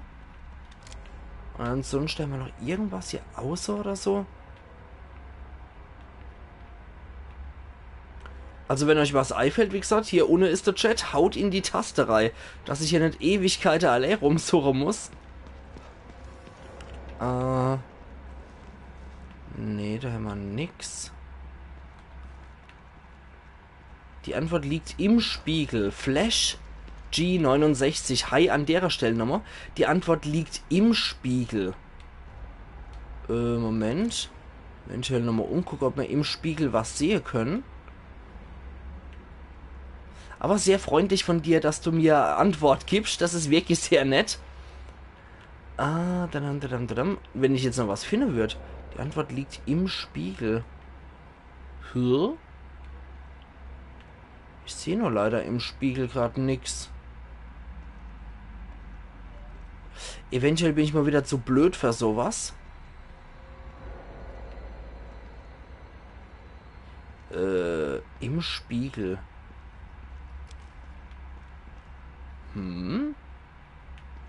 Moment. Ich sehe hier nichts Besonderes. Höchstens... Nee, das wird einfach nur Lichtreflexion sein. Antwort liegt im Spiegel. Mit dem Spiegel selber kann ich aber nichts anfangen, muss ich sagen. Weil ich kann nicht zerschlagen, ich kann nicht zerschießen, ich kann nicht sonst irgendwas damit machen. Und ich sehe jetzt auch im Spiegel keine Details oder so, die mir helfen würden. Die Olle kam hier raus. Das heißt eventuell das Bett hinter mir, oder was? Dass dort, wo das Loch drin ist, dass ich dort noch was gucken muss, aber nee. Ist Quatsch. Nee. Ja, das wäre dann, wenn schon, dieses Bett hier, ne? Aber... Nö, dort drunter sehe ich jetzt nichts. Eine der 4 Türen leuchtet. Okay. Ah, dort. Moment. Ja, tatsächlich. Eine der 4 Türen leuchtet. Moment, das muss dann die hier sein. Wahrscheinlich die dort. Müsste die hier sein. Okay, also vielen, vielen Dank nochmal. Wie gesagt, manchmal bin ich für solche subtile Sachen einfach zu blöd. Ich weiß nicht, ob das jetzt richtig war, die Tür. Gerade nochmal gucken. Okay, noch einmal. Nee, die hier muss es sein. Die erste. Die hier dann.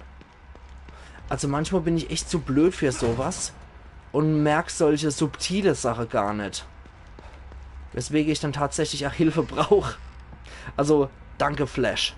Definitiv, danke. Wirklich sehr freundlich.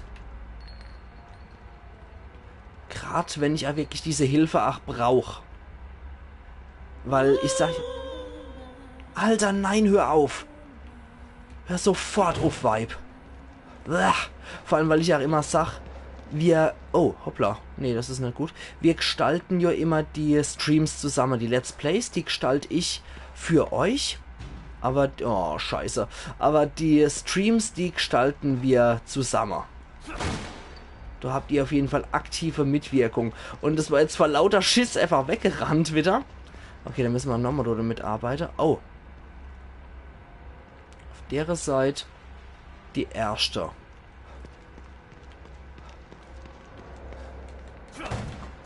Mann. Aber diese alte. Oh, das ist einfach diese alte. Diese Geistergretel. Oh, mit ihrem ekligen disharmonischen Gesang und mit ihrer zuckende und juckende Bewegungen. Oh, das ist so ekelhaft. Also, da habe ich echt Schiss davor.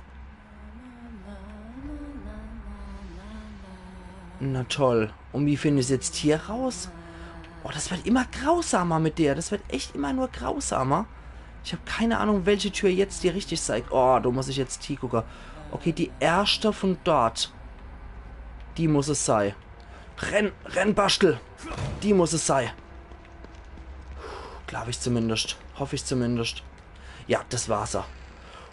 Vielen Dank für den Spiegeltipp. Das hätte man noch sehr viel mehr eklige Zeit hier, glaube ich, ermöglicht. Wenn dem nicht so gewesen wäre. Oh Mann. Ich verstehe nicht.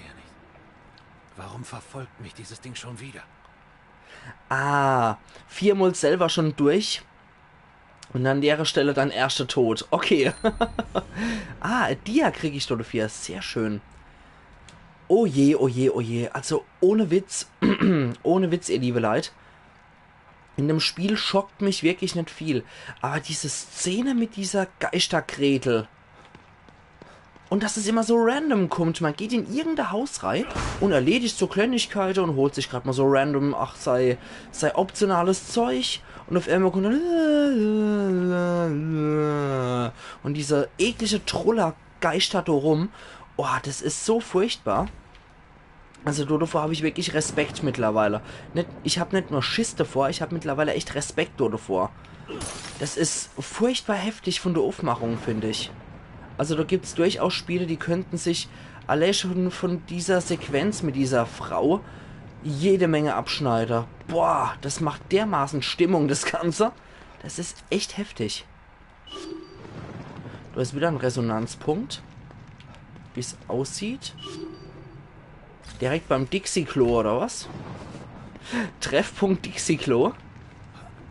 Nee, da haben wir nichts anscheinend. Na gut. Das kommt wahrscheinlich noch. Und hier haben wir noch ein schickes Metallrohr. Okay, darüber wird wieder gefackelt. Ich gehe jetzt nochmal kurz zurück, würde ich sagen. Wobei, ich kann eigentlich auch... Oh, da ist noch einer im Zaun hängen geblieben. Ein Rauchpulver und Waffenteile. Sehr schön. Achtung. Okay. Ich bin einfach mal so à la Zombieland und mache als mal Double Tap. Ich gehe mal auf Nummer sicher, wenn ich mir nicht absolut sicher bin, dass die Person tot ist. Von daher muss das auch mal als sein. Na gut, das dahin kann ich wahrscheinlich auch noch mitnehmen. Die Hauptquest geht hier weiter. Insofern kann ich das dahin auch noch mitnehmen. Speichert. Sehr schön. Grand Cinemas. Geht's hier rein? Mann, bleibt weg von mir. Okay. Sieht aus, als wäre da hinten was, ja. Okay. Sehr clever dann zu Hupe, mein Lieber. Da schleppt einer so ein nette Torsen mit sich rum. Ups. Ja, ich bin einfach nicht der beste Schütze, muss ich dazu sagen. Na komm schon. Okay, einer haben wir außer Gefecht gesetzt. Oh, doch noch nicht. Na gut. So, weg mit dir. Hör auf, Mädel. So. Wofür haben wir dann unser Snipergewehr? Ein bisschen Schießpulver gibt es auch noch dafür. Ich mag das Präzisionsgewehr. Generell schieße ich lieber mit Präzisionsgewehre. Da hat man wieder einer so eine richtig schöne Leichehaufe aufgestapelt. Alter, wie schäbig. Was haben wir hier noch drin? Ich weiß, es heißt eigentlich schäbig, aber ich sag ganz gerne einfach mal andere Betonungen zu solche Sachen. Heieiei. Ich glaube, ich nehme zu viel Luft auf beim Sprecher, sodass sich die Luft irgendwie staut. Wieder ein Resonanzpunkt. Mann. Wie sehr vermisse ich hier die Streichhölzer aus The Evil Within 1, dass ich diese Leichenhaufen einfach mal anzünden könnte. Wäre schon etwas hygienischer. Wobei die bei The Evil Within 1 auch gebrannt haben wie Zunder. Da hat man gerade so ein Ruhelose erledigt. Und dann schmeißt man sein Feuerzeug, sag ich. Schmeißt sein Streichholz drauf und der brennt wie Zunder, als gäbe es nichts Besseres zum Anzünder als so ein Ruheloser. Weil ich sagen muss, gerade als Archäologe muss ich wirklich sagen, was Brandbestattung und so weiter angehen, es ist unglaublich schwierig, einen menschlichen Körper zu verbrennen. Das wird mir gar nicht klarer. Also wie in der Experimentalarchäologie solche Brandbestattungen da nachgestellt werden. Es ist unglaublich schwierig zum Teil, so Körper richtig zum Brennen zu bringen. Also da braucht man schon eine richtig gewaltige Scheiterhaufe dafür, dass ein menschlicher Körper auf Dauer auch wirklich brennt. Weil wenn die Resonanz fehlt, sprich wenn kein Feuerholz mehr dabei ist und generell halt, wenn zu wenig zum Abfackeln da ist, dann ist der menschliche Körper einfach nur verkohlt, aber nicht verbrannt. Bis man das wirklich erreicht hat, dass der Körper vollkommen verbrannt ist, tja, da vergeht schon einiges an Zeit. Und man verfeuert so etliches Holz dafür. Ach ja. Aber nur so einfach als kleine Info am Rande bei sowas. Ich glaube, der steht auch nicht mehr auf. Aber der hätte sich auch der Hintere abwischen können, bevor er gestorben ist, finde ich. Okay, was haben wir denn hier noch? Hier ist noch drin 10 Waffenteile. Die nehme ich auch liebend gern mit. Ach ja. Oh, das sind immer anscheinend Ruhelose. Ach ja. Also wenn hier in der Grund so ein besser, dann bin ich das, du ekliger Kerl. Oh, hoppla. Ich habe keine Munition mehr. Das ist nicht so gut. Halt doch die Schniss, wenn du dann mal dein Schlappschnut halte kennst. So. Geh doch. Okay. Ich sollte mal wieder Munition herstellen. Bin ich definitiv dafür. Weil wenn ich jetzt nur noch hier mein Kruscht habe, nur noch meine Präzisionsgewehrmunition, dann ist das eher so das letzte Aufgebot. Schrotmunition, sehr schön. Wurde auch Zeit, dass ich hier nochmal was finde. Und hier drüber, ja, ich gehe schon zum Resonanzpunkt. Ist ja gut, machen wir doch gleich. Mysteriöse Actionfigur. Du hast das Gefühl, das schon mal gesehen zu haben, kannst aber nicht genau sagen, wann oder wo. Auf jeden Fall sieht es ziemlich cool aus, also beschließt du es in deinem Zimmer aufzubewahren. Mysteriöse Actionfigur erhalten. Okay. Und was gibt's hier nochmal Schönes? Ich sitze hier fest. Ich muss hier raus. Ich wollte doch nur den Transporter holen und dann von hier verschwinden. Hilfe! Hört mich jemand? Niemals. Oh Gott. Ich sterbe im Zen. Es wird sein, als hätte ich nie existiert. Tut mir leid, Lawson. Ich kann dich wohl doch nicht mit dem Transporter abholen. Nicht so schön. Ach, sag jetzt mal. Oh, das klingt, als wäre die Puppekopf-Frau wieder hinter uns her. Ich will trotzdem den Schlüssel noch haben. Lagerraumschlüssel. Mit diesem bei einer Leiche in einer Gasse gefundenen kleinen Schlüssel kannst du den Lagerraum in der Nähe der Post-Plus-Filiale öffnen. Das ist schon mal sehr praktisch, aber ich bräuchte jetzt noch eine für die Truhe, die auf dem Dach war. Schlüssel ist es auch ein Schloss. Aber wo genau? Das finden wir schon. Das finden wir schon, Bastel. Keine Angst. Okay. Jetzt wurde Bastel-Kastel auch über einen Schlüssel verfügt. Können wir auch noch im Lagerraum suchen. Aber erst einmal Kiste zerstören. Dort drin sind wir auch besonders gut. 5, insgesamt 10. Jetzt machen wir Schießpulver. Ups, was kommt jetzt? Oh ja, Leichenhaufen ist immer sehr gut. Da kommt nämlich die Frau Bobocop wieder her. Und es wird Zeit, ihr ein bisschen neue Gesichter zu schießen. Hallo? Ah, Ewe kann man sehr erst angreifen. Das hätte man mir auch mal früher sagen sollen. Hallo, Frau Bobocop. Voll in die Visage. Ja, mach du mal. Mach du mal. Upsi. Ich finde es so ekelhaft, dass die immer aus diesen Leichenhaufen triggert. Ja, toll lacht sie. Toll lacht sie, die Frau Bobocop. Dann komm mal her. Ups, das hat mir jetzt nicht so viel gebraucht. Na gut, dann müssen wir halt mal mit der Armbrust wieder arbeiten. Was gibt's nur so saublöd zu lachen? Was gibt's eigentlich so saublöd zu lachen, Mädel? Uppala.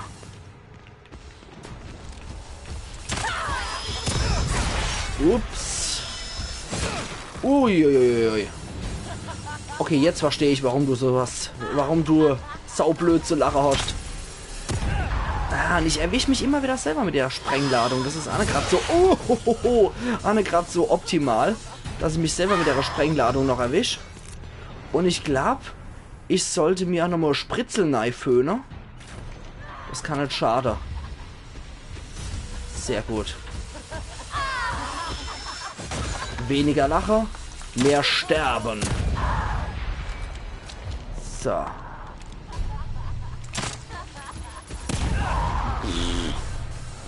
Friede Witzka. Ey, Herr Uff. Herr doch Uff, Mädel. Hallo, hämmer so mal bald. Oh, Gott sei Dank. Gott sei Dank. So allmählich geht man nämlich echt die Munition aus. 4000 Grütze bringt uns das wieder. Alter Latz. Jetzt habe ich nur noch Schrotflinte-Munition übrig. Und ein bisschen... Ja, Harpune-Munition wäre noch verkehrt. Ach du Scheiße, also... Ich weiß schon, warum ich ganz gerne mal Streichhölzer wieder gehabt hätte. Scheiße. Manometer. Ja, so dunkle Hinterhöfe, die können uns schon in üble Situationen bringen, wie man gemerkt hat.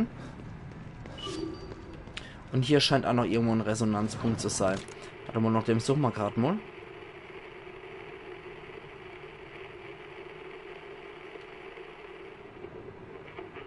Hier in der Nähe.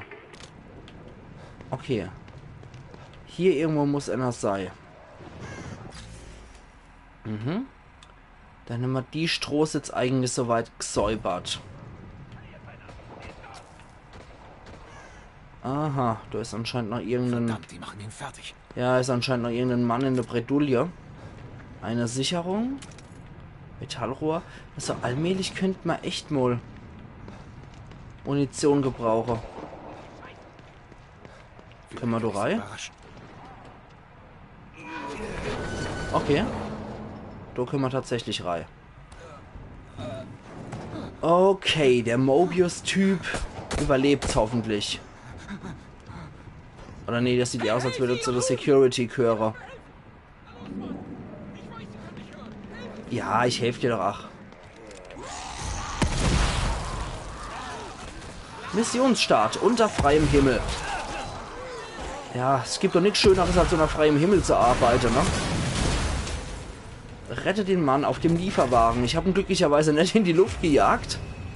Oh, da kommt auch ein bisschen mehr. Ja, und der bleibt doch die ganze Zeit so ruhig stehen. Trophäe erhalten. Grillen bei den Castellanos. Hallo? Dürfte ich ihm vielleicht auch noch mal ein bisschen Chance haben zu überleben? Dankeschön. Denn ich würde mir eigentlich mal ganz gerne Spritzknife hetzen. Und dann würde ich noch ganz gerne irgendwie meine letzte Munition dafür verwenden. Ups. Das war nicht so gut. Hey, hallo? Kann ich mal aus diesem Gruppenkuscheln raus? Alter. Das ist ja wie auf dem Dorffest hier. So, jetzt noch einmal. Okay, ja, es ist nur noch ein Grützi übrig. Okay, dann hat unseren Kumpel erledigt. Ne, noch nicht. So, jetzt aber. Gewitter erleid. Jetzt sagen wir nicht noch, dass ein Boss kommt, weil dann habe ich einfach nicht genug an Munition. Oh, hoppla. Ja, natürlich, ich komme sofort. So. Puh, das war nur Schwein gehabt. Sind wir wirklich sicher hier? Moment. Können wir nicht noch irgendwas improvisieren? War doch nicht irgendwas? Genau, improvisieren. Ich bin doch stark dafür, dass wir jetzt hier wieder unser Munition auffrischen. Und wenn es halt über Impro ist. Mehr können wir halt nicht mehr machen. Okay, aber wenigstens haben wir jetzt wieder reguläre Munition. Okay, gut. Sie haben mir den Arsch gerettet. Hätte nicht gedacht, dass jemand kommt. Sie sind aus dem Suchteam. Wie sind Sie hergekommen? Ich habe was gesucht. Was genau wäre das? Hier ist es gefährlich. In meinem Unterschlupf reden wir. Nach Ihnen. Okay. Puh, geh mit dem Mobius Operative mit. Machen wir, aber zuerst sammle ich nochmal, was es hier gibt. Dann kann ich auch sehr gern die Gastfreundschaft von diesem Mobius-Typ in Anspruch nehmen. Boah, Mann. So, jetzt laden wir das alles nochmal noch. Hier können wir auch nochmal unser Prezi. Und ansonsten, das passt. Ansonsten würde ich auch noch sagen, ich gucke jetzt nochmal kurz auf die Karte, wie es da ausschaut. Bei dem ist auch eine Kaffeemaschine, sehr gut. Weil dann muss ich mir jetzt nicht nochmal Spritzel setzen. Dann reicht es nämlich auch, wenn ich bei der Kaffeemaschine was trinke. Okay, was haben wir da noch? Flasche wahrscheinlich, genau. Okay, da können wir jetzt 8 Uhr reingehen. Und können uns hier erstmal wieder wohlfühlen. Ein paar Waffenteile gibt es auch noch. Hier lang. Die kommen hier nicht rein. Sykes Unterschlupf. Danke nochmal für Ihre Hilfe. Mein Name ist Sykes. Sebastian Castellanos. Castellanos, hä? Hab von Ihnen gehört. Sie haben Beacon überlebt, richtig? Woher wissen Sie das? Ich bin STEM-Programmierer. Kann aber auch noch andere Sachen. Wie Informationssysteme hacken.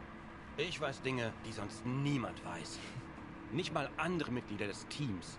Dann wissen Sie, wer Lily ist. Ja, wir alle versuchen sie zu finden. Hatten aber noch kein Glück. Deswegen sind sie hier. Genau. Aber wenn Sie mir dabei nicht helfen können, gibt es nichts mehr zu besprechen. Viel Glück. Hey, Das ist Moment. sehr rabiat. Wir könnten uns trotzdem gegenseitig helfen. Eva. Dann mal raus damit. Kommen Sie, es gibt hier eine Menge Sachen, die Sie wahrscheinlich gut gebrauchen könnten. Die können Sie haben, als Dank für vorhin. Kommen Sie wieder, wenn Sie meinen Vorschlag hören wollen. Das ist freundlich. Das scheint doch echt ein netter Kerl zu sein hier, das Sykes. Vor allem auch ein sehr dankbarer Mensch. Das finde ich immer sehr schön, wenn die Leute auch wirklich sowas zu honorieren wissen. Okay. Boah, perfekt. Richtig gut nochmal, voller Heilung. Das ist sehr gut. Ansonsten, was haben wir dann hier noch für Grütze? Einen Speicherpunkt hätten wir noch. Spiegelhämmer war hier nett, nämlich auch. Ne, Nägel gibt's nochmal. Also wirklich großartig viel gibt's hier nicht. Ah, da können wir noch was. Ah, schade. Verschlossen.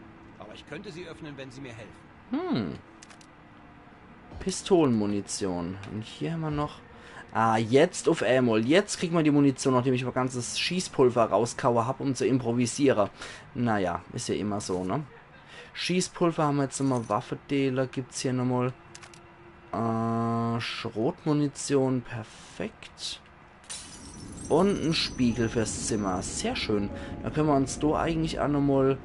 Könnte man uns da eigentlich auch nochmal das Dia gucken. Und ein bisschen an der Werkbank basteln. So. Jetzt gehen wir erst nochmal an den Projektor. Gucken wir uns mal das Dia an. Und dann machen wir den Rest. Jetzt nämlich wieder ein bisschen was zum Schwafeln. Das hier. Oh, das scheint wohl auch seine Alkoholikerzeit zu sein. Ich bin's, Kidman. Schön, dass du noch da bist, Sebastian. Nach Beacon wollte ich herausfinden, was mit mir passiert ist. Alle sagten, ich hätte Wahnvorstellungen. Oder würde die Wahrheit verbergen. Irgendwann fing ich an, ihnen zu glauben. Dass ich vielleicht verrückt bin. Ich war so frustriert. Fühlte mich nutzlos. Die Trinkerei machte den Schmerz erträglich. So viel verschwendete Zeit. Ich hätte mich zusammenreißen sollen. Scheiße. Mach dir keine Vorwürfe, Sebastian. Wenn Mobius nicht gefunden werden will... Hör auf, mich in Schutz zu nehmen, Kidman. Ich hab's vermasselt. Sebastian, jetzt ist nicht die Zeit, in der Vergangenheit zu wühlen. Jetzt ist die Zeit, es wieder gut zu machen. Selbstmitleid hat dich erst zum Trinken verleitet. Du kannst dir zurückholen, was du verloren hast. Verlier das nicht aus dem Blick. Hart, aber wahr. Du hast recht, Kidman. Danke. Man hätte ihm jetzt auch einfach so einen Whisky herbeiprogrammieren können und mit dem Kommentar, hier, trink deine Medizin, du Schluckspecht. Das wäre vielleicht ein bisschen hartherzig gewesen. Ah, das Ketzel hat wieder Glibber für uns als Dank. Danke, Ketzel. Wieder 1400 Schleimdode für. Das ist doch mal nicht schlecht. Okay, mit 410 Waffeteile lässt sich auch was anfangen. Deswegen schauen wir doch gerade mal. Hier könnte man für 400 unser Feuerkraft erhöhen um 150. Ja, das könnte man auch hier bei der Schrotflinte noch machen auf 120. Oder unser Präzisionsgewehr könnte man auch nochmal verstärken für 200. 240 kostet es. Und wie viel kostet das? 480, ja, lecco mio. Da ich aber relativ häufig mit der Pistole schieße. Ja, ich will auf jeden Fall Stufe 3 erreichen bei der Pistole. Für 360 würde ich Trophäe erhalten in Kupfer, schlagkräftige Argumente. Nicht wundere, wenn es dann pixelig ist wieder. Immer wenn ich eine Trophäe kriege, wird das pixelig im Bildschirm. So. Da würde ich nämlich sagen, wir machen 60%ige Crit.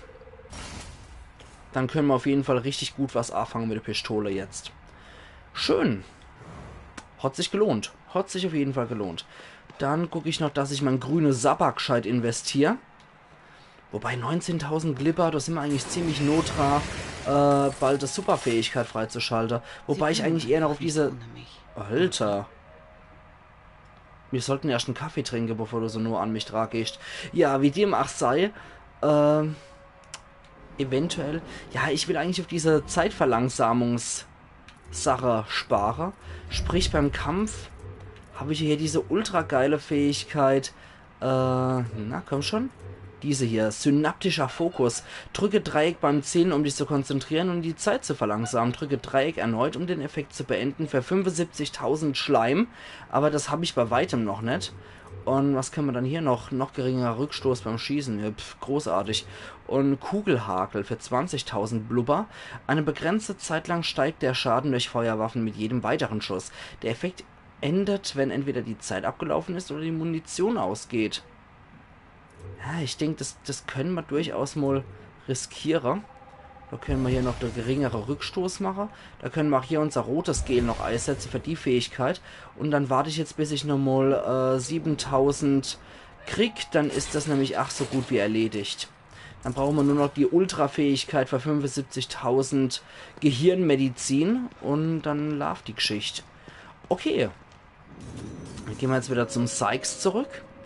Und quatschen nochmal ein bisschen mit dem Bursche, dass wir nochmal Sidequest hier kriegen. Und dann schauen wir mal. So, Sykes. Gut, ich bin ganz ohr. Wie können wir einander helfen? Sie müssen für mich einen Server im Markt neu starten. Einfaches Ding, solange keine dieser Monster in der Nähe sind. Er befindet sich hier. Mhm. Moment, ich habe noch nicht zugestimmt. Was springt für mich dabei raus? Wenn Sie das erledigen, kann ich alle Vorratskisten für Sie öffnen. Und was haben Sie davon? Wenn Sie den Server aktivieren, finde ich vielleicht einen anderen Weg hier raus. Das ist an sich ein ziemlich cooler Vorschlag, finde ich. Es gibt wirklich einen Weg, Union zu verlassen? Bin mir nicht ganz sicher, aber auf den Versuch lasse ich es ankommen. Und ich verstehe. Den Kontakt zum Stem verloren. Wir sind abgeschnitten. Wenn wir den Kern nicht finden, sterben wir alle hier drin. Falls ich keinen anderen Weg finde. Wie ist das möglich? Soll ich Ihre Zeit wirklich mit technischem Kauderwelsch vergeuden? Ja. Einfach nur damit alle, die Techniker gelernt haben oder irgendwie mit Informatik zu tun haben, hier nochmal sagen können, nö, so wäre das aber nicht. Ich muss ihn nur einschalten? Warum ist der Server überhaupt offline gegangen? Sie müssen nur wissen, dass ich es versuchen kann, wenn Sie den Server einschalten. Schauen Sie sich um. Draußen fällt alles auseinander. Dass überhaupt was funktioniert. Andererseits könnte Mobius ihn auch selbst abgeschaltet haben. Die haben echt für alles irgendwelche Notfallprotokolle. Und Sie stellen die Entscheidung des allmächtigen Mobius in Frage? Ey, ich bin gerne Fußsoldat. Aber wenn ich entbehrlich werde, tja, dann suche ich nach dem Ausgang, wenn Sie verstehen, was ich meine. Kann ich verstehen. Tue ich. Also, helfen Sie mir oder nicht? Ich würde sagen, wir helfen dir. Ich würde sagen, wir helfen dir, Kumpel. Missionsstart. Wieder online. Nö, das machen wir auf jeden Fall. Bin ich definitiv dafür. Dann gehe ich halt nämlich wieder zurück. Gerade mal gucken. Dann gehen wir nämlich dort wieder hier. In den Unterschlupf von dort aus. Da kann ich jetzt nochmal hier überprüfen. Dann kann ich dann nochmal in den Unterschlupf gehen. Mach das für Sykes. Kehr wieder zurück. Mach der Rest hier. Mach dann nochmal Speicherung dann hier im Unterschlupf. Und geht dann zu der Hauptquest wieder. Aber aktiviere den Server im Markt. Das machen wir auf jeden Fall für ihn. Obwohl ich damit böse Komplikationen rechne. Nichtsdestotrotz muss ich sagen, ihr liebe Leute, ich muss jetzt echt durch das ganze Eistee-Gesüffel, muss ich dringend auf Toilette. Das kann jetzt eine Zeit lang dauern. Von daher würde ich sagen, ich mache jetzt hier einen ganz, ganz kleinen Cut und bin jetzt hier erstmal im Hauptmenü. Ihr könnt jetzt auch nochmal auf Toilette gehen oder sonst irgendwas. Ich bin jetzt ganz kurz weg. Das dauert echt nicht lang. Bin gleich wieder da, ihr liebe Leute. Wie gesagt, sagen wir mal so 5 Minuten oder so, dann bin ich wieder da. Bis gleich. Oh, das wird jetzt echt Zeit. Weil Gewitter erleid, der Eistee, der treibt ohne Ende. So.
Puh. Das war jetzt echt nochmal dringendst. Aber, puh. Okay. Uah, noch schier das Mikro umgeschmissen. So. Da bin ich jetzt wieder frisch gestärkt. Und ja. Alles wunderbar. Jetzt kann es weitergehen.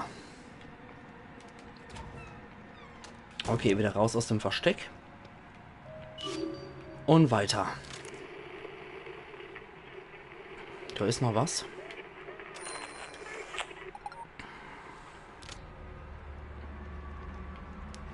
Wieder ein toter Mobius-Mensch. Oh oh. Untersuche das Theater. Ja, das habe ich noch nicht vor. Wie ich schon angekündigt habe, ich werde jetzt nochmal hier und mich um die Sidequest kümmern. Das heißt, ich gehe jetzt nochmal hier einmal um das Lager rum. Da ist noch so eine Gollum-Tante. Warte mal, die machen wir so fertig. Hallo Gollumina. Oh, wie, ich überlebe einfach mal so, Sniper-Kugel. Okay, dann komm mal her, Gollumina, mit einem Messer. Ey, oh Gott. Gollumina macht da Ausfallschritt. Manometer. Mistvieh. Dafür bringt sie uns 1200 Glibberei. Das ist nicht schlecht. So. So, mal gucken, hier war noch irgendwas in der Nähe, oder? Nee. Okay. Puh. Nochmal einen Nagel. Doch, hier war wieder irgendwas. Da haben wir wieder was. Moment. So. Toter Mobius Operative wurde protokolliert. Da haben wir ihn. Und hier ist noch einer. Okay, sehr schön.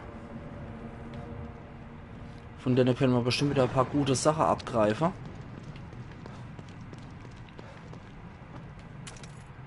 Metallrohr. Und ein bisschen Schießpulver noch. Okay. Gut, er macht nichts mehr. Ansonsten gehen wir jetzt nochmal zurück. Dann greifen wir nochmal die ganze gute Sache von der Mobius-Type ab. Hier im Truck ist auch nichts mehr drin. Nee. Da ist nichts. Na gut. Jetzt nochmal hier zurück. Oh, da kommen wir anscheinend nämlich durch. Na gut, dann müssen wir halt da entlang gehen. Wie es aussieht, ja. Oder wir können hier über die Autos klettern. Nee, das kann er nicht. Na gut, dann klettern wir halt nicht über die Autos. So Abkürzungen sind offenbar für der arme Bastel zu gewagt. Da muss ich gerade mal auf die Karte gucken. Nee, dann geht es nämlich so. Dann geht es tatsächlich nämlich so. Dann müssen wir doch der andere Weg nehmen. Über die Stroß. Ja, dass der arme Bastel hier sich über A strengt. Dann müssen wir halt um den ganzen Siff wieder rumgehen. Und einen langen Weg. Ups, was ist jetzt passiert? Oh, da hat wieder der Teufel in die Garde geschissen. Herzlichen Glückwunsch. Das ist die Kamera anscheinend hier, die noch uns schießt und greift. Pfui Teufel. Oh. Stefano hat hier offensichtlich... Ah nee, Quatsch, da geht's zur Hauptquest. Na, kein Wunder. Kein Wunder. Da wollen wir ja noch gar nicht hier. Wir wollen erstmal zur Sidequest. Weil klar, dass bei der Hauptquest hat ja Stefano wieder seine Finger im Spiel. Und es war eindeutig mal wieder seine Handschrift, die man hier gesehen hat. So, dann gehen wir erstmal wieder dorthin. Damit der gute Sykes hier alle Kisten für uns öffnet. 2 könnte man dann auf jeden Fall schon mal verwenden. Ein Harpun. Mehrere Harpunenbolzer. Und eine Spritze. Sehr schön. Dann speichern wir nochmal an der Stelle. Ja. Mag ich nochmal überschreiben. Okay. Sehr schön. Dann gehen wir jetzt nochmal wieder ins Mark. Zu der Anlage.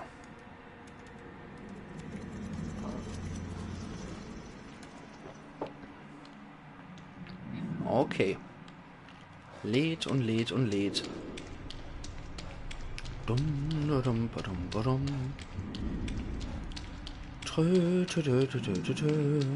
Renne, bis die Ausdauer weggeht.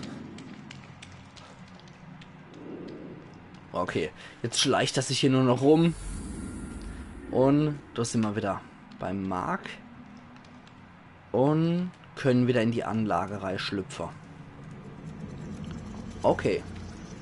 Die Anlage ist ja auch der Safe Spot von Yukiko Hoffmann. Insofern nochmal gucken auf der Karte. Ah, okay, dann müssen wir doch wieder ein ganzes Stück gehen. Okay. Na gut, dann müssen wir offensichtlich wirklich wieder ein Stückchen laufen. Und ich nehme an, wir werden dort auch wieder einige Gegner haben. Sehr schön, jetzt können wir auch die Spritze endlich nehmen. Und da war noch was zum Öffnen. Ah, hier. Okay. Schön. Da können wir auf dem Rückweg eventuell noch ein Spritzei sammeln. Nee, da geht's nur dort hier wieder. Sehr schön.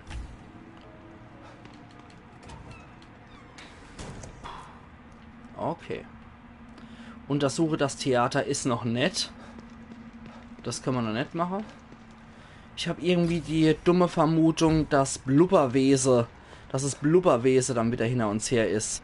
Ich weiß nicht warum, aber hier im Mark scheint ja das Blubberwesen irgendwie auch so eine spezielle Machtposition inne zu haben. Und wir gehen jetzt auch wieder genau durch hier zurück, wo diese Kreatur auch war.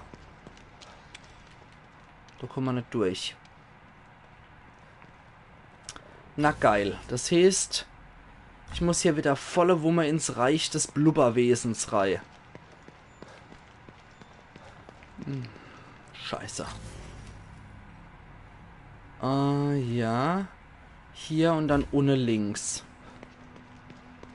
Oh, bitte lass Sperma-Boy nicht hier sei. Dann kann ich nämlich echt verzichten. Hier irgendwo muss es dann sein, ne? Da komme ich aber nicht durch. Nee.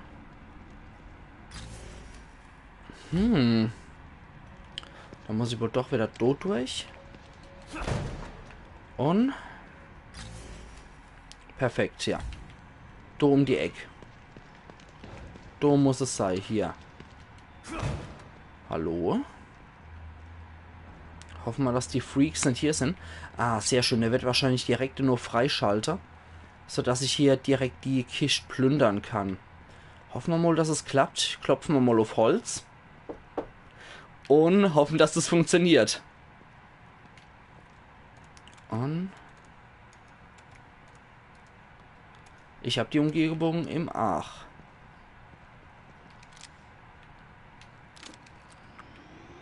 Ich will mal ein dickeres Kaliber. Erstatte Sykes Bericht. Ah, Eva.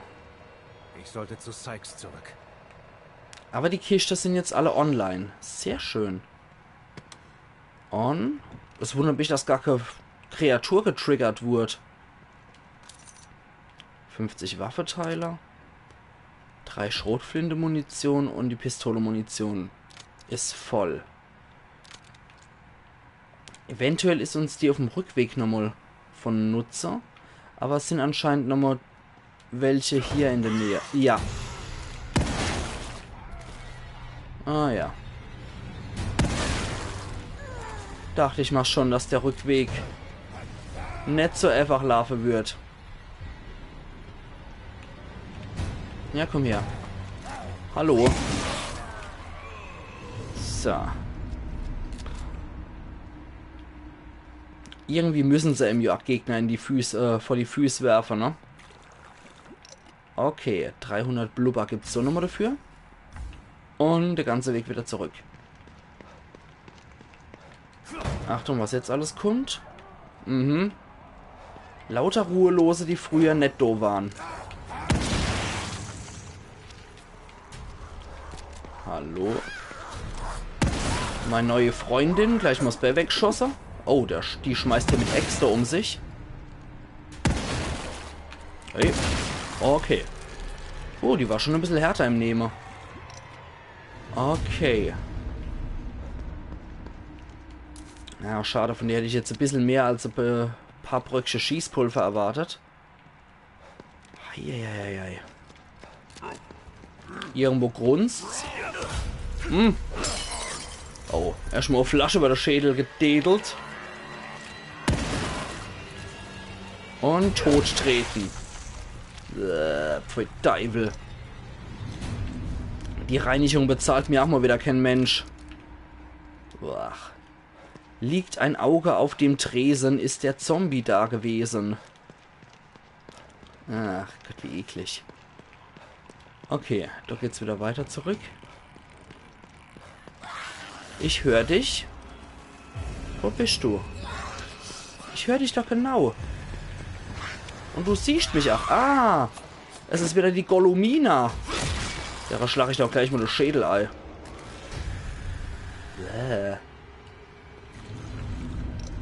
Und sie gibt wieder 1200 Glibber dafür. Sehr gut. Also ich habe schon gewusst, dass ich mit Ruhelose bombardiert werde. Ich habe aber eher auf dem Hieweg damit gerechnet, um ehrlich zu sein. Aber so what? Da waren wir auch schon drin. Okay. Gut, dann gehen wir jetzt wieder in den Unterschlupf von Hoffmann. Und können von dort aus wieder direkt weiter. Manometer. Aber, ah ja, Hoffmann ist noch da. Gut. Sehr gut. Hab schon gedacht, die hätte es eventuell nicht überlebt. So. Dann wieder weiter im Programm. Zurück zu Mark und zurück zu Sykes. Und auf dem Weg zurück zu Sykes können wir auf jeden Fall auch nochmal die andere Kiste auf dem Dach nochmal überprüfen. Das ist, glaube ich, auch nicht so das Verkehrteste. Warten wir jetzt einfach mal hier. Man muss ja durch die Gegend rennen, wie so närrisch Hinkel. Und dann muss ich mich bewegen, damit es lädt. Ich bleib mal stehen. Okay, ich muss nicht die ganze Zeit durch die Gegend eiern wie ein närrisch Hinkel. Das funktioniert anscheinend auch so. Und jetzt sind wir wieder 5 Zuschauer. Hi Leute. Also sorry, wie gesagt, ich musste einfach mal zwischenzeitlich weg auf Toilette. Von daher Entschuldigung an der Stelle nochmal. Das hat aber wirklich etwas sein gemüsst. Okay, das ist jetzt offline hier. Und hier sind wir wieder raus. Puh, dann wieder ab zum Sykes. Und der ist dort. Okay. Und dann können wir dort Bericht erstatten. Aber stimmt. Wir haben hier 11 Flasch bei so einem Ruhelose zerdeppert. Dann können wir auch nochmal hier hochklettern. Weil da oben ist auch noch so ein Ding. Ich hoffe, das Teil ist jetzt online. Oh, nicht, dass hier aus dem Leichehaufen nochmal die Gesichterfrage getriggert wird. Ah ja, jetzt ist es offen. Sehr schön. Und was haben wir drin? Wir haben drin 25 Waffenteile und 10 Pistolenmunition, die derzeit nicht gebraucht wird. Aber für später nicht schlecht zu wissen. Und ich weiß auf jeden Fall, dass die Gesichterfrage nochmal rauskommt. Einfach nicht schön sowas. Okay. Gerade nochmal Lucky. Ja, das ist schon richtig die Richtung. Hi Mathilda. Freut mich, dass du es ach ja geschafft hast wieder. Na. Komm schon her, du Freak.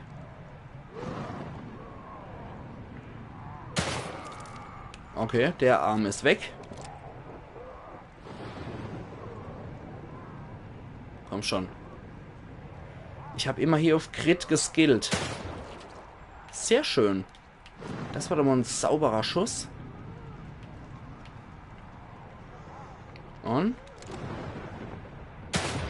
Und wieder ein Kopfschuss. Perfekt. Meine Fresse.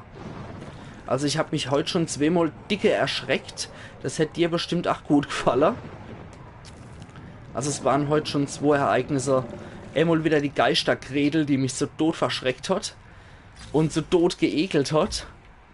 Und dann, ja, war da noch so eine Sache beim Fotograf wieder.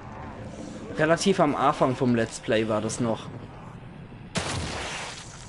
Ein Gesicht ist weg. Und noch eins. Ja, auch zu Kreischer. Die ist so ganz dicht dran. Hui. Und jetzt ist sie tot. So, jetzt haben wir nochmal Handaxt. 300 Gel gibt es auch noch. Bisschen Schießpulver. Ja, wieder die scheiß Haufe von einem Fotograf. Vielleicht erschreckst du dich ja gleich wieder. Ja, genau. Das war eben gerade schon wieder ein sehr schöner Indikator dafür. Ja, das Ding gehört anscheinend hier zu dem Foto, der hier rumschwebt. Dort drüber ist er. Und der kackt hier anscheinend Hindernisse in meinen Weg rein. Alter Falter, warum muss ich die ganze Zeit aufstoßen? Das ist ja ekelhaft. So. Und weiter geht's hier in die Richtung. Dann können wir wieder zum Sykes. Ja, das ist der Hof, ne? Das ist der Hof nur von der anderen Seite. Können wir zum Sykes, können die noch Bericht erstatten und die Sidequest abschließen. Und dann können wir noch die Kiste in seinem Unterschlupf öffnen. Ich wusste, sie schaffen. Sehr schön. Ja, interessanterweise hat er ja auch hier die Indikatoren dafür. Pistolenmunition, sehr schön. Auch nochmal ein bisschen Pistolenmunition. Und er hat nochmal so große Kiste hier gehabt. Oder? Oder war das falsch von mir? Ich glaube aber, der hat hier noch was gehabt. Größeres Kistel. Nö. Da geht's dann wieder zum Zimmer. Anscheinend nicht, nee. Egal, retten wir mal mit dem. Der Server ist online. Ja, bin schon drin. Ich habe die Vorratskisten wie versprochen entriegelt. Versuchen Sie mal, die da zu öffnen. Ah ja, habe ich schon. Mission abgeschlossen, wieder online. Sehr schön. Explosivbolzen gibt's auch noch. Perfekt. Ah ja, stimmt, da ist die große. Da ist der große Oschi. Okay. Perfekt. 50 Waffenteile, 75 insgesamt. Handfeuerwaffe mit Schalldämpfer. Diese halbautomatische Pistole besitzt einen Schalldämpfer, der die Schussgeräusche dämpft, dadurch aber auch weniger Schaden verursacht. Bei wohlüberlegtem Gebrauch lassen sich einzelne Gegner von Gruppen weglocken. Das ist nicht verkehrt. Das ist gar nicht mal so verkehrt. Halbautomatische Handfeuerwaffe mit Laseroptik mit Schalldämpfer. Komm, probieren wir jetzt mal aus.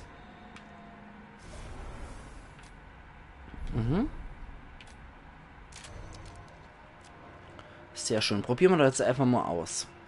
Ich leg's mal noch nicht auf die Schnelltaste. Ah, nee, Quatsch. Ich wollte ja nochmal speichern. Wenn ich schon mal da bin. So. So, da. Okay. Dann kann der noch im Weg suchen, aus dem Stem zu entkommen. Und ich kann hier nochmal meine Vorräte aufstocken. Das ist nicht verkehrt. Also, mein lieber Sykes. Danke nochmal für Ihre Hilfe. Jetzt kommt der schwierige Teil. Noch eine Sidequest? Schaffen Sie das? Aus Union verschwinden? Wie schon gesagt. Ich werde es versuchen. Aber ich muss mich durch Unmengen von Daten wühlen, bevor ich überhaupt anfangen kann. Hoffentlich schaffe ich es, bevor das hier alles nur noch aus Geröll und Gedärm besteht. Ja. Das wird eine Weile dauern. Okay, wir können noch ein bisschen mit dem Sprecher. Wenn Sie aus Union entkommen, was dann? Wenn ich lebend aus dem Mobius-Gebäude rauskomme, deaktiviere ich erstmal meinen verdammten Chip. Besser so. Ja. Jeder bei Mobius hat einen subdermalen Chip im Kopf. Sowas wie eine RFID. Nur viel weiterentwickelt. Und ich meine jeden. Vom Verwalter bis zu dem Typen, der die Toiletten putzt. Das machen Sie freiwillig mit? Sie sagen es so, Mitgliedschaft bietet Privilegien. Dieser Chip kann einem eine Menge Türen öffnen. Der Nachteil ist, dass Sie mir damit das Leben zur Hölle machen können, wenn Sie glauben, dass ich nicht gehorche. Darüber können Sie sich Gedanken machen, wenn Sie hier raus sind. Ich wäre auch daran interessiert, hier zu verschwinden. Nur zu gerne. Aber ich werde nicht auf Sie warten. Ich verschwinde, sobald ich einen Weg gefunden habe. Sie sollten nur bei mir bleiben und warten, bis ich es hinbekomme. Auf keinen Fall. Ohne Lilly gehe ich hier nicht weg. Wenn Sie sie finden, wird der Ort theoretisch wieder hergestellt und Sie kommen raus. Okay. Ich würde aber gerne mit Lilly durch die Hintertür raus. Mobius will sie einfach wieder an den Stam anschließen.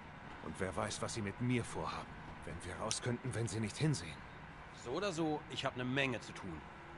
Sonst benutzt niemand die Hintertür. Verbinden wir unsere Kommunikatoren. Melden Sie sich, bevor Sie gehen. Das ist gut. Viel Glück. Weil ich finde ihn durchaus sehr sympathisch hier, den Sykes. Der denkt pragmatisch, der denkt logisch. Der gefällt mir. Der ist schwer in Ordnung, denke ich.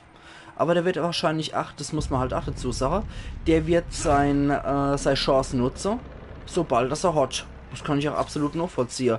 Da würde ich wahrscheinlich auch nicht großartig noch auf zig Leute warten. Sondern, ja, wenn ich mal Chance habe, habe ich mal Chance. Fertig.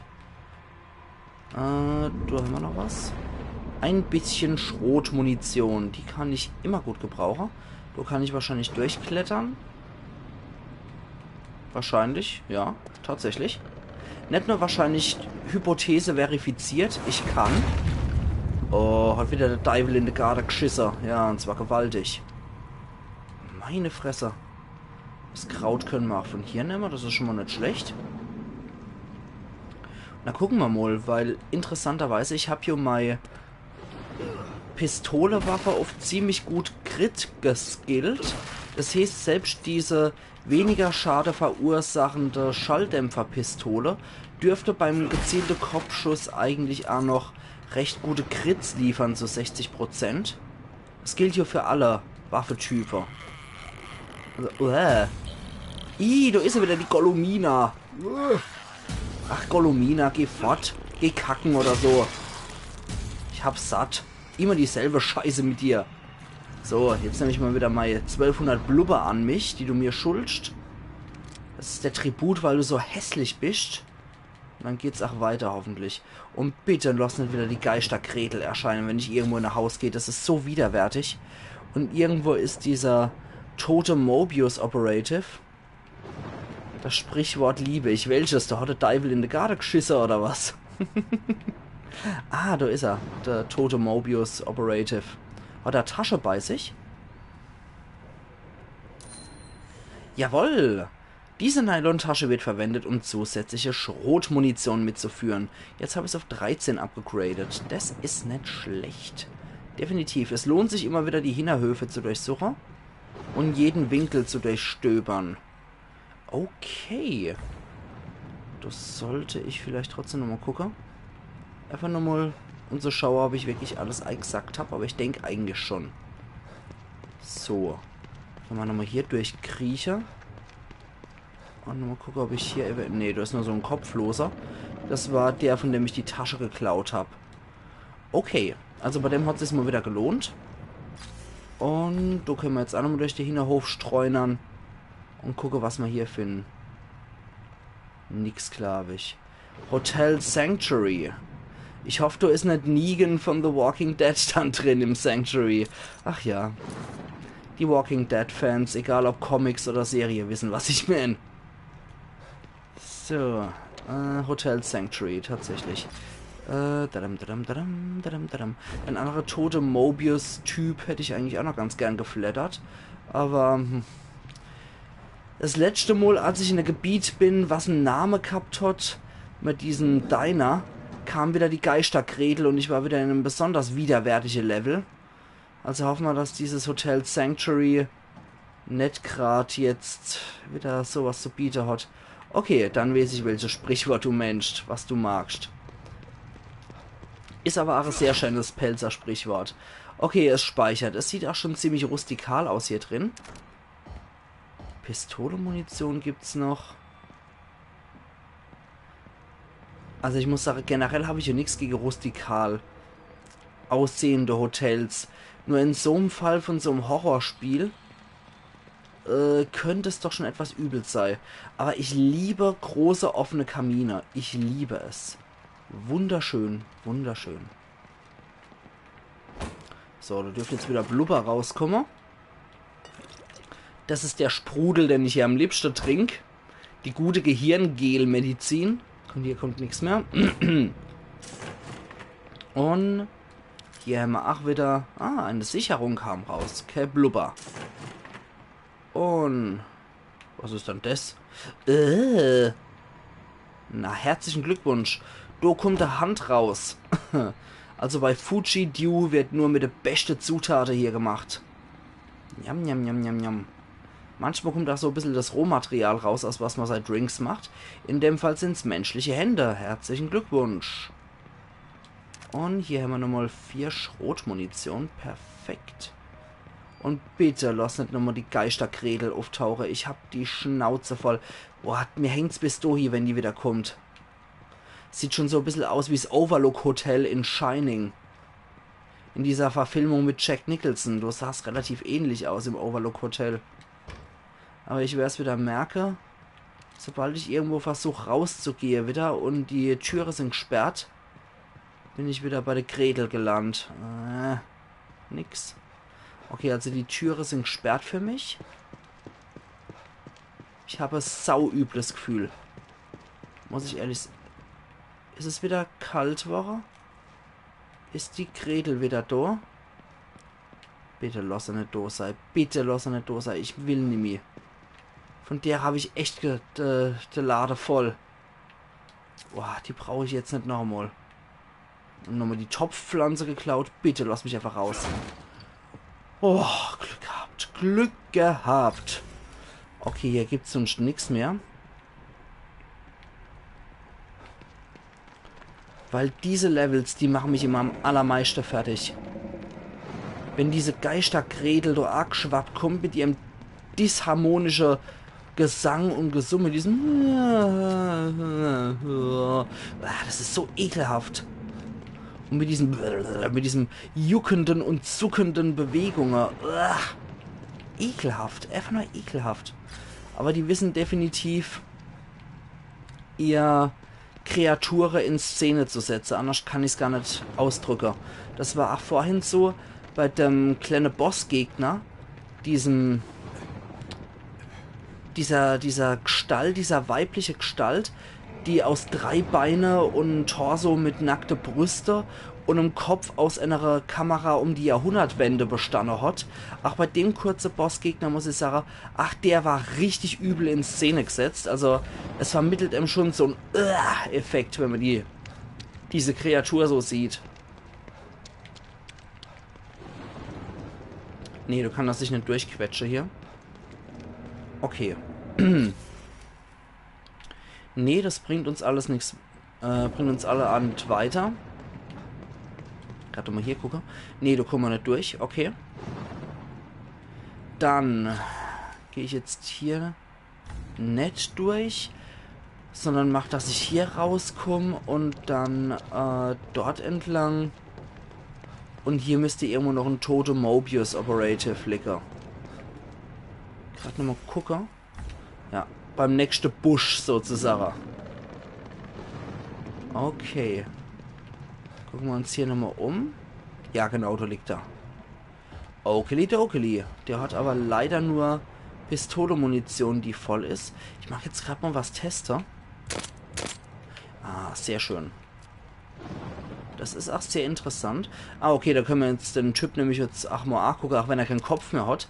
Aber wir wissen ja, die Ruhelose, die speisen ganz gerne mal so ein bisschen Kopf. Das mögen die am liebsten. Und ich denke, jetzt habe ich soweit auch alles gemacht. Und jetzt kann ich auch hier nochmal der Hauptquest mein Tribut zollen. Und sollte dort hier. Aber Moment, hier hat was geblinkt. Ah, sehr schön. Eine Handaxt. Dazu noch ein bisschen Pistolenmunition, die wir nicht brauchen. Und eine Spritze. Aber Spritze lasse ich auch gern verkummer.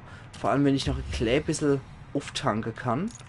Deswegen nehme ich die Spritze auf jeden Fall mit. Da haben wir nichts mehr. Ja, man kann immer mal wieder noch was übersehen. Es ist halt einfach so.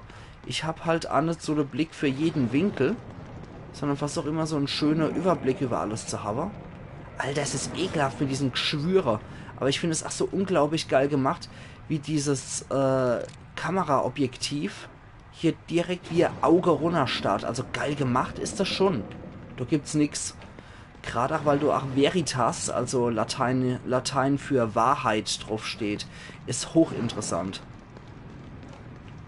Also was die Gestaltung von allem angeht, muss ich sagen, Bethesda hat sich da wieder richtig Mühe gegeben. Es ist echt genial, war. Grand Theater. Okay. Das sind Kopfbeutel anscheinend. Was zum Teufel soll das hier? Verdammt! Lily ist da drin.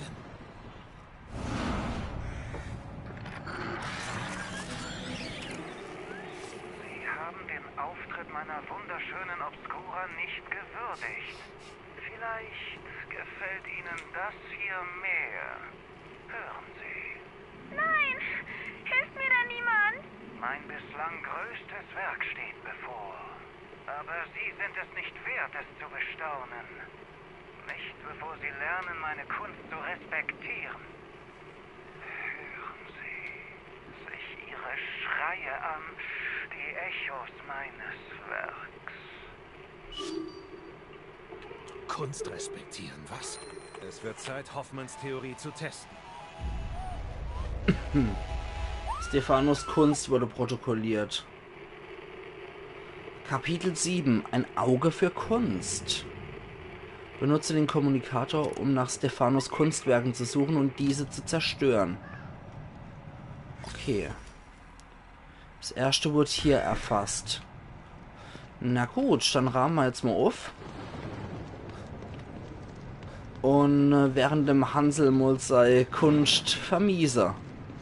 Also es wäre schön, wenn wir das heute noch hinkriegten.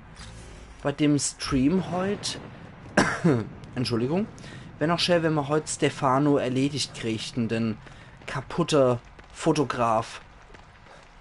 Wenn das heute beim heutigen Stream noch möglich wäre, wäre das wunderbar. Ich finde es generell auch ganz toll, dass die Internetverbindung heute mal wirklich kalter hat und dass ich einmal jetzt 3 Stunden und fast 20 Minuten in 4 Sekunden. Und zwar jetzt am Stück habe streamen können, ohne dass die Verbindung abgeschmiert ist oder sonst irgendwas. Also das ist auch schon mal sehr angenehm, dass das heute mal wirklich einwandfrei geklappt hat. Auch wenn am Anfang mal kurz kam, die Internetverbindung sei zu schwach und dass es mal kurzzeitig geleckt hat. Aber im Endeffekt, es hat ja funktioniert. Und da bin ich echt sehr froh drum, dass das geklappt hat. Oh, okay, im Hotel Sanctuary ist tatsächlich die Kunst von dem Typ.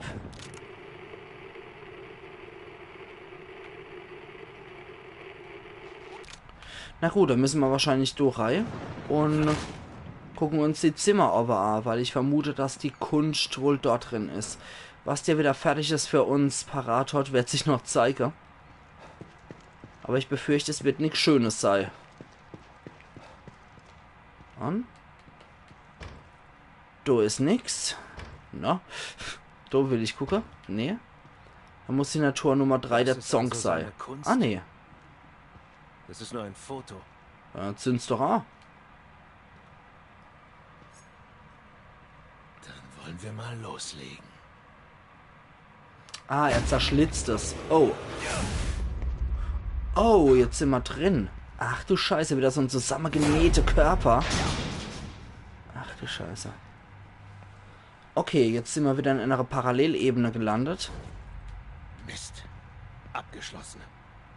Ich muss einen Schlüssel finden. Natürlich. Ih, schleicht ja wieder diese Kreatur rum. Der Fotokopf. Die Fotofrau. Ja, es ist wieder die Kreatur. Okay, Bluthämmernde Badewanne mit Rose. Und ja, es ist tatsächlich wieder diese Kreatur, die eklig, die ich erwähnt habe, die so eine Kamera um die Jahrhundertwende als Kopf besitzt und der deformierte Körper von einer Frau mit 3 Bä und mit Frauenbrüste. Okay, ich bin ja auf vieles gefasst, insofern. Okay, das dürfte mich näher an das Kunstwerk bringen. Ja.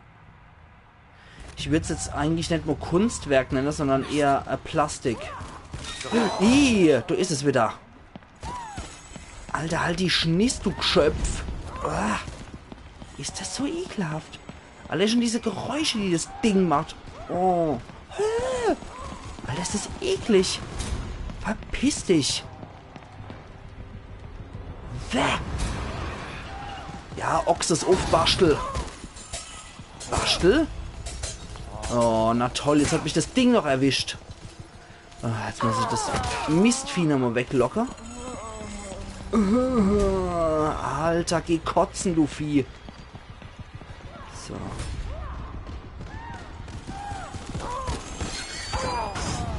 Alter, mach nicht so widerliche Geräusche, du Freak.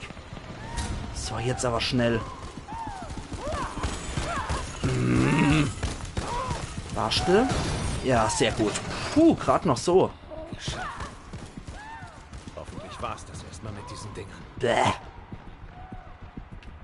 Ist das ekelhaft. Na gut, dann hoffe ich jetzt, dass ich da reinkomme. Die Musik geht jetzt auch wieder gut ab. Kammerschlüssel verwendet. Da ist es ja.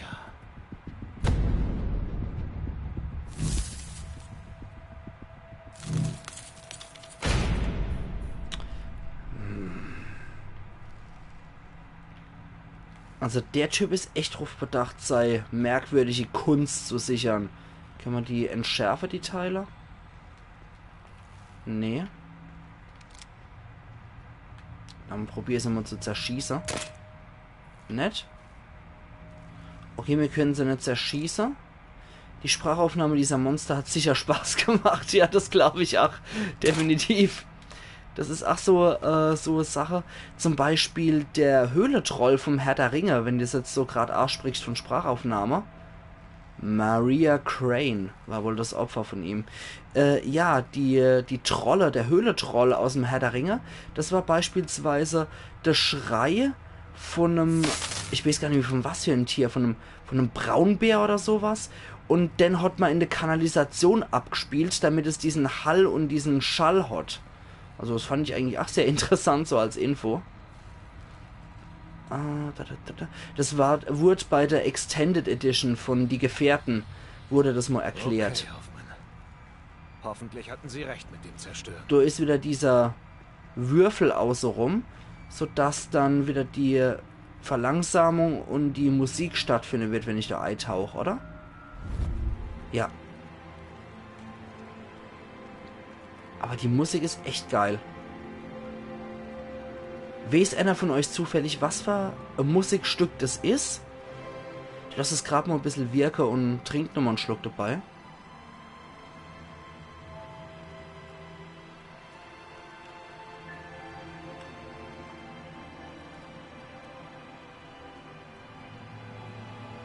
Es würde mich echt interessieren, was das für ein Stück ist, weil ich finde das Musikstück echt großartig. Los geht's. Und an der Nähte aufgeschnitten und zerstört. Sehr gut. Das ist schon mal hinüber. Das Werk dieses Freaks zu zerstören war Balsam für die Seele. So. Jetzt fehlt nur noch eins. Das finde ich gut. Das benutze, um den Kommunikator, um nach dem verbliebenen Kunstwerk zu suchen. Das finde ich echt gut. Das Werk dieses Freaks zu zerstören ist Balsam für die Seele. Nicht schlecht, nicht schlecht. Okay, dann gehen wir mal raus. Unbekannter. Stephanos Kunst. Auf jeden Fall wird kräftig geheult. Und da der nicht mit Aquarell, sondern mit Tränen als Aquarell arbeitet, warum auch nicht? Okay, das kommt von dorthin. Einfach die Straße entlang. probieren wir es doch mal.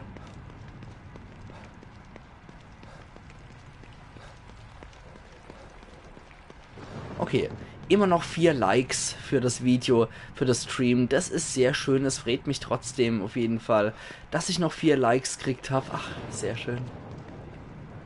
Ach ja, heute ist generell etwas weniger los im Stream, muss ich sagen. Das ist etwas schade, da auch der Syltrakar aufgrund von ihrem Umzug halt nicht reinschauen konnte und da Kai morgen auch Nachtschicht, morgen Frühschicht hat, ist er auch verhindert. Ich glaube, das heißt Serenade for Strings in C Major Operette oder OP, ja wahrscheinlich Opera 48. Okay, der Hydrant konnte man auch aufdrehen, warum auch nicht. Aber das ist auf jeden Fall richtig schön, das gefällt mir sehr gut. Wäre auch toll, wenn es das wirklich so ist.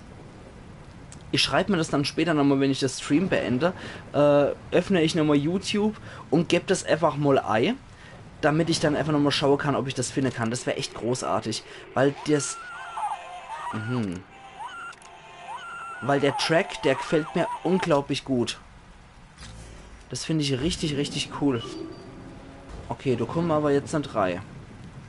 Müssen wir irgendwie anders da rein. In das Kabuff rein.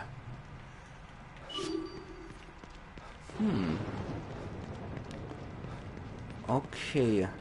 Ah ja. 30 Waffendealer, das wären... Ja, 30 Waffendealer übersehe, das ist schon happig. Schon recht viel. Kommen wir da irgendwie hoch? Nee. Aber auf jeden Fall auch vielen Dank nochmal für deine Teilnahme hier, Flash. Weil, wie gesagt, die Leute, die sonst beim Stream mit dabei sind, die konnten heute nicht. Devil's Own Taproom, so. Deswegen ist es umso wichtiger und auch schöner für mich, wenn auch neue Leute hier dabei sind und hier ihren Teil dazu beitragen, beziehungsweise die hier auch mal wirklich sich trauen, auch mal was zu schreiben und mit mir zu kommunizieren. Das empfinde ich persönlich als sehr schön und angenehm, dass ich jetzt auch mal wieder mit neuen Leuten so ein bisschen zur Ruhe gehabt habe. Also insofern wirklich vielen lieben Dank an dich und an Fuchsgesang und auch an Andi, dass ihr euch das Ganze getraut habt, hier auch nochmal zu schreiben, beziehungsweise hier auch mit mir interagiert. Das ist wirklich sehr schön von euch. Tagebuch des Wirts. Der letzte Eintrag in diesem abgegriffenen Tagebuch. Im Taproom ist einiges los. Die Geschäfte laufen. Zurzeit kommen Massen neuer Leute nach Union und alle haben Durst. Wenn das so weitergeht, kann ich es mir endlich leisten, Fassbier auszuschenken. Ach Gott, der feine Herr. Pete beschwert sich über die Massen, aber ich sage, je mehr, desto besser. Er war schon immer ein übellauniger Typ, aber in letzter Zeit verhält er sich noch komischer. Er sitzt an seinem Stammplatz, guckt neue Gäste schräg an und murmelt vor sich hin. Ich würde ihn hier rausschmeißen, aber er ist mein bester Kunde. Wahrscheinlich murmelt er, Fremde können wir hier nicht besonders leiden. Und spuckt dann in so einen Messingnapf rein. Ach ja, ach ja. Was wäre die Welt nur ohne Hillbillies? Rauchpulver hätten wir hier nochmal. Und sonst nix. Fruit Soda. Da hätte ich jetzt eigentlich auch Bock drauf, auf so einen Fruit Soda. Und was haben wir hier noch? Ah, da ist es. Gemälde. Erlaubt. Eine Sicherung hätten wir hier auch noch. Und in der Schublade sind noch Waffenteile. Und zwar an der Zahl 10 Stück. Dann kommen wir insgesamt auf 300. Damit lässt sich wieder was ausstellen, wenn wir das nächste Mal zur Werkbank kommen. Gut, jetzt wird nochmal gegrapscht wahrscheinlich aus dem Bild. Und dann kommen wir zu der Frau mit dem Kopfbeutel.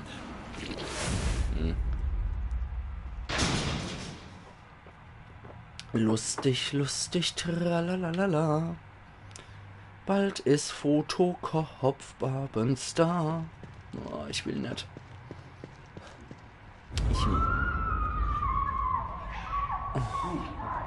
Du wirst Kunst. Du wirst Teil meiner Obskur. Hier ist alles ziemlich obskur bei dem. Von daher...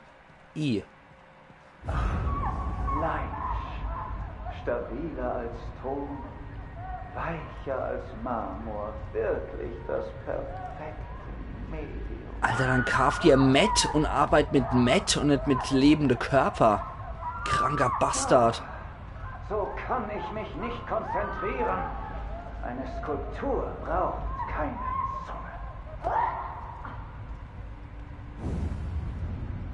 Zunge. Ich meine, Leute können ja auch ohne Zunge noch lautieren. Ist das so? Aber trotzdem können die Leute immer noch lautieren ohne ihre Zunge. Ich finde es eher erstaunlich, wie sehr man die Zunge braucht, um eben wirklich klare Worte zu formulieren. Schon interessant das Ganze. Liegen hier Köpfe? Ach ja.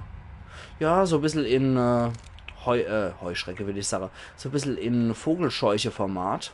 Aber jo. Die Hand reicht uns glücklicherweise der Schlüssel. Und ich würde sagen, renn, Bastel. Bevor wieder der Fotokop kommt. Renn, renn, renn, renn. Oh, du watschelt wieder was auf uns zu. Okay, es sind Ruhelose. Und sind hinter uns auch welche? Nö. Okay, dann wird der Rückweg etwas beschwerlicher mit den ganzen Ruhelose. Aber das kriegen wir auch hier. Kriegen wir alles hier. Easy peasy, living squeezy.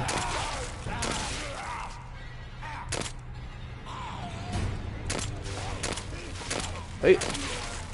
So. Okay. Alles kein Thema. So, Busfahrer, Busfahrer, zieh die Jacke aus, lass die Kinder in Ruhe. Komm schon. Sehr schön. Guter Headshot und keine Sau hat's gehört. Irgend so ein Freak schickt sich an, mich sehe zu wollen.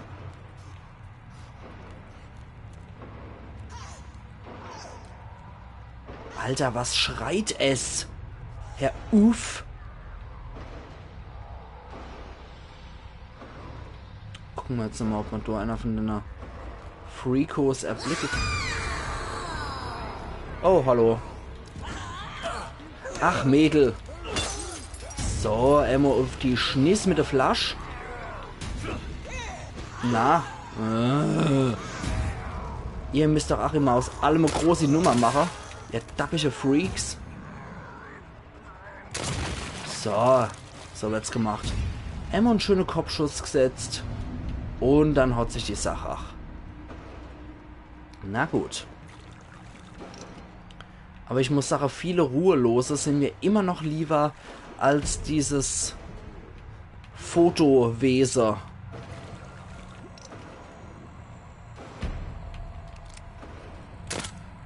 Okay.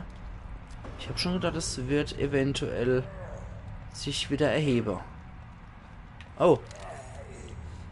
Hallo, du illustrer Gesell. Na? So, wollte gerade sagen, halt doch still. Sonst kann ich ja nicht effektiv in deinen Kopf schießen. Okay. Dann kann ich auch wieder durchgehen. Und kann mich nur noch in dem kleinen Raum umgucken. Da war doch noch einer, oder? Ah ne, von da komme ich. Genau. Da geht's nicht weiter. Das heißt, ich muss da neben durch, wo der Kamerad gerade rumgelungert hat. Das dürfte jetzt ohne Störung vonstatten gehen. Na? Ich habe gesagt, es dürfte ohne Störung vonstatten gehen. Also geht es auch ohne Störung vonstatten. Gut. Und dann will ich hier weiter zu diesem sogenannten Kunstwerk.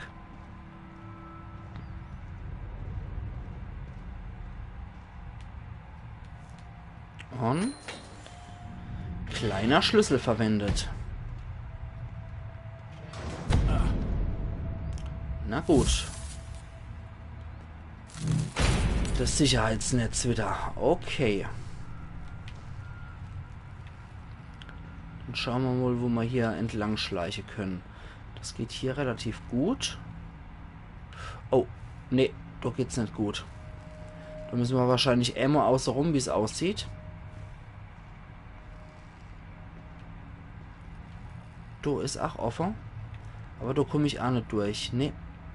Es ist definitiv ein Grobi-Faller.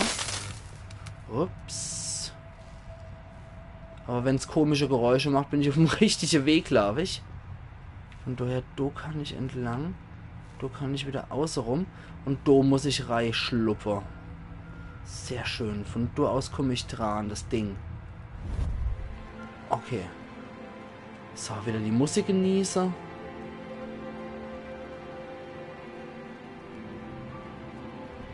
Schön.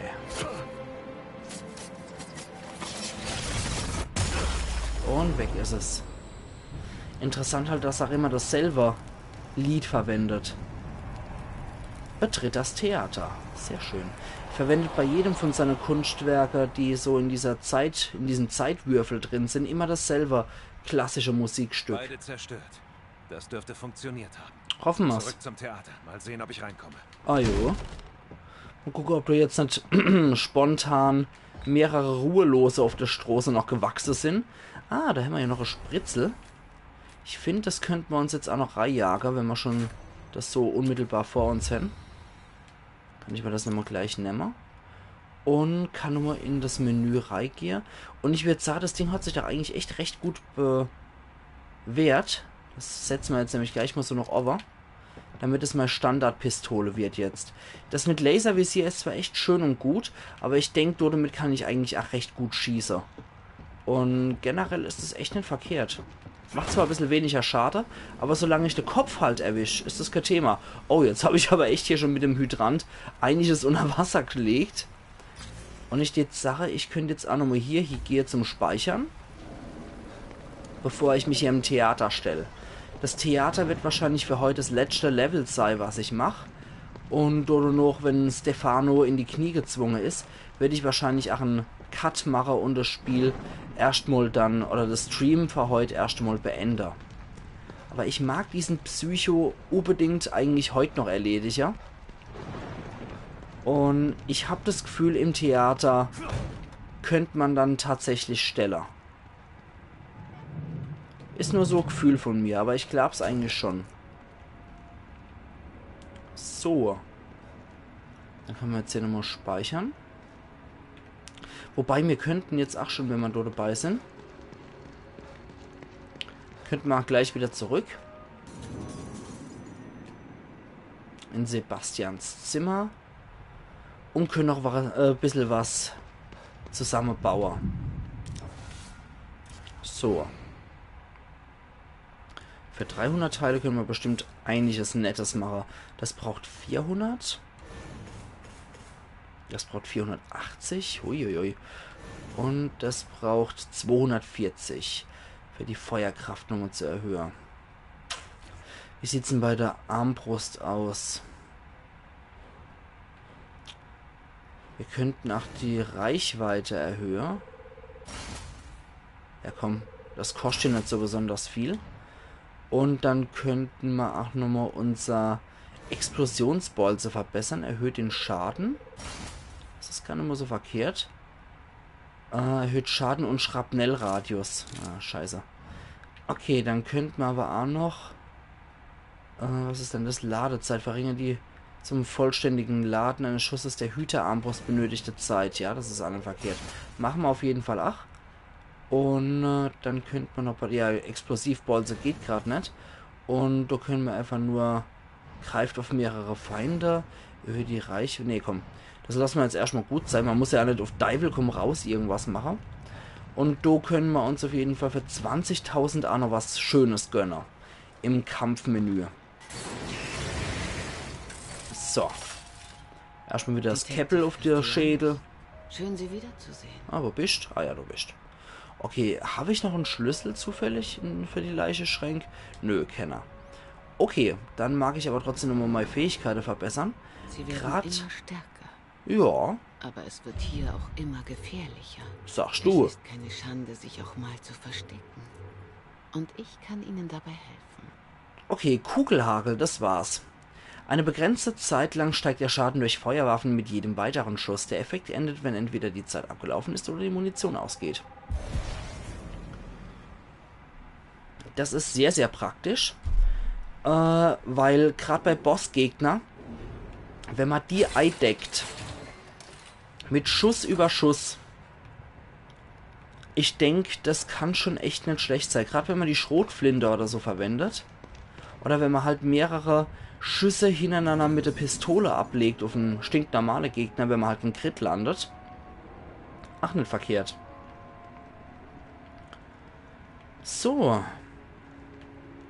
Dann speichern wir hier nochmal beim Sykes. Und dann können wir uns zum Theater aufmachen, denke ich. Okay. Ah, nee, Quatsch. Das ist ja jetzt schon das nächste Kapitel. Machen wir einen neuen Speicherplatz dafür. Ein Auge für Kunst, genau. So. Ist, glaube ich, gar nicht mal so verkehrt, wenn man wirklich für jedes Kapitel so einen eigenen Spielstand anlegt. Müssen wir ja nicht geizen. Okay. Ich hoffe, wir kommen jetzt raus, ja. Es hat sich nämlich irgendwie so arg gefühlt, als wäre es gleich wieder Geisterzeit. Und auf die Geistergretel kann ich echt verzichten. Boah. Okay. Dann geht's. Ah ja, genau, da ist ja wieder der Kameraschiss, der rausgekommen ist.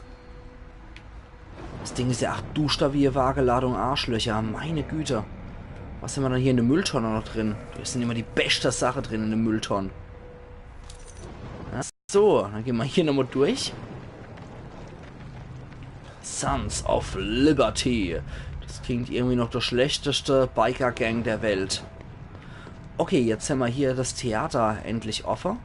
Ich bin mal gespannt, was hier kommt. So, die ist geladen. Präzisionsgewehr könnte man noch gebrauchen. Und noch so ein bisschen Fleischabfälle, die hier auf dem Boden liegen. Meine Fresse. Bäh.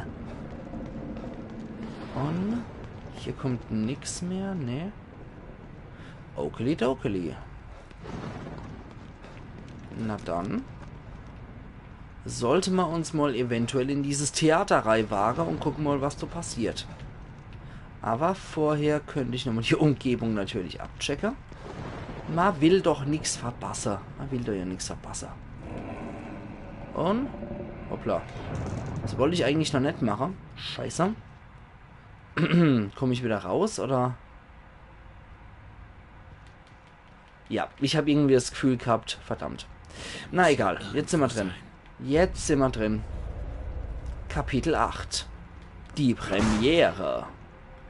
Irgendwie habe ich das Gefühl, ich will doch nicht dabei sein bei der Premiere. Glauben Sie, ich beuge mich?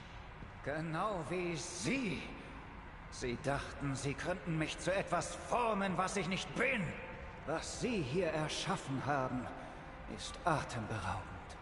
Sie haben es vergeudet, weil Sie keine Fantasie hatten, weil Sie keine Künstler sind. Sie wollen mich kontrollieren, mich manipulieren und Sie wollen mich aufhalten. Aber Sie haben versagt, denn mit der Macht des Kerns kann ich auf ewig Kunst erschaffen. So. Sagst du, mein Lieber. Und da kann man nicht rein. Und überall ist es Raucherverbote. Yes, das ist ja leid. Und was haben wir dann hier noch? Ja, über die Dinger kann er halt nicht gehen. Das ist schon zu mächtig einbetoniert hier, das Zeug. Okay. Schießpulver. Wie es das in jedem guten Theater an der Bar gibt. Ansonsten müssen wir jetzt wahrscheinlich hoch. Ist das so ein Popcornwagen, so ein alter? Ja. Sehr geil. Finde ich auch sehr schick, sowas. Okay. Ah, die Musik wieder. Sehr schön. Und hier ist wieder eine Resonanz. Darauf habe ich mein ganzes Leben gewartet. Okay, wo ist der Resonanzpunkt? Na toll, können wir nicht erfassen, weil keine Karte verfügbar ist. Scheiße. Muss hier ihr... Ah ja, da ist er. Darauf habe ich mein ganzes Leben gewartet. Beide leben lang. Und? Darauf habe ich mein ganzes Leben gewartet. Beide leben lang. Kein Abrackern mehr.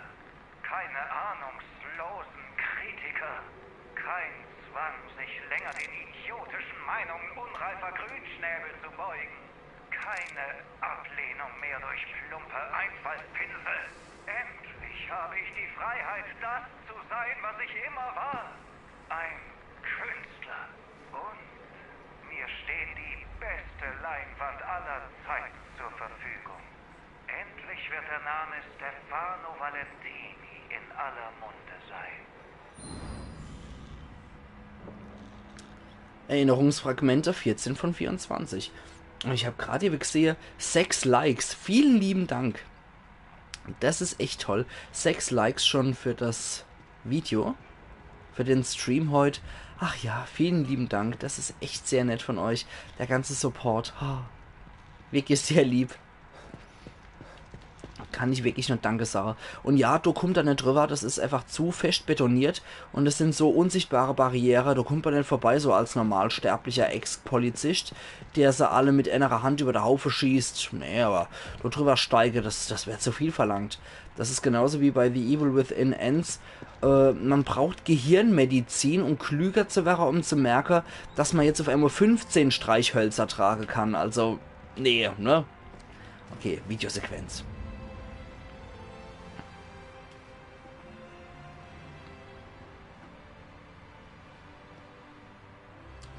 Oh.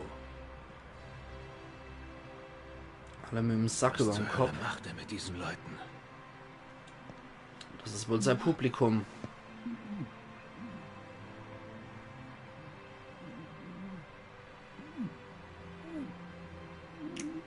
Lebt er noch oder ist es ein Ruheloser?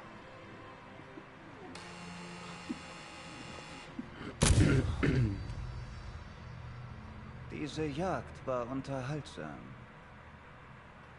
Aber selbst die beste Unterhaltung muss einmal enden. Das Mädchen, wo ist sie? Ein Lob, dass Sie es so weit geschafft haben.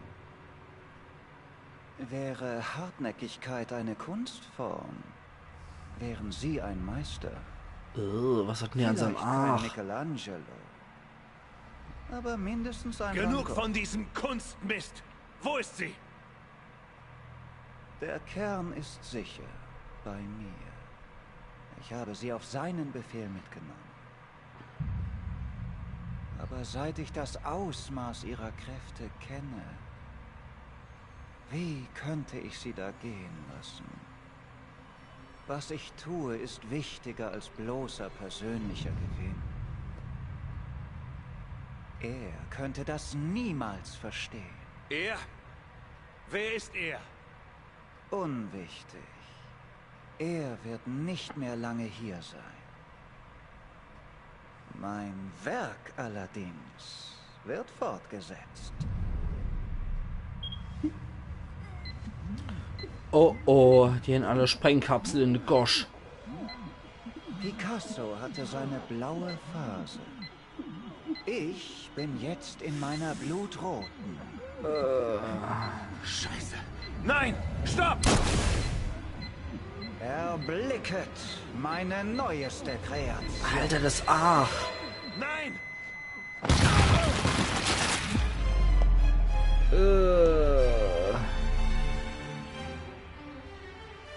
Ach du Scheiße.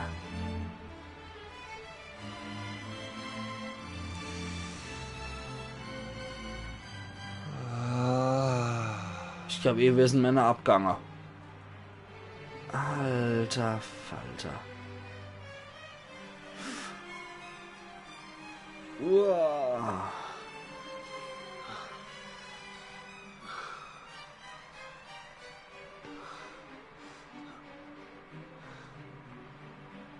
Wunderschön. Ein Bouquet aus Fleisch und Blut. Sie krankes Schwein! Ja.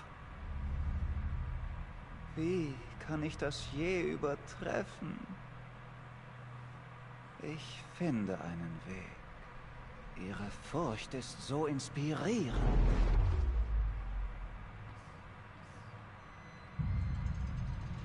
Nichts befeuert Kreativität so sehr wie das Verderben der Unschuld.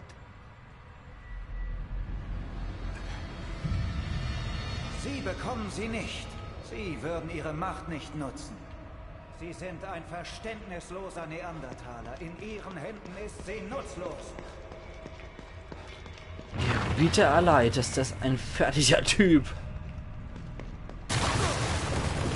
Okay, weiter gehe ich jetzt mal nicht mehr. Und der verschwindet wieder. Dich knöpfe ich mir vor, du Arschloch. Okay. Ja, ich habe schon gedacht, eigentlich habe ich gehofft, dass das Theater jetzt so das Endlevel ist, wo wir den Typ endgültig stellen und fertig machen können.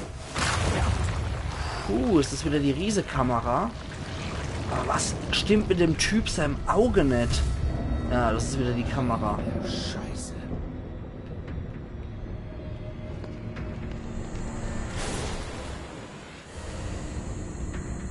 Das sollte mich wohl besser nicht sehen, das Ding. Das Auge beobachtet euch. Schade. Damit kann man nichts anfangen. Und ja, es sollte eben besser nicht sehen, das Ach. Ich sehe, dass dort hinten was ist. Und nehmen wir uns gleich mal die Pistole-Munition. Der kann wohl gleich wieder weggucken, der Widerling.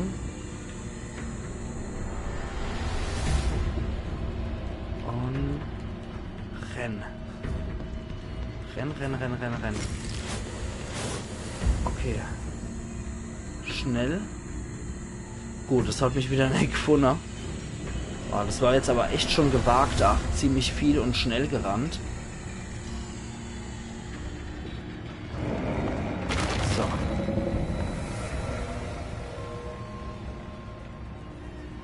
Ah, du geht's zum nächsten. Okay.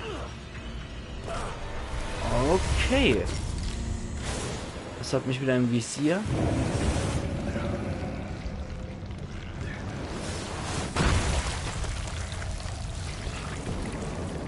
Okay. Das lief jetzt nicht so ganz wie erwartet. Scheiße. Bäh. Ja, ich sollte nicht so lange im Spotlight stehen. Warte mal. So, kann ich runter. So muss ich runter. Ja. Ach, scheiße. Ja, komm.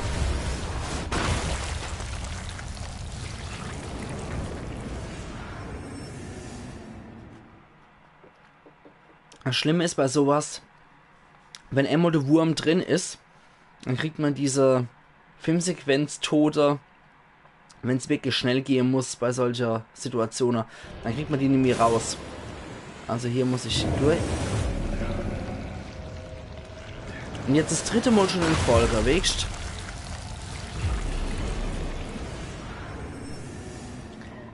Geh fort, geh kacken, Mann. Ah, das ist jetzt wieder so unglaublich nervtötend. Und jetzt kriege ich es irgendwie wahrscheinlich in mir raus und bin in so einer Dauerschleife gefangen. Alter, ich habe mich da nur 2-3 Schritte bewegt, verdammte Scheiße nochmal.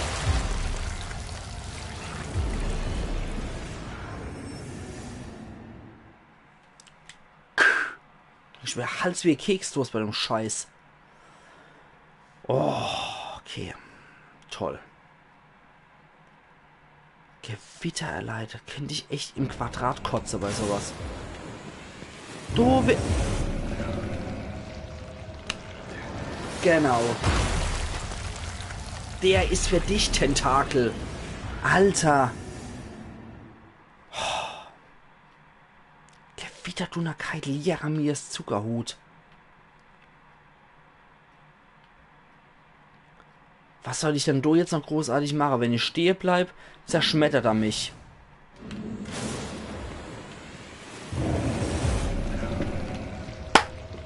Yeses! Bewege ich mich in Richtung Rampe, zerfetzt er mich. Gehe ich 3 Schritte nach vorne, zerfetzt er mich. Soll ich mich jetzt noch hinne bewegen oder was? Soll ich jetzt am besten noch hochfliegen? Was soll denn diese Scheiße wieder? Ich hasse so Passage. Ich hasse es ohne Ende, wenn ich 2 Schritt weit komme, ohne dass sie sind tot, sie sind tot, sie sind tot. Was kann ich überhaupt nicht ausstehen. So. Das ist dann hier noch. Nehmen war hier irgendwas. So. Ah, Sicherung. Okay, schön. Alter Latz. Gut zu sehen, dass ich hier auch noch irgendwo mich verstecken kann. Und dann sind es oft immer so dermaßen primitive Lösungen. Wo ich auch nur denke, wirklich... Wirklich... Ist das dein Scheiß Ernst? So. Oh, toll. Ah, okay, gut. Oh, natürlich. Natürlich, genau.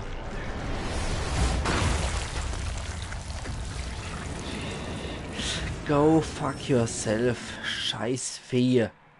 Alter Gewitter, Dunner, Keitel, Jeremias, Zuckerhut und Arschkrampe. Oh. Boah, nee, bei sowas, da könnte ich auf Sauna aus. Da könnte ich echt auf Sauna aus. So. Jetzt nochmal mit Gefühl.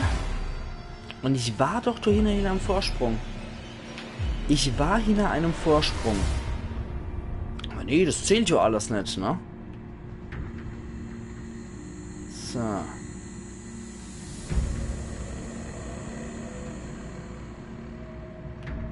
Ach, leck mich.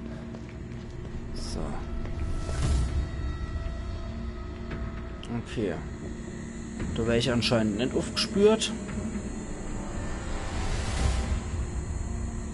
Und wie das Ding hier schon absucht, ist echt ätzend.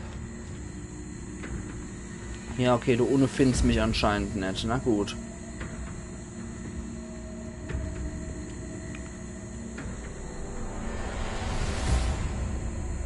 Sei mal zu akzeptieren an der Stelle.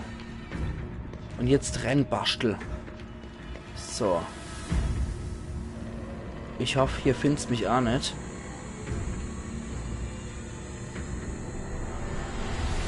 Gut, hier findest mich auch nicht.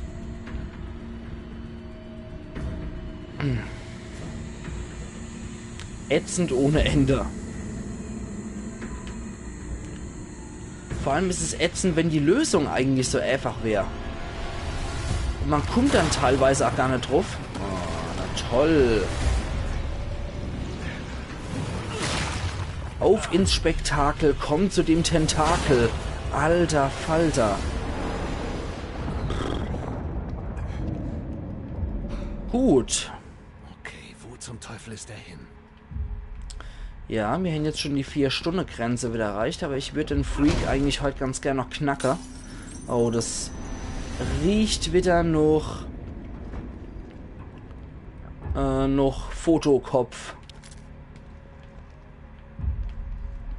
Eine Sicherung. Irgendwo höre ich auch die Musik von unserem, ja, von unserer Unterkunft. Ich fürchte, das ist so kurz vor Bosskampf. Rotes Gel kriegen wir auch noch. Dann nutze ich doch gerade nochmal unseren Safe Room, um nochmal zurückzugehen, zu speichern. Und dann können wir uns dem Bosskampf mit aller Geduld stellen. Heieiei. So. Nochmal alles herstelle, was wir brauchen. Gut. Hier können wir nicht machen. Das ist soweit in Ordnung. Waffenherstellung. Können wir soweit auch mal nichts machen, glaube ich, oder? Es sei denn, die Feuerrate ist vielleicht an und verkehrt. So. Das ist schon mal gut. Okay. Gel lasse ich jetzt erstmal die Finger davor. Ich würde eher sagen, wir machen hier nochmal einen Speicher. Aber da können wir genauso gut auch über Kapitel-Silver spielen. weil, ganz ohne Witz, das ist jetzt wahrscheinlich so ganz kleines Kapitel, nur das 8. Von daher passt das schon. Okay, jetzt sind wir gespeichert. Das heißt, wir können jetzt auch den Bosskampf durchführen. So, hier laden wir nochmal noch. Und ich mache mich persönlich auf den Bosskampf gegen den Typ gefasst, gegen Stefano Valentini.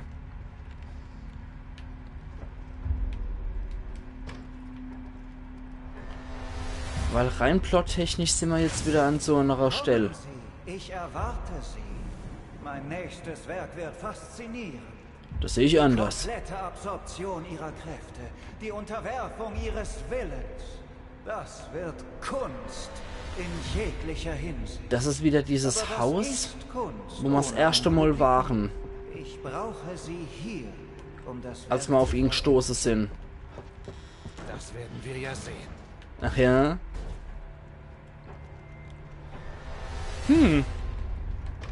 Wieder nix. Statt das werden wir ja sehen, hätte er genauso gut so im Simpsons-Style. Ach ja? Sache können. Komm mal her, Bart, komm mal du her. Ach ja? Ach ja. Gut, das war das. Das hört jetzt wohl auf. Ach Mann. Immer dieser Let's Player Nase-Juck-Krankheit. Ja, jetzt hört es anscheinend wirklich dort auf, wo es begonnen hat. Weil da haben wir den Typ ja das erste Mal gesehen in diesem Etagehaus. Und da sind wir das erste Mal mit seiner Kunst, seiner Hinrichtung von dem Team, von dem Mobius-Team konfrontiert worden. Okay. Och, bist sicher, dass du das willst? Ich habe nämlich ziemlich viel drauf, wenn ich das will. Zumindest im Kampf geht's eigentlich einigermaßen.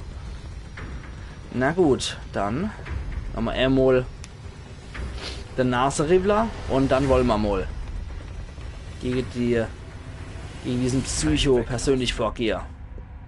Und keine Spiele mehr. Einverstanden. Sie fangen an, mich zu langweilen.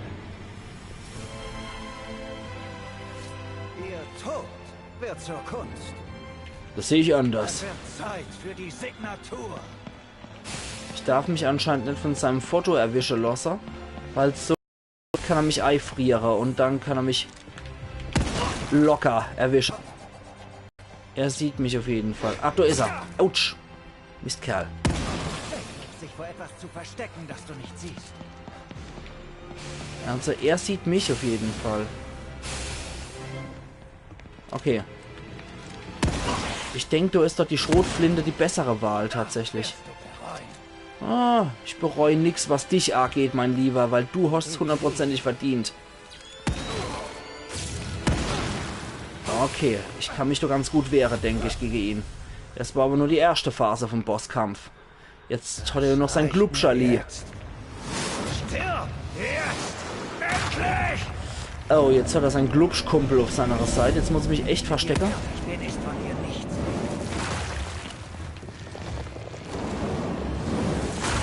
Weil der Glubschkumpel kann schon echt was.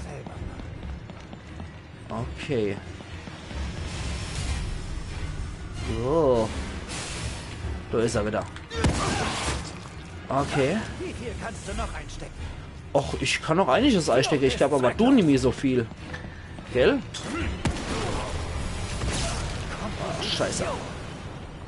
Okay, die Bilder, die lähmen. Die frieren mich glücklicherweise nicht ein, aber sie lähmen. Scheiße. Oh, das war jetzt schon eine heftige Attacke. Ordentliche Messerstecherei hier bei dem Typ. Okay, warte mal. Halte mal eine Gaul an. Erstmal wird wieder mit einer Spritze geheilt. Da ist er wieder. Scheiße. Wow, Mann. Der darf mich jetzt nochmal so frontal erwischen. Das war echt heftig. Scheiße, scheiße, scheiße. Nein, nein, nein, nein. Mist. Da reagiere ich etwas zu langsam bei sowas. Sagst du. Versteckt mich manchmal schon, wenn es sinnvoll ist. Sehr schön. Das war wieder ein Treffer. Hopp. Okay. Ich hole mir jetzt erstmal so einen Koffer für mich. Dann schauen wir mal, wie es weitergeht. Mit dir fertig bin, ist von dir nichts mehr. Dito. Oh, scheiße.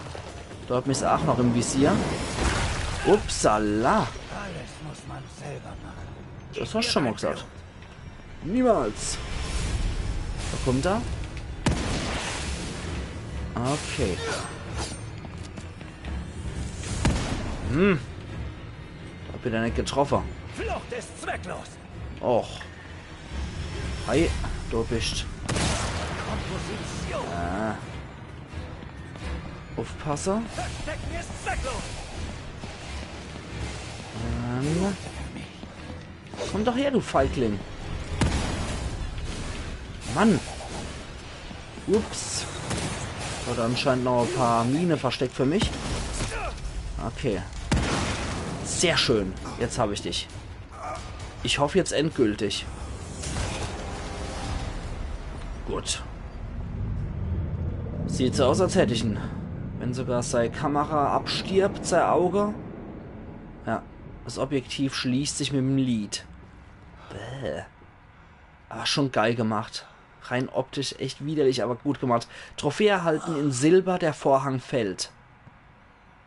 Ich hatte noch so viel zu erschaffen. Sie haben mein Vermächtnis zerstört. Zu Recht. Schauen Sie nur. Sie haben ein Meisterwerk aus mir gemacht. Ich muss es festhalten. Hätte ich doch nur meine Kamera. Wo ist sie hin?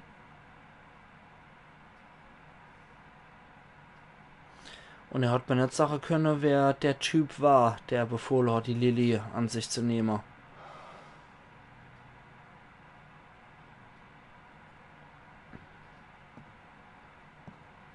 Ich würde nochmal auf Nummer sicher gehen. Der steht bestimmt nochmal auf oder so. Ja. Für ein letztes Foto. Okay. Das mal aber endgültig. So. Lilly! Keine Angst, Schatz. Ich bin's. Papa. Nein, bist du nicht. Papa ist tot.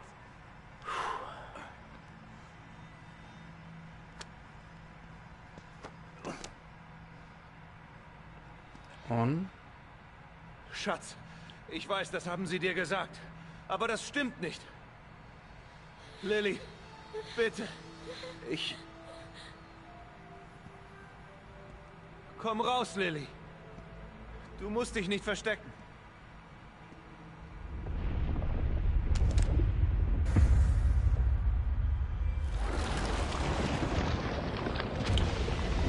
Oh, Ruvik oder was? Ist das wieder Ruvik? Das sieht verdammt noch Ruvik aus, ja? Komm zu Mama, Lilly. Ich beschütze dich. Oh, oh. Sei fra. Verschwinde, du kriegst sie nicht. Uah, irgendeine Horrorversion von seiner Fra. Ach, der Sperma-Boy kommt wieder. Sie erschafft also Sperm-Boy. Interessant. Lilly!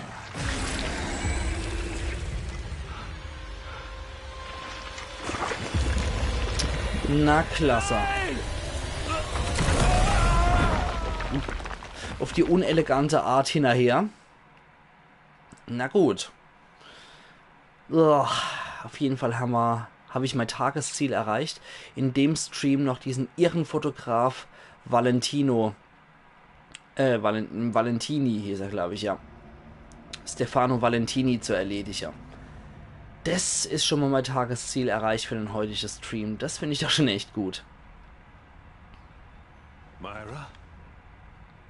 Aber dass es weitergeht, war abzusehen, dass es so noch nicht endet. Weil ich glaube... Ich bin hier für dich da. Und jemand anders wird dort drin für dich da sein. Weil ich glaube, dass jetzt einfach der nächste Bossgegner kommt. Dass der Stefano nur einer von mehrere ist, um die man sich jetzt zu kümmern hat, von den Psychos.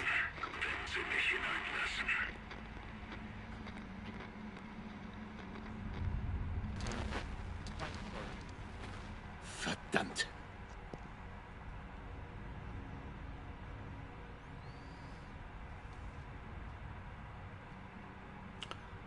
Okay.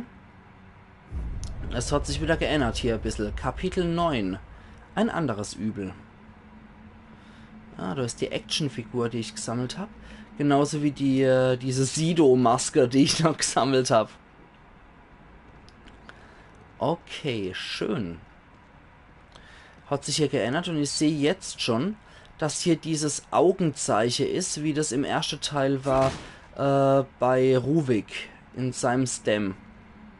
War das Zeichen auch immer mal wieder da.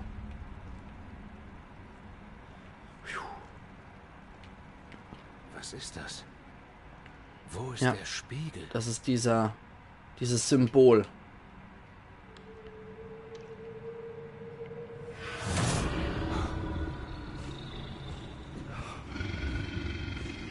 Oh. Ganz bezaubernd.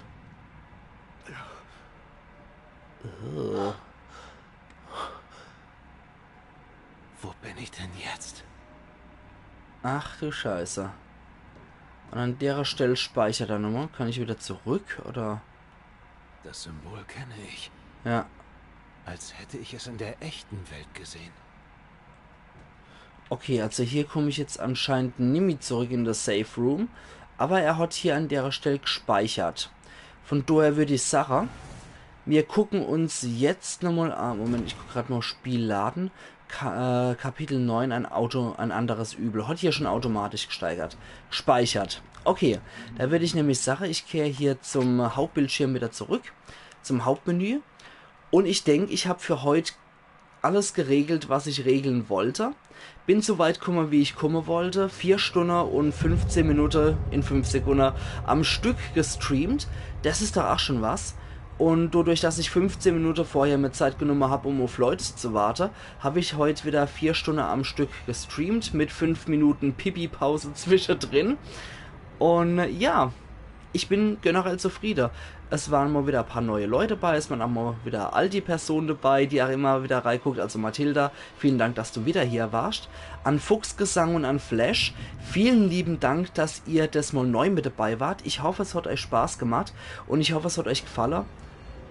Es war sehr spannend. Vielen lieben Dank. Es freut mich ganz besonders, dass du es bis zum Schluss durchgehalten hast anscheinend. Also vielen lieben Dank dafür, dass ihr euch die Zeit genommen habt, dafür, dass ihr beim Stream mit dabei wart, dafür, dass ihr eure Meinungen geschildert habt und mir auch mal zwischendurch geholfen habt. Es war sehr angenehm mit euch. Es hat mir sehr viel Spaß gemacht. Schaut doch einfach auch beim nächsten Stream mit rein. Und ich denke, The Evil Within 2 wird exakt in einer Woche wieder um 20 Uhr weitergehen. Sprich, wir haben jetzt 4. Das ist dann der 11.11. Also am Freitag, dem 11.11. werde ich wahrscheinlich wieder um 20 Uhr weiter streamen. Wenn ihr Zeit habt, wenn ihr Lust habt, guckt gerne wieder rein. Mir persönlich hat es sehr viel Spaß gemacht, wie immer. Und ich würde sagen, ansonsten guckt doch mal gern auch wieder bei meine Let's Plays mit rein. Die werden ja täglich erneuert. Vielen lieben Dank für euren Support. Vielen lieben Dank für die 6 Daumen hoch, die ich gekriegt habe. Und jetzt machen wir nochmal ganz obligatorisch. Ich gehe nochmal auf meine Hauptseite und gucke, ob ich eventuell neue Abonnenten gekriegt habe. Nö. Schade. Nach wie vor 108 Abonnenten. Könnte sich eventuell nochmal ändern im Laufe der Zeit. Also wie gesagt, ich hoffe, es hat euch tierisch Spaß gemacht, denn die Sonate des Schreckens, die heutige Episode, war für mich auch wieder sehr interessant. Schade, dass nur weniger Leute da waren. Dafür habe ich es sehr treue Publikumskern gehabt, der mir hier die Treue gehalten hat. Es war schön mit euch und ich wünsche euch jetzt nur noch eine schöne Nacht. Und ja, wie gesagt, wir sehen uns eventuell bei der nächsten Let's Plays oder in einer Woche wieder für ein neuer Part von Let's Play The Evil Within. Pelzig. als PS4 Livestream. Vielen Dank dafür, dass ihr hier wart. Es hat mir sehr viel Spaß gemacht. Machen's gut und bis zum nächsten Mal. Ian Yankee.